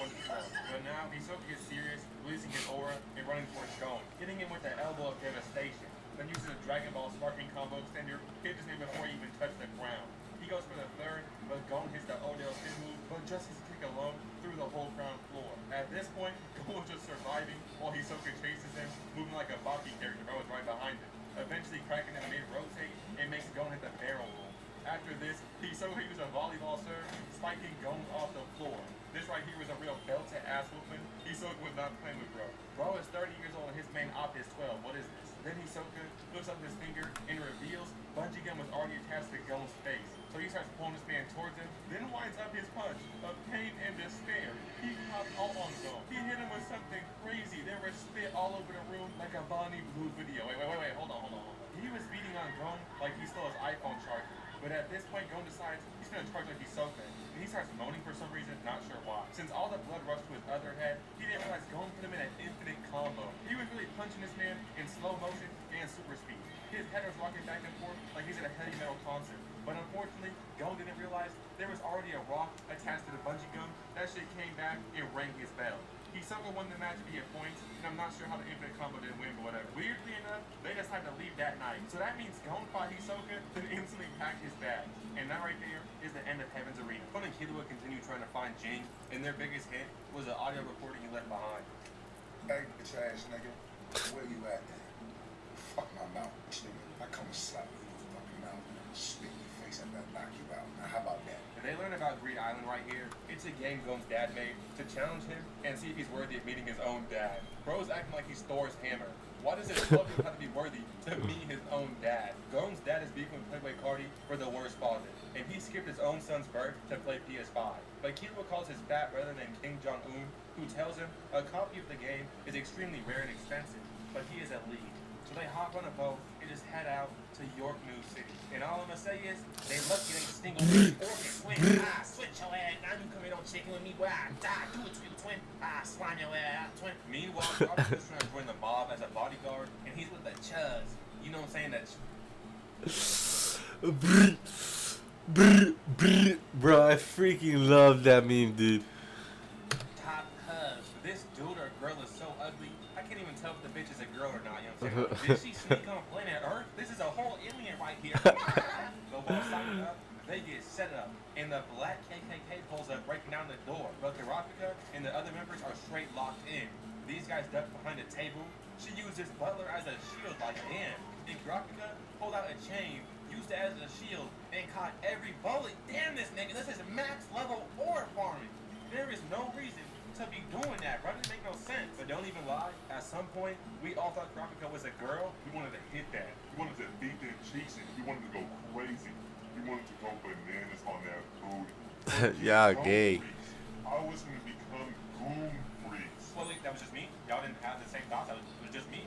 Alright, then. Karapika starts jumping around, dodging all these bums, while the rest of them start throwing hands, wasting all their That time. exactly. No way, bro. Don't say that, cool. Don't say that, bro. Inside job. Call them off right now. It's like those guys that help you look for your phone, but they stole it the whole time. Like, damn, the nerve of me, bro. The reason Karapika's joining this group is because he wants the Scarlet Eyes and information on the Phantom Troop. Because they smoked his whole entire village and family. Like, damn, man. Wow. But this is where Gon and Cuba learn about the auction selling Reed's Island at 8 billion Jenny. So safe to say, they need to earn some bread, bro. They are broke. Meanwhile, Karapika meets the boss hiring him and some girl named Neon that can predict the fate of others with 100% accuracy. The Phantom Troop also meet up together because they're headed to the auction. They finna hit a lick and some easy bread for them. In the city of York New, Gon and Killua run into Leorio. And you know him, bro. He got that bag on him, that briefcase, you know what I'm saying? He's gonna get them some bread. They had this man on the side of the road, arm wrestling for money. And it was going well. He was stomping grown men like nothing. But if you're asking me, he could have went to the casino instead and gambled all his money. Because 99% of gamblers quit before their big win. He would have guaranteed to eventually double his money and be rich. But then this girl pulls up and still be mama, God, girl, mommy. From She's the bad at that. and she's actually She's 100% what he said first. Just so we can beat him. If it was me, I would have started just licking her hand as fast as possible, but not everyone's real like me. Karapika and the living abortion start watching over the auction house, Yo. waiting for the. Wow. He really called her like that. Phantom Troop or any potential thieves. But somehow, the Phantom Troop was already inside, and they're the announcers. But today they're announcing everyone's dead. They start shooting up the place like a white kid at school, even smoking on the bodyguards from Karapika's group. The rest try to run out the door like, come on, bro, this is too obvious. They got cracked with a vacuum. The girl tried to run away, they got hit with that leaking vacuum of death, okay? Then Shizuku pulled up and sucked up all their bodies, leaving behind no evidence. This right here was a level 1 mission. It was way too easy for them to blink the whole city. Karapika pulled up like, where are our ops at? Nigga, you too late. They already cleaned up the whole vault. And they escaped in a blimp like Team Rocket or something, bro. Team Rocket. They're being followed by the Mafia that somehow knew the Phantom Troop was coming. So Karapika and the others start heading towards them, and it's gonna go down. The Phantom Troop got surrounded by the whole Mafia, and they only send out one person, Uvugi. He hopped down, he got a gun pointed at his face, but instead of panicking, this man started laughing, bruh. He got shot in his dome, but caught the bullet with his bare teeth. This man is straight crazy. So crazy, he smacked bro's head horizontally. They had a sniper pushing.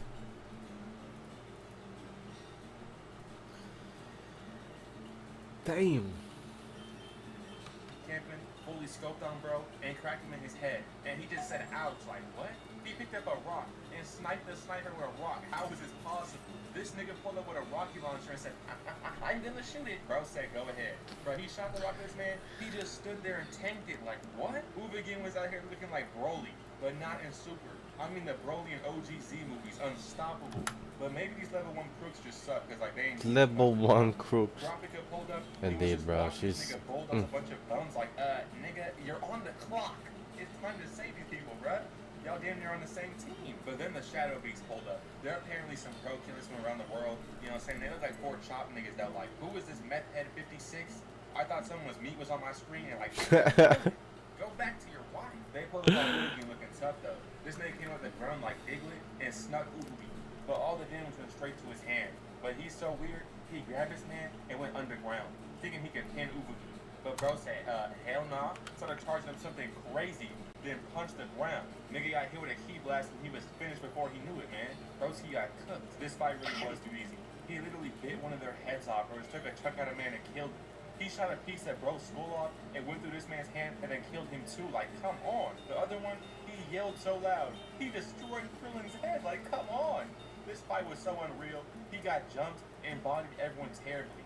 But this nigga Karapika pulled up and put a chain around this man and just kidnapped him. Bro just took Overgame home like a show and tell or something, I don't even know. They had this man strapped down like Wolverine. Karapika left him linking with Hisoka, and I thought Bro was gonna get touched inappropriately, but Hisoka started snitching instead. He don't even like the Phantom Troop. Karapika was gone for about 20 minutes, and the Phantom Troop busted down their door and freed Ubagin. This nigga got up and he was so pissed. So Ubo pulled up for the 1v1, trying to settle the beef with Karapika. He pulled up with them E-Boy chains, and Ubo uses Kaioken. He punched the ground. Yo, chat. So Karapika jumps in the sky. I am not gonna lie. This fight right here between Kurapika and Ubogin is one of the most disrespectful fights in anime, period. Kurapika disrespected him so hard that was not even a joke. Kurapika went stupid and this shit died by tinnitus screaming in the ear. I gotta say, Bro would have been a Hall of Fame slave catcher back in the 1900s, okay? But Ubogin got good movement, okay? He's dodging all them chains. He pulls up and tries to punch Karapika, so he had to block it with his arm, but his arm almost breaks from raw strength. Ubogin tried to double up and blitz this man, but he's even faster. He was behind Bro and gave him the nasty back shot. But then he doubled up with this combo, and Bro was looking like Robin. Drop kick from space is crazy. Ubogin made smoke with the ground and pulled a cracking Bro, breaking his arm. He already had his invisible chains around Ubogin and caught this man. Even with his max power, Bro could not break out. So he walked down to Ubogin and started flexing on this man, saying his kid is busted, no one can stop him. He literally pulled out a chain that gave him max heal. Like, come on, he's kind of crazy. Max badges, Hall of Fame. So he pulled up and started beating this man, serving him the full combo. It ended with Karapika digging his grave.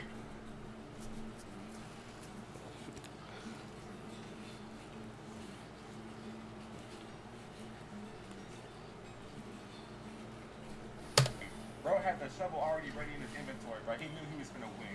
Honestly, an amazing fight. Everybody remembers this as peak, and they're 100% right. Gon and Killua start finding rare items and selling them. They're basically TikTok dropshipping, and they find this weird-looking guy. He knows a lot about selling stuff, and he has information on the next auction, selling Greece Island. So, so they start working together and stuff. But while they're out, they run into the Phantom Troop and start following them across the town. Really bad idea. They were hiding inside some building. Looks like a Call of Duty map or something. But while watching, Machi and Bro look dead at Killua and Gon. So they panic and try to run, but Sphinx and Papinoda started blocking the door. Killua was not going for that, bro. He started panicking, jumping across the whole room using quick attack, but Bro dead got caught by Sphinx like really easily. Gon got trapped between a baddie and this big nose chop shit, and they got straight up kidnapped by the Phantom Troop. They had no choice. They was in the car, and I have to ask, does anyone know why Sphinx owns a full-down Gucci tracksuit? Like, Bro been spending that Phantom Troop paycheck on some bullshit. It is not. It's true. It's true. They Gon and Killua back to their base, and they meet all of the spiders. Nobunaga decides though he's low-key rocking with Gon and Killua, so he makes them stay to join the spiders. They had Gon and Killua locked inside some room like Hello Neighbor's basement, but they decide they were not staying with this creep named Nobunaga, so they decide to run up and bust down the left and right wall, splitting up. Had this man chasing nobody, he was getting lost. They really hopped the fence, even though they're white. Well, actually, you staffs are Japanese. Yeah, shut up, bro. I don't even care. Meanwhile, the mafia has a meeting, and they're hiring even more assassins for the next auction, including Karapika and Killua's dad Silva and Grandpa Zeno. They look, got a super team going on right now, okay? Check the stats. But they don't even know Krello has W Grizz. Bro backed the mafia guy's daughter. He took her out and had her using her powers on him. Not knowing Bro could steal powers, he yanked that off. Then he goes to take her to the auction, and in an instant, he knocks her out like, oh no, someone help my girl. She looked at Eustace, now she's blind from his amazing, beautiful shine. Then he goes to the rooftop, and Bro was looking mad creepy. He hopped out from behind a dead body and asked for the Fae. All this while the Phantom Troop was outside, treating York New like New York City, bruh. Prime K-Block was outside. They was shooting and killing everyone. Bro drove his car into the police officers like, what is happening, bruh? They was treating the place like a GTA online server. They was doing whatever they wanted. But it cut back to Krello in his fight, and he off-screened this man. He was being eaten by fish that keep you alive while eating you. Then Krello dropped the curtains and started hitting a 10 out of 10 pose. Bro should have been a model, not a villain, okay? Like, this right here was hard like a Spider-Man movie cover. You get what I'm saying, bro? This pose was tough. Gon and Killua called Karapika, and they're like, hey, twin, we got the jump on the Phantom Troop. Let's work together. But Bro was not feeling it. He does not rock with them like that. But then it cuts to Zeno and Killua's dad, Silva, and they find Krello. They need to handle their business. So So they walk down on him and straight teleport. Silva tried to flank bro and kick him, while Zeno pulls up and tries to shank his man with his long ass nails. Silva pulled up from the back and cracked his man. Then Zeno hits him with that key blast. And bro used the Robin Sky down slam. This is insane. He does get stabbed by Crollo though, and if you really check the stats, that's one of the worst jumpings in all of anime. Crollo says the classic line, 0.1 milligrams of that stuff can paralyze a whale. Oh, you didn't know? I was the #1 ranked player in ABA Roblox 2020. Yeah, I know my stuff, bro. I know your Kuchik just got wet from that too, you know what I'm saying? I really like that. But Crollo pulls out a book, and Zeno literally ups a whole dragon on this man. He sends it at Crollo, but he somehow dodged it. But this nigga has a Tesla dragon, it has autopilot. Eventually it caught Crollo and pinned him down, and Zeno pulls up with that JoJo's Bizarre Adventure combo. And this man literally... This was a good fight too. Silver dropping a nuke on him. And then bro's phone starts ringing, and he's like, hold on, yo. The people that hired me, yeah, they just died. I ain't getting paid no more, so we finna dip. No hard feelings. Like, bruh, come on now. Like, there's no way Crollo don't just sneak you on the way out, bro. Like, come on, you just jump this man, and you just finna leave now because you ain't getting no bread. The auction's still running somehow with all that chaos going on, but what they don't know is that Phantom Troop was already inside the function, bruh. They make fakes of all the rare goods and swap them out to be sold. It turns out the Troop also faked their dead bodies, and that's why the auction felt safe enough to stay running. The next day, Garpika tells Gon and Killua, there's no need for them to team up no more because the Troop is dead and they can chill out now. It's safe outside. But as you know, they're still alive and they're actually chilling because Krill's using his new abilities to see their future. In the future, and looking good for most of the Troop. Apparently, 5 of their members are going to be dead in the next week. But then Hisoka texts Garpika and says, lol, nigga, the bodies are fake. Honestly, he should have known them bums did not kill the Phantom Troop, bro. Indeed. I mean, Crollo could have killed them too. Crollo is crazy, bro. Crollo is crazy strong. So Garpika decides to finally work with Gon, Killua, and Leorio. They have a plan. This is exactly how it played out, okay? Killua was with Melody, following the Phantom Troop. Bro, he finally got her Melody. They're just walking down the street. Like last night, it was not wreaking havoc, blowing up the city for fun, having a good old time, okay? But Garpika's in the car with Gon and Leorio, following Killua a little ways behind. The Phantom Troops start booking down the street, but it's rush hour, so they're better off chasing them down, and Garpika and Gon hop out to follow the Phantom Troop. So they're chasing them down the street, and they're about to fight, but Gon and Killua decide to pop out and play it off. They get kidnapped once again. They get taken back to the lobby of a hotel, and it's not looking good for the boys. But then the lights turn off, and they jump up. You know, there was some crazy form, bruh. They jumped her in the dark, but ended up losing the fight somehow. There is mad troop members there, though, so I don't even blame them. But they didn't even notice, during the fight, Garpika kidnapped Frollo, and now their boss is missing. They go to meet at the airport for a hostage swap, and he puts chains inside of Frollo's heart, stopping him from using Nen, then puts a chain inside Pakunoda's heart, stopping her from being around troop members or even talking to them. They go out and trade Frollo for Gon and Killua. So basically, everything I just covered was for nothing. But after they leave, Hisoka reveals he wants to fight Frollo. But y'all know how this freaky nigga works, okay? He only wants to fight your maximum strength. So when he found out that Frollo was weakened, bruh, you got blue balls. He was going out sad. Greed Island starts on episode 59, and we see Gon and Killua looking fresh. They're at an auction for the game called Greed Island. Seeing this black dude walk out, I almost reached for my wallet. I thought he was for sale. I was gonna buy bro immediately. But he shows off the Greed Island console, which is indestructible if players are inside. And I'm thinking, damn, what is that, a PS4 like? Those things never go out. I see my homie's PS4 on life support, sounding like a plane. But then this lady's like, listen, all you broke niggas with no bread, get out of my auction right now. We see going to the team, and I have a feeling they are not broke. Because look at this dude. This is the biggest Jew I've ever seen in my life, though. I can tell he has some connections. But unfortunately, some richer guy bought the console first. So Gon and Killua would have talked to him after the auction and begged for a turn to play like your annoying cousin. It's my turn, shut up! I'm a professional hunter. I want to play Greed Island. Boy, don't you got school tomorrow? Where is your dad at, boy? Twin, Where's your dad at, boy? Twin. I'm not gonna lie. Let's see if you can use Nen though. So they go into another room and start showing off their net. And bro starts calling them trash. Bro, is you serious, bro? You want to hop in Greed Island and you got level 1 net? So you gonna kick me out? Alright, bet. Watch that happen to you, bro. Bet that. They walked out of that room so pissed, bro. Look at the way Gon walking. He is so stiff. It's like going to one of them Drewski auditions and he kicks you off immediately for the way you look or how you sound. Like, wow. They should have watched their mouth, though. Because the Phantom Troop overheard them, robbed them boys, and took their PS5. They went home and started gaming together. Like, there is no way. Does Sphinx even need the money? He got a Garpika ability is broken. Garpika is crazy. Gon and Killua go back to the crib, and they was pissed. Killua said, bro, we need better Pretty cool power, side character, bro. Dude started shocking himself with a taser. This This is not how Anel got them powers, bruh. You need to stop that. Then Graphica came in, and Gone's like, Graphica? When did you know you were gay? I mean, when did you know you wanted to make chains? Oh, the chain? Yeah, basically I'm just like, kind of like freaky, you know? Like I'm kind of freaky. You get me, bro? The next day they head out to the Greed Island tryout because they want the best hunter to complete Greed Island.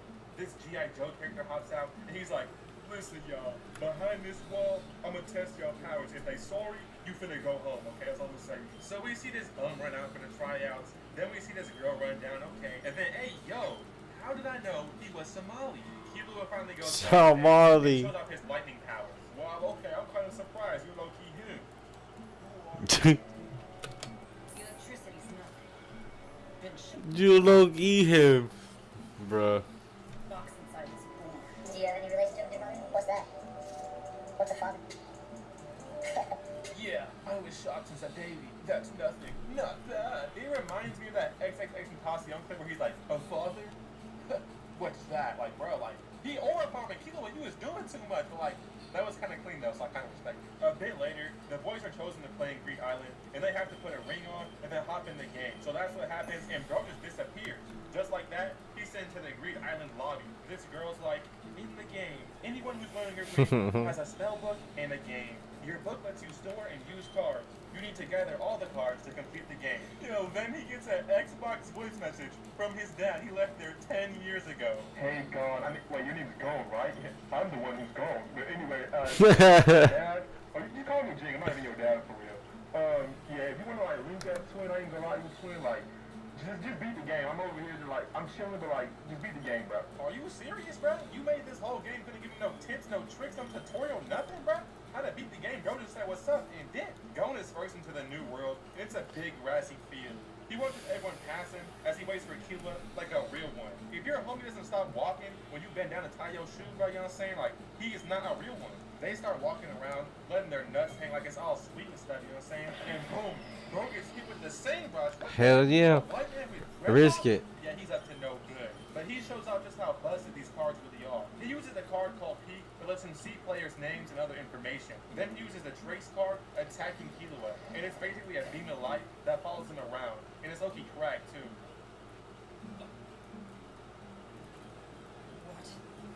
What was that? This kid is dangerous. Return on. Masadora. There is no way this man just used straight aura to make bro run. And he's only been in this game for about 20 minutes. Come on now. They eventually make it to this town, and it's got leaderboards. And I'm not gonna lie, bro. It's looking like Green Island copied Blox Fruits. Yeah, they copied the go. Hey, look, Abdul's here. They meet up with other contestants. Abdul is here. Man, he's probably gonna start begging pretty soon. This other guy looks like a Minecraft like YouTube predator. And look, Abdul is here. The meeting is to discuss a And series bounce. of players. He's been blowing people up for pretty much no reason. Like, excuse me? We're letting anyone hop in the game? No background checks, no nothing, bro? We got King Vaughn and Greed Island? Like, why? But the homeless man's like, we're gonna start a team, and we're gonna start stealing cards from any type of violence. And Gon says, y'all is tweaking. I want all the fame, all the violence. And just heads off with no Parker! first day. They're about to leave. What's good, Parker? Wait, let me join your team. How are you? How are you? No, what? No, I don't. Then get lost, bitch. And from this point on, she decided to ruin Killua and Gon's quest of beating Greed Island.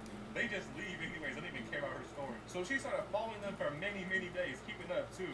Eventually, they come across some evil thugs that want the fate. Oh, they want some help? They want help? They started begging for money. They were like, oh, my son is so sick. What will I do? I need like $80,000. Like, bro, what? Let that nigga die. 80K for this kid? Make a new one. Excuse me, we're busy, so shut up for a minute. Yo, I just realized, bro, that talking in this arc is crazy. They was going different. But then they give him the 80,000 anyways, and the kid's like, oh, I'm so cold. I wish there were some children that could offer me their clothes. I can give them what I'm worth. Oh, can you really? YouTube. No need to thank us, unless you've got items or info. Yo, tell me why these dudes gonna scoot all the way back like their request was just so crazy. They left the crib broke, cold, and finessed. I know they pissed. Then they ran into some giant, and I'm not even gonna lie, looks like some kind of Adventure Time villain, like something serious from Adventure Time. At first they were fighting it, and their attacks did no damage, but they kept fighting it anyways, eventually finding their soft spot, aka their eyes. And look, they really slumped, bro, the whole giant clan. Bro's on the ground against them, taking a big old nap. Then they come across some horse and wow, I need that horse. Where can I find that horse? Has a maximum potential. Unlimited potential. Is this horse real? Can this be purchased in real life by chance? Can anyone maybe remake this one? Just wondering. Eventually, Bisky hops down and tells the boys they're wasting their potential because they suck at Nen. She holds up a finger and makes a number with Nen, explaining she's a professional hunter and she's actually 67 years old. Dead 40 years ago? You're just a hack.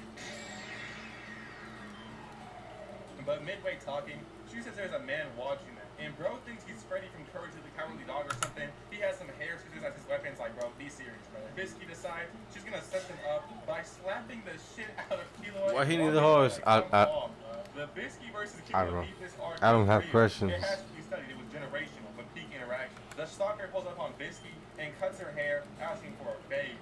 He looks at her, but she grabs his man's arm, breaking it, throwing him into the air, and then making him do a spin cycle dance. We're like, come on. Then she gives him back shots as he falls. He just went out like I Show Speed in that WWE clip, bro. Come on. Y'all seen that before, though? Y'all seen that? Bisky then goes out of her way to do a follow-up interview explaining how she bodied this man in real timing on camera. Still doing that today? Bro, I just finished that nice joint. She had them training with some crackhead guinea pig. She kept going a whole like Jesse Pinkman. That is crazy. I'm gonna roll over probably later. And use him as a practice dummy, bro. A punching bag. Force him to train with her new students. In the pivot too, like does he get a break? Does he get some water or anything? Or he's got to fade the whole time or she gonna beat this man? Gon walked up to a rock and then broke it. Grabbed a boulder and jumped on him. That's a crazy slam. They was jumping, bro, from sunrise to dawn. They was exploding rocks in his face too, like come on. They actually fought this man for 2 weeks straight, using him like Call of Duty Double XP weekend. They beat him so bad, bro had a flashback to when he got beat as a kid. Then he retired as a serial killer. He said it's time to hang it up, I'm ass. When I thought of Green Island, I think of like really long and boring, but now looking back at it, it's probably my favorite arc in the entire show. Like it's actually really good. After this, they learned defense techniques, Ten, Zetsu, Ren, Hatsu, and Gyo. Use that to make Ko. If you're using Ko in your fist, but get caught somewhere where you're not, you'll be destroyed. There's another technique called Ken. That puts Nen all around your body for your defense. Unfortunately, Gones isn't very strong, and he gets mopped by Bisky. So to train that, Bisky makes him change their defensive powers and offensive powers in different places while using them. Meanwhile, that group's having a meeting, saying they're finally gonna beat the game. Now hold on though, I got something to say real quick. I'm the bum. Fuck. Everyone better run their pockets right now or I'm blowing it up. Some dude trying to run up on this man and he got his face blown up. The bomber said he put bombs on every single member and they better give him their cards or it's over. He says they have hours to decide, then whips out a card and just leaves. Like, come on. One person follows him and he's like, hey man, let's just work it all out. Blew this man face up so quick. Traded bro to the afterlife like Luka getting sent to the LA Lakers. Come on now, bro. Shout out my Sunshine and King LeBron. Meanwhile, a boat pulls up because the Phantom Troop found out Reed's Island takes place in the real world. But when they pull up, this man pulls up and he does not like Razor. immigrants. He pulls out his ice card and sends them all back home. Then pulls out a bomb and does a volleyball serve, destroying their boat. Like, that's crazy. They be giving out any powers in Hunter x Hunter. Killua decides to give himself a pass that'll let him go into the real world for a couple of days, while Gon stays behind with Bisky and training. Yo, is that Goku? What is he doing pulling up? Oh, it's Abdul. Listen, that freaky nigga was a bomber the whole time. He's going to kill everybody. Wow, that's crazy for real. No nigga for fake, yes for real. Impossible. The gunman gon' lean a gunman. But while he's complaining, the bomber's making a trade. Their lives for all the cards, and he does not honor his word. He kills every member of the gang. While that's going on, Killua makes it to the Hunter exam site. And bro, why is that fat Italian still here? How does Tompa eat and sleep live? Like, does he not have a job? Like, he does this full time somehow. Who is funding this? They decide this year they're gonna make everyone fight for their badges in one room, and when it's over, it's over. But only Killua makes it out the door. It's already been a full hour and a half. What are the others doing? They're all asleep. Huh? It just took me a little while to collect all the badges. And just like that, he became a hunter and went back to Grease Island. It took bro like 3 hours to become a hunter. At this point, they're just hunting down mid-cards, filling out their book, trying to beat the game in a fair way. But then they get a phone call by some guy. He says, pull up for a trade. They actually make a trade, but I'm more confused on when did Gon get this chain and why do I kind of want it, bro? Like, I'm the one covering the show. I should know when he got it. I don't remember this. This boy really rocking the Chrome Hearts chain. He's him. Then they go to the real method of getting riches. The casino. Look, I told you, 777. Cold, You always win at the ice, casino. Then we ice. see the bomber getting through. He's making a trade with the G.I. Joe guy. Blizzard. It was set up the whole time. These guys was no pooping through the ground. Then run up and snatch his team's cards. Half their deck was missing in one swing. Then they pulled out some running card and just dipped. They were gone. After this, they had to start making meetings because Gendu's got to beat the entire game off stealing and robbing, and nobody wants that bum to win. It's like when Duplessis beat Israel at Asanya, like, please, go! Don't let that bum beat you. Please don't let this happen, Izzy. You let it happen. Judging how almost all these characters are built like background characters, I don't think they're very useful. They decide as a team, they're going to hunt down an extremely rare card. To do this, they'll have to defeat Razor and his 14 devils. Like, what you mean 14 devils? They wouldn't happen to be 14 young black gentlemen with ski masks and something called the Switch, would they be possibly? To a certain extent, I was kind of right. But Killua pulls up and dumps alcohol on Bro's head, then lights it like, yo, you gonna kill Razor's underling? Then they're taken to the real headquarters. They got volleyball niggas, baseball niggas, boxing niggas everywhere. Now they gotta play different sports and win, earning a point. Enough points to look at the card. The first game is boxing, and these boys extremely underestimated Razor and his 14 devils. They had some real devils. They was boxing like Hajime no Ippo, but we thought Kill's team was still winning until it turns out Bro landed a knockout counter mid-fade. Like, what? Who is this? Floyd Mayweather? These niggas is highly trained. What? When I was training with UFC legend Chael Sonnen, he taught me this technique exactly in the perfected form too. Most could never learn it. That's just me though.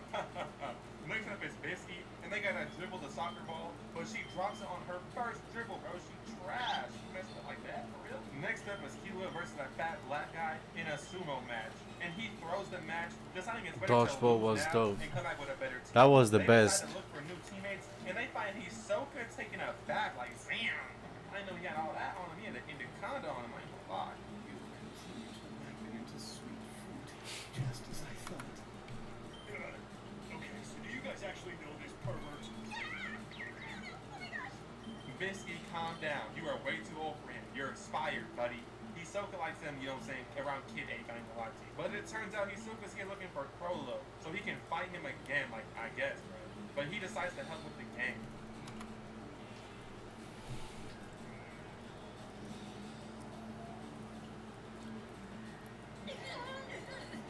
Hey, Hisoka, you walk in front. Oh, whose idea was this scene? They did not need to add this. But then they head to a city, and it's so weird seeing Hisoka in normal situations. Sorry. Why did you apologize? What you should have done is told her to watch where she was going, starting in arguments. Did bro really just say use rage bait? Like, is Hisoka a master rage bait or just like a master baiter? I'm not really sure which one. Gon and Killua need to find more teammates for the game against Razor, so they decided to use Hisoka's friends list because anyone you come across is added to your friends list. Killua was also being sneaky, trying to see if Hisoka met up with the Phantom Troop or not, but his list shows that he hasn't met anyone from the Phantom Troop. But what they don't know is Hisoka used his men ability, Texture Surprise, to hide the troops' names off his friends list. They use his friends list to find Tazgera. Yeah, that Tazgera. The one who just got robbed by a dude with glasses. That little clown Tazgera, bro. They pull up and start making demands. Show me your abilities now. And bro decides to show off his Nen jump or something like this. This is the best I can do. Go and Killua give it a try. For the first time in their life, it did better than this bum. That's impressive. I could low-key do better though. I'm just like kind of sleepy. Bro, now I know you're not lying to impress some kids, bro. You going outside. With this, Tazgera's team joins Gon's team, and it's looking like a pretty decent roster. That night, they head all the way back to Razor's castle, and yeah, bro got a castle. And they also brought like I'm gonna pause it after this arc. They had to do the boxing match. I want to all continue over watching the again, game. So bro just instantly rushes him and keeps him busy, so he won't have time to throw a teleporting punch. I'm not gonna lie though, they beat the soul out this man a second time. It's kind of bad. Next up, they had to play bowling for some reason. Not sure what this proves, but they won that as well. Then they have to play basketball. And why did y'all not send the black guy for this, bruh? But they won anyways. Nah, hold up though. This dude lit my face on fire. I'm tired of these games. I want my face. Well, that's gonna violate our contract. You must not know about the big Razor. He throws a bomb at this man's face, and just like that, 200 pumpkins. He finished bro off. All these bums are panicking. What? how can we beat these guys? Now that it's settled, I want to play an 8-on-8 game of dodgeball. Y'all need 8 members. I can just make mine. There is no way bro just spawned in some goons. That is crazy. We're out of here. We're not playing an 8-on-8 game against some demons. I gotta go. Wait, wasn't that guy your friend? What can he have done where he deserves to die? Homicide, robbery, child abuse, stealing, being black, and jaywalking. No, this is not a game. Reed Island takes place in the real world, bruh. This is getting real. And now that I think about it, bruh, half these guys think they're in a game like real NPC, like respawn type thing, bruh. Gone just figured it out. But gee, Razor, why would you make a game and hire the worst people possible? But then this other dude spawns in some Ned monkeys that are gonna be on their team from now on. These are the rules. Each team starts with 7 players on the court. First team with no players loses. Any player hit by a ball within the court is out. You can bring back one player that's been hit by saying back. Also, they're using the cushion rule. Like if he throws a ball and it hits player A and it bounces and hits player B, they're both out. Honestly, I don't even know how to play dodgeball, bro. My PE teacher was always tripping. She was like, let's play Chinese butt fingering. Like, bro, no. Let's play basketball, bro. Like, please, soccer or something. Go on. The game starts and Kilo will jump for the ball, getting it too, and immediately passing on to this guy. And bro might be the dodgeball master. He throws that thing like a baseball and knocks out one of the opponents. Like, I know he's an end beast, but like, maybe we should like check on him. Bro's got clocked in his face. This dude knocks out another player, and it's looking way too easy.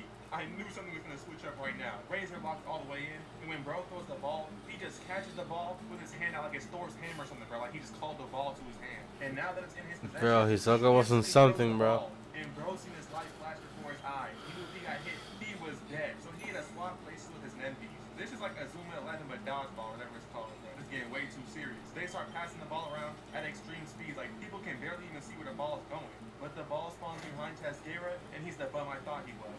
Bro gets back shots from this ball, and it's all over. But then we see Hisoka is the LeBron of dodgeball.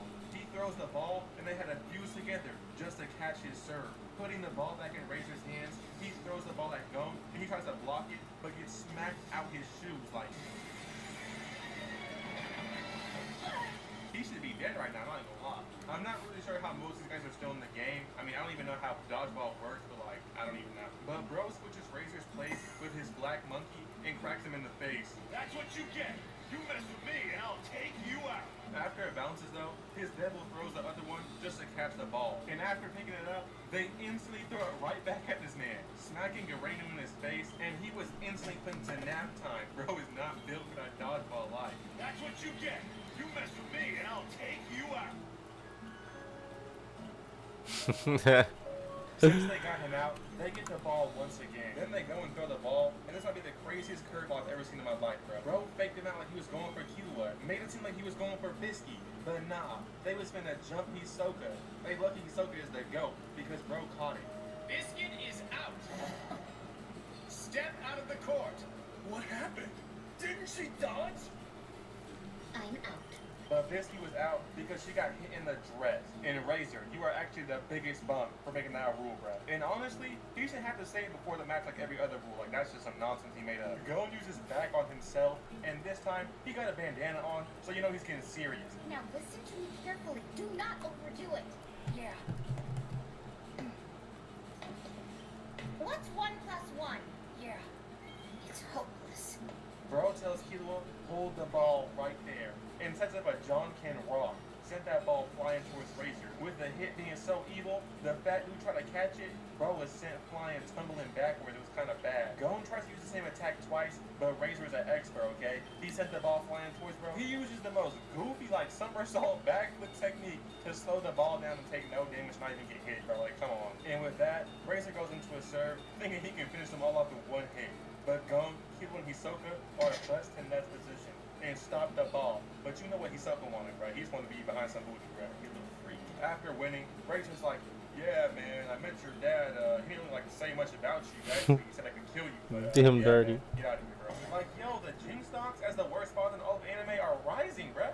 He's about to surpass Goku and Omni-Man. As soon as they go outside, Genthru calls him. He's like, wow, congratulations getting that car. Now hand it over or die. Like, damn, twin, they can't get a couple hours to celebrate? Nothing? Like, how you already know? But Gon's like, I want all the smoke, boy. Pull up. If you diss me the same day, death gonna knock, boy. Pull up right now. They they had to stop this man from dissing Genthu's whole family. And then we see the Phantom Troop, and the reason they even came to Greed Island is because there's a man inside that can heal Crollo so he can have his men back. Then we see, I forgot his name, and he's with Genthu for a meeting, or more like a robbery. He snatches Bro's card to get that revenge and just ditched. Apparently, they got away with nothing but a bunch of trash cards.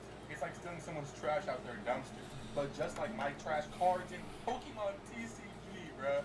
I just started playing, my deck is so bad I have no good luck. After robbing Genthu, G.I. Joe Man is scared of that real beat. So he heads out of the game to talk to his boss. And he finds out he has been demoted. He is no longer a loyal employee, okay? Bro risked his life for nothing. So he was pissed. He's like, sir, please, I need my job to feed my family. Bro, just give it up. Stop acting like you weren't gonna go buy an air fryer and a PS5. Hey, that's a good investment though. You touch my air fryer, boy, you gonna die, boy. You gonna meet the air fryer. I'm gonna fry your ass up, boy. But it turns out, the old man had a wife that went into a coma years and years ago. So he risked all his money and time trying to beat Greed Island for the rare card Angel's Breath, hoping that he could heal her with it. But after all this time, he never beat it. And just the other day, she finally passed away in her sleep. This was actually so sad, y'all. You should go listen to this old man's speech on your own time. It was actually really fire and sad. All of that while Gon, Bisky, and Killua are training. And basically, it's the same training as before for better night control. Offensive, defensive, percentages, all that nonsense you already know. Then we see Bisky's Ninja Village summon a bad that makes you feel good by healing you. Yeah, she like heals you quickly. She does chiropractic, Swedish, and deep tissue massage too. What are you, an idiot? That crap is completely worthless. You're crazy. But after 10 days of training, Genthu decides it's time to rob Gon.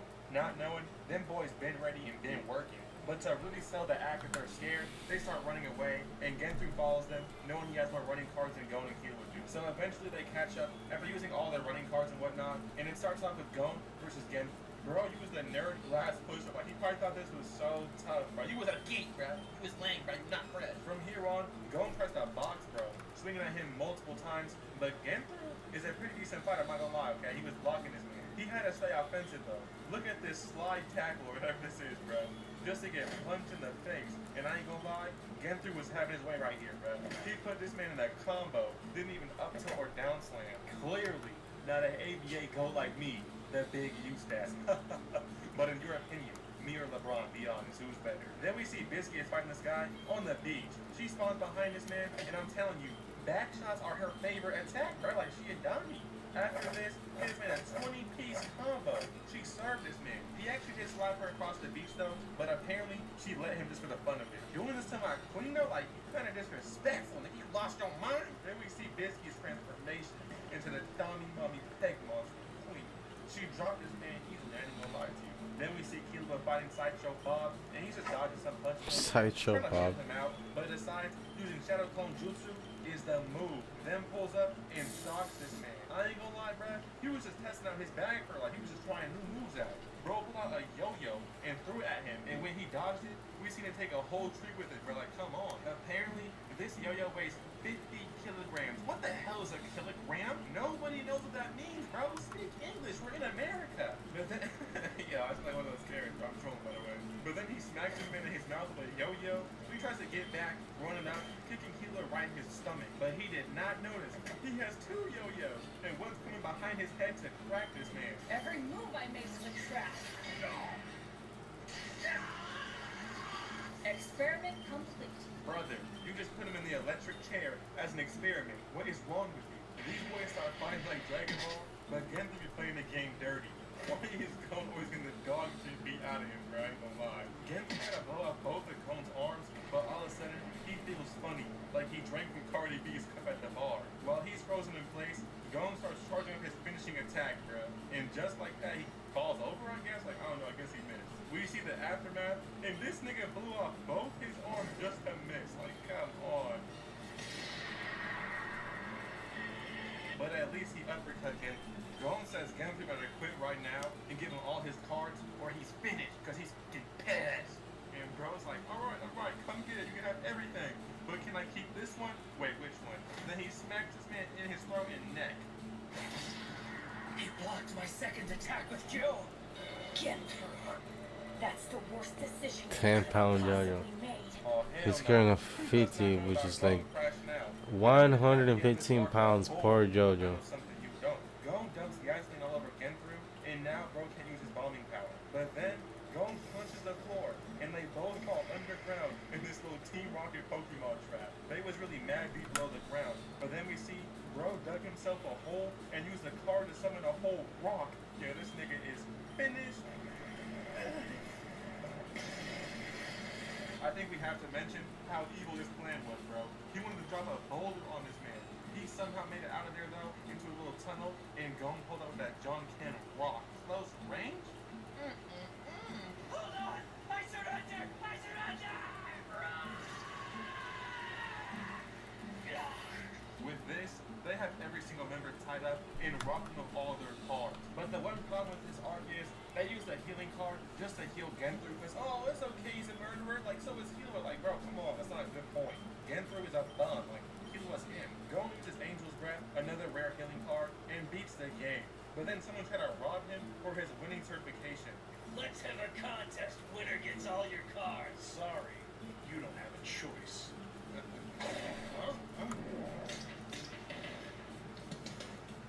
Gon gets to meet his dad's friends, and it turns out they're losers, just like his dad, and basically told him nothing important. Apparently, this homeless man is indeed not Gon's dad's friend. You wanna know why? Because he sucks, bruh.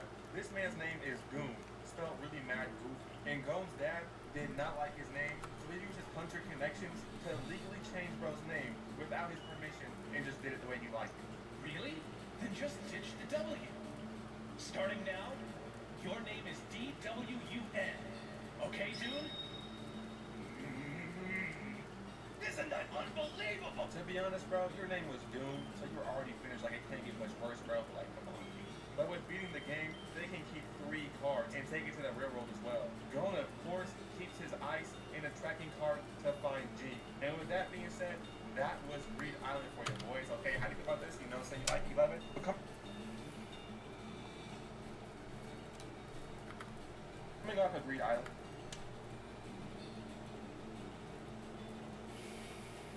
Listen to goalkeeper go.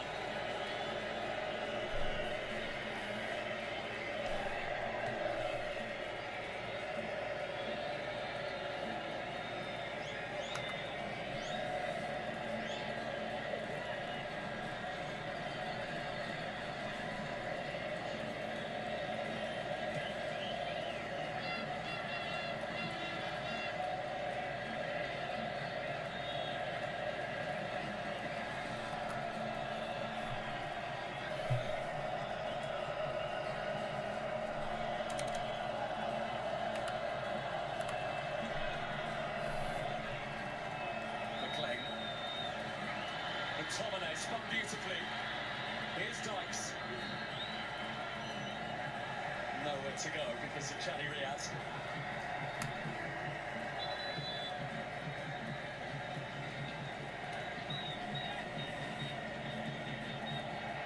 Oh. I think Scott McTominay has a... Did he just get the ball? El Kanouche right before him here, or did he go through his leg and foot? I think he has a case for a penalty.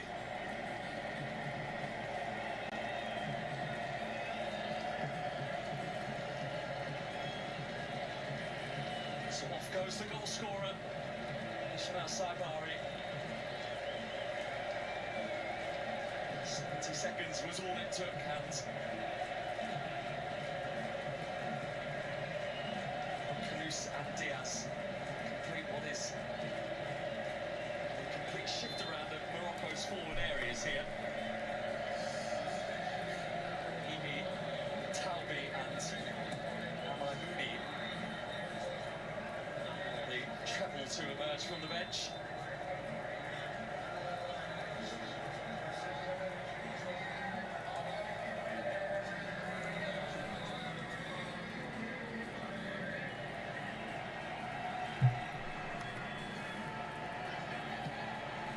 I have, not in stream, but I actually doing Sapphire on Sundays.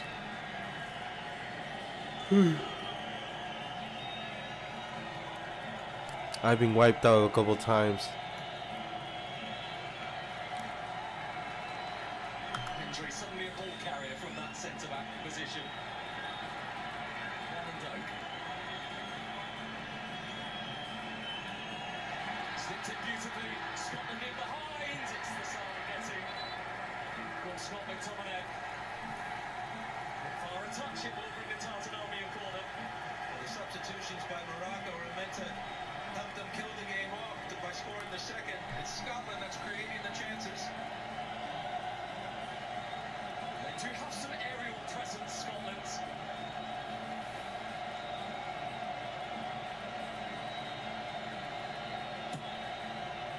McGinn's delivery. McTominay was in there. And so was Dykes. Oh, and you can tell by Bono's reaction that if that was on target, he was beaten. I've been there myself. When it goes flat-footed, you just don't know where that ball's going. You just hope it's not in the back of the net. Shaved his hair for this tournament, Lyndon Dykes says his teammate prefer it with the no hair Lyndon Dykes. Apparently it gives him a more aggressive look. I can't comment.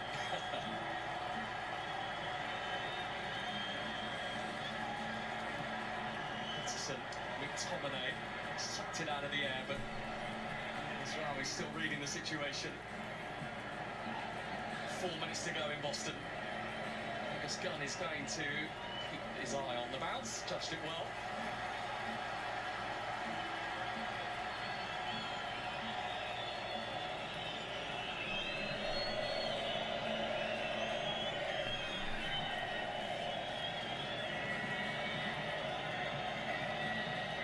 The saying, no Scotland, no party, that the Tartan Army have to imagine the scenes if Scotland equalise here.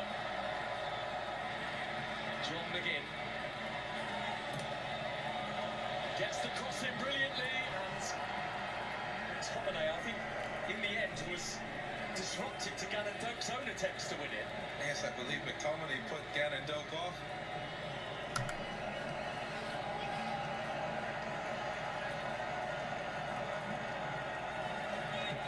That sort of sums up Scotland's position at the moment. They are just throwing everything at it. Just comes sweeping up. Scotland start again.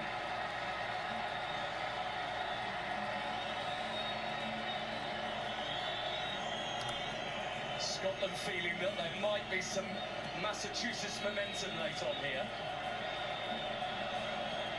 McTominay. Gannon Doak. Ferguson, McLean, Hendry,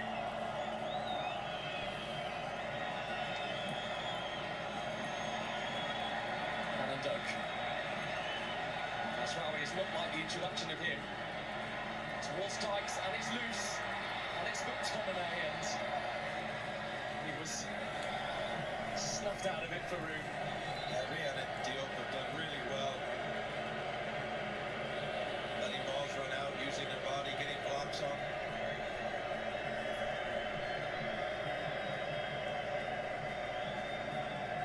McTominay has some strength, and it was that time Riyad made it really difficult for McTominay to turn. He's had a brilliant game, Chaddy Riyad. He has.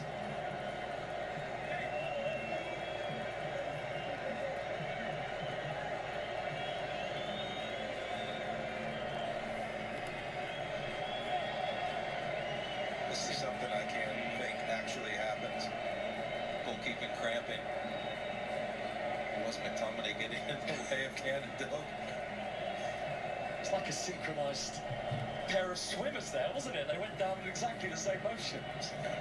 What are you doing? Hey Vanny, welcome back. Vanny, how's your day been?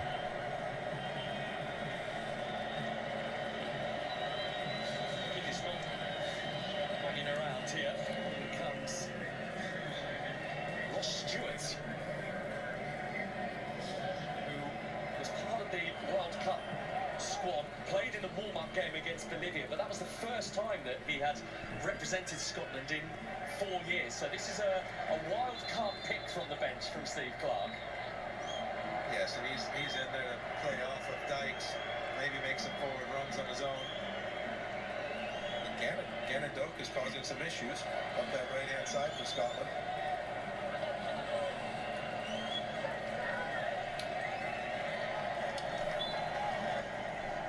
Here comes Samir El Morabet, who played under the head coach Mohamed Ouabi in that successful Moroccan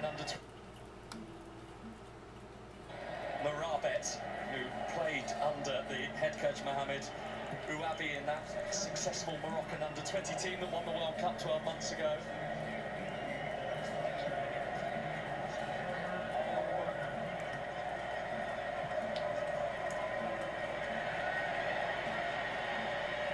Here he is, the substitute Morabet.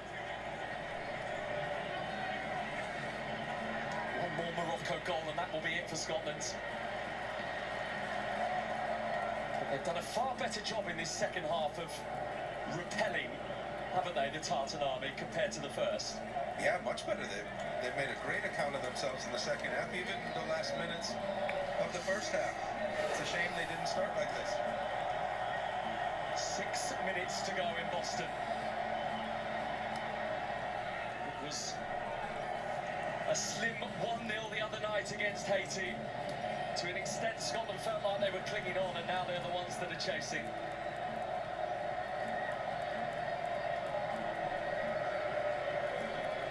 Akini, sliding challenge from Dykes.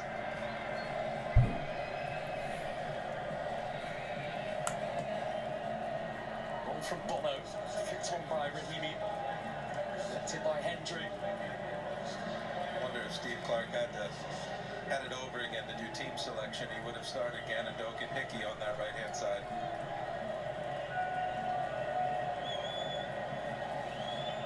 One thing he has done, Steve Clark, is be immensely trusting of this group of players across a number of years.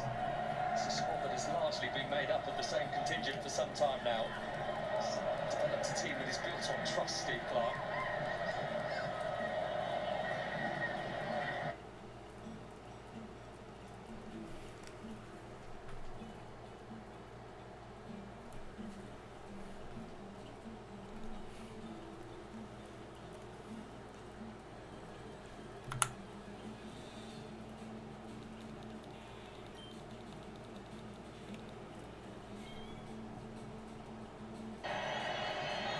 Here's the Celtic man, Ralston. Ferguson. Displaced. Creating a problem here for Scotland. Maimouni, Rahimi. And they are queuing up to finish the job, and the job cannot be finished by Shemstein Taubing.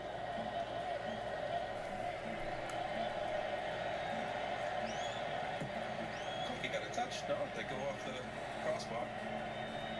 Certainly not going to make a song and dance about it, Angus Gunn, if he did at this stage. No.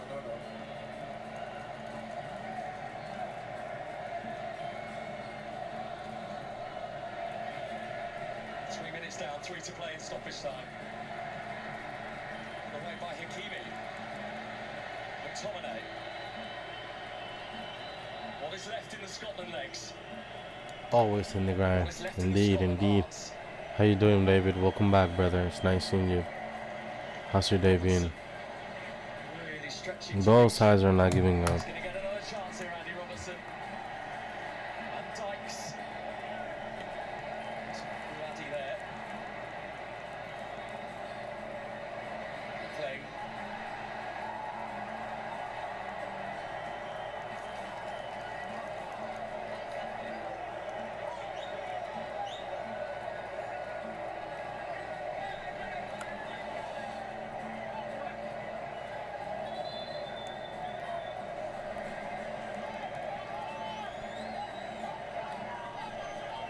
Nice. I love to hear that. I'm doing amazing, brother. I'm doing amazing. Feel good. Life is good. God is good. Couldn't ask for better. Thank you for taking time to come by, brother. I appreciate it. Here with the 3 points, I think they're going to get the 3 points against Haiti as well. With this scoreline as well, it means that if Brazil beat Haiti later in Philadelphia, then Haiti will be eliminated after 2 games. They will not be able to finish in the top 3.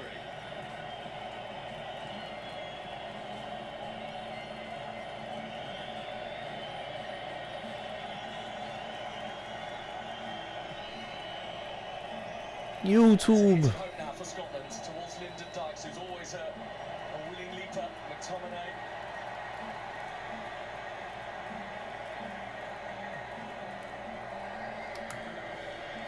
And here come Morocco with Talbi. Talbi across to Amamouni. Amamouni for Morocco. Couldn't seal the deal. Oh, it's been the tail of the tape for Morocco, getting in many good goal-scoring opportunities in areas, and just not being able to finish off. Likely giving Scotland maybe one more I don't chance. know. But probably less than a minute to fashion that one more chance. Let's see. High and long it goes towards Ross Stewart, towards Lyndon Dykes, and it nearly went into his own net. We started at 11:40. We are at 7. Damn, we have done like 600 encounters actually. From the front line. We have done 631 encounters. This is it though for Scotland. Pretty good, pretty good. In or around that Morocco penalty area. Lewis Ferguson with the corner.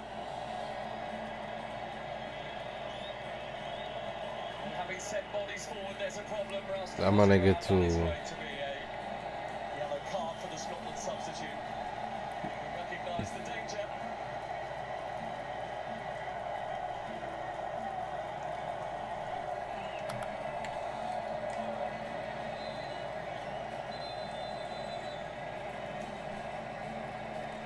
And that is it.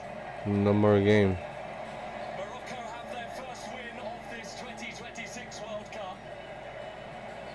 Courtesy of a goal that was scored after 70 seconds by Ismail Saibari. And there was guts and there was determination from Scotland. Damn, a little bit of light work, boys. A little bit of light work. You know what I'm saying? Scotland almost took it, but So Scotland fall to defeat in Boston, 1-0 against Morocco. The goal. the best possible way that they could have lost was like that, and it happened. So W Scotland, bro. Like they tried, and I think it was a good game. I'm not gonna lie.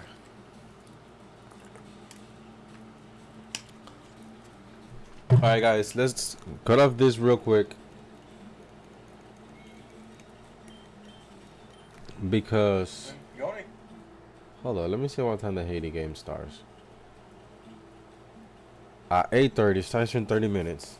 Alright, let me do this encounters. I gotta close this stream and we're gonna hop back to see some champions or play some champions, and then maybe end up with Pokemon ZA.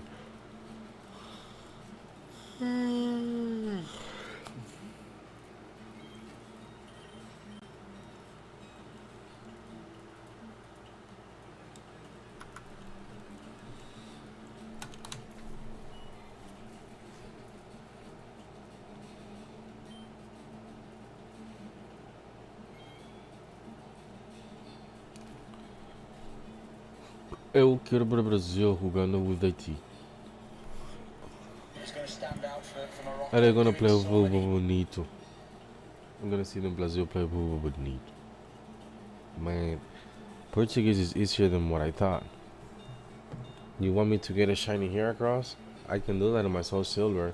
Not here though, but it's definitely doable in my Soul Silver.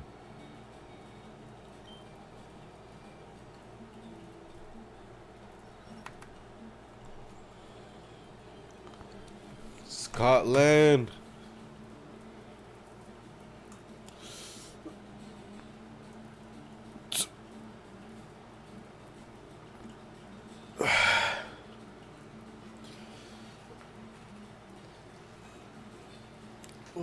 All right, let's go.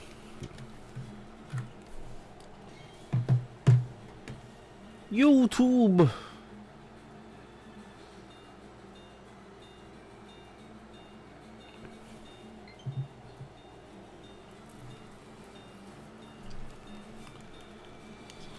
That's the Pikachu counter. That's the Pikachu counter.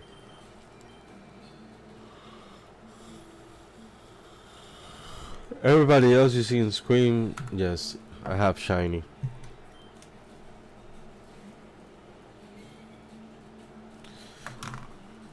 Look, I ain't gonna lie. My boss is Brazilian, and I have a lot of good. I have some friends that are from Haiti. Everybody is expecting Brazil to win, of course. You know, Brazil will be the favorite. But Haiti is it's hungry, man, and Haiti's kind of playing at home because they're playing here in the United States. There are a lot of Haitians in here, a lot of cool people, you know. But I think Brazil is gonna. I think Brazil is gonna win, although Haiti can surprise the world and maybe push that tide and go from there, you know. Because that's the beauty about soccer. Soccer is unpredictable. You can never predict what's gonna happen, and this is one of those stunts. This is one of those, you know, like situations. So I'm gonna go with Brazil. Yeah, me too. Me too. My favorite is the U.S. Good shot, Roberto. U.S. won earlier.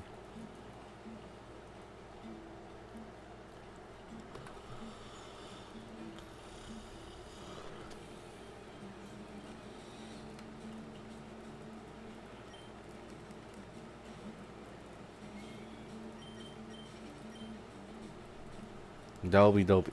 If Brazil, if Haiti and Brazil gets to tie, Brazil is gonna come off the surface, rising as hard as possible, bro. And if they get to score on Brazil, it's gonna be insane.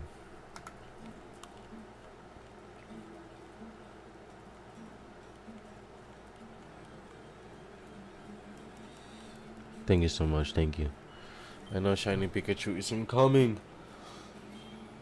It's a matter of time. Meanwhile, let's watch some more.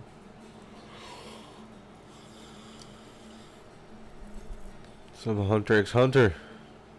We're down, boys. The official Masters of Water.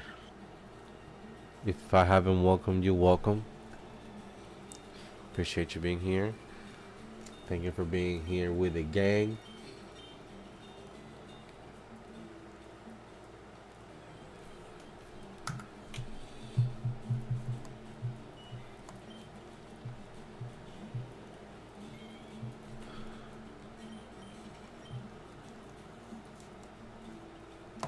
Damn, I don't know if I should play. I should probably wait for the next stream.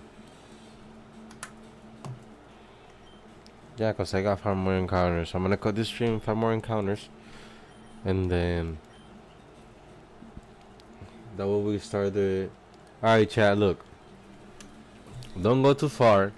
If you don't have the notifications on, so make sure you put them on. And if you have Discord, let me know so I can pass you the link. That way you can get the notification.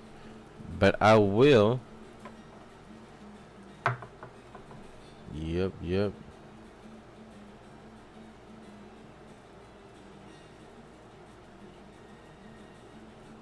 That shall do. You try it, bro. You try it. So, I will literally be back within minutes. But I want to play Champions. And we can finish watching Hunter x Hunter until the game start, which I think is the perfect amount of time.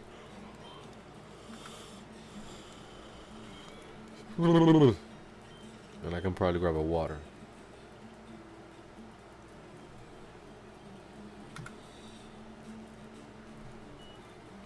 You can also get that in Breeding Diamond River for the Nintendo Switch. What, a shiny Pikachu?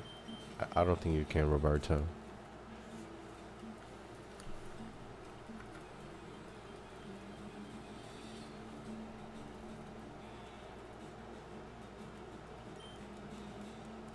Benny, thank you so much. I thought I had done it, but you did it before me. Thank you so much, Benny. I appreciate you.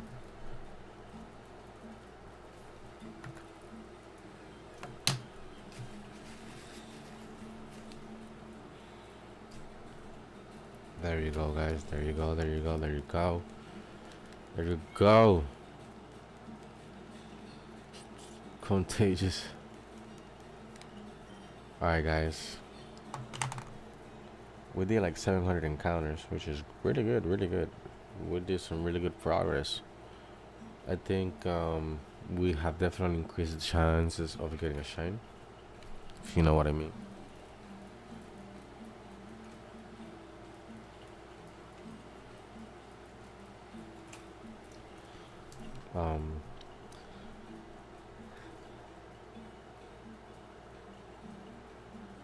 I was gonna put it for 24 hours, but you were too kind, so it's okay. With that being said, Benny, don't go too far because I am gonna be here playing some champions, and we're also gonna finish the Hunter x Hunter video.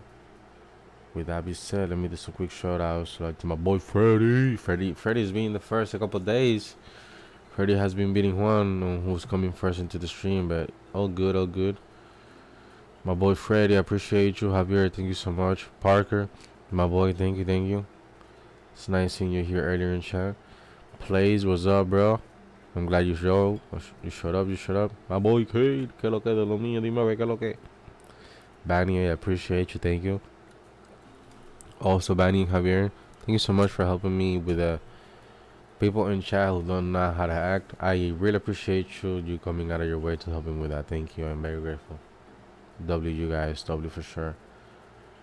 My boy Aguilera Azul and Roberto, my boy. Papo. My boy X, that boy Cool. W guys. That man, my boy Gray. W Gray. Banny one more time. Brian, what's up, Brian? Thank you for coming by. That boy Bessa, what it do? Parker, this is original Nike Parker. That's my boy Parker. W Parker. Roberto, my boys. Who got banned? I don't know, some childish guy. So, with that being said, my boys and girls, I'm gonna roll one up. We're gonna get ready for the video, and we're gonna get ready for champions. See y'all in about 10 to 20 minutes. Sure. YouTube. We got this.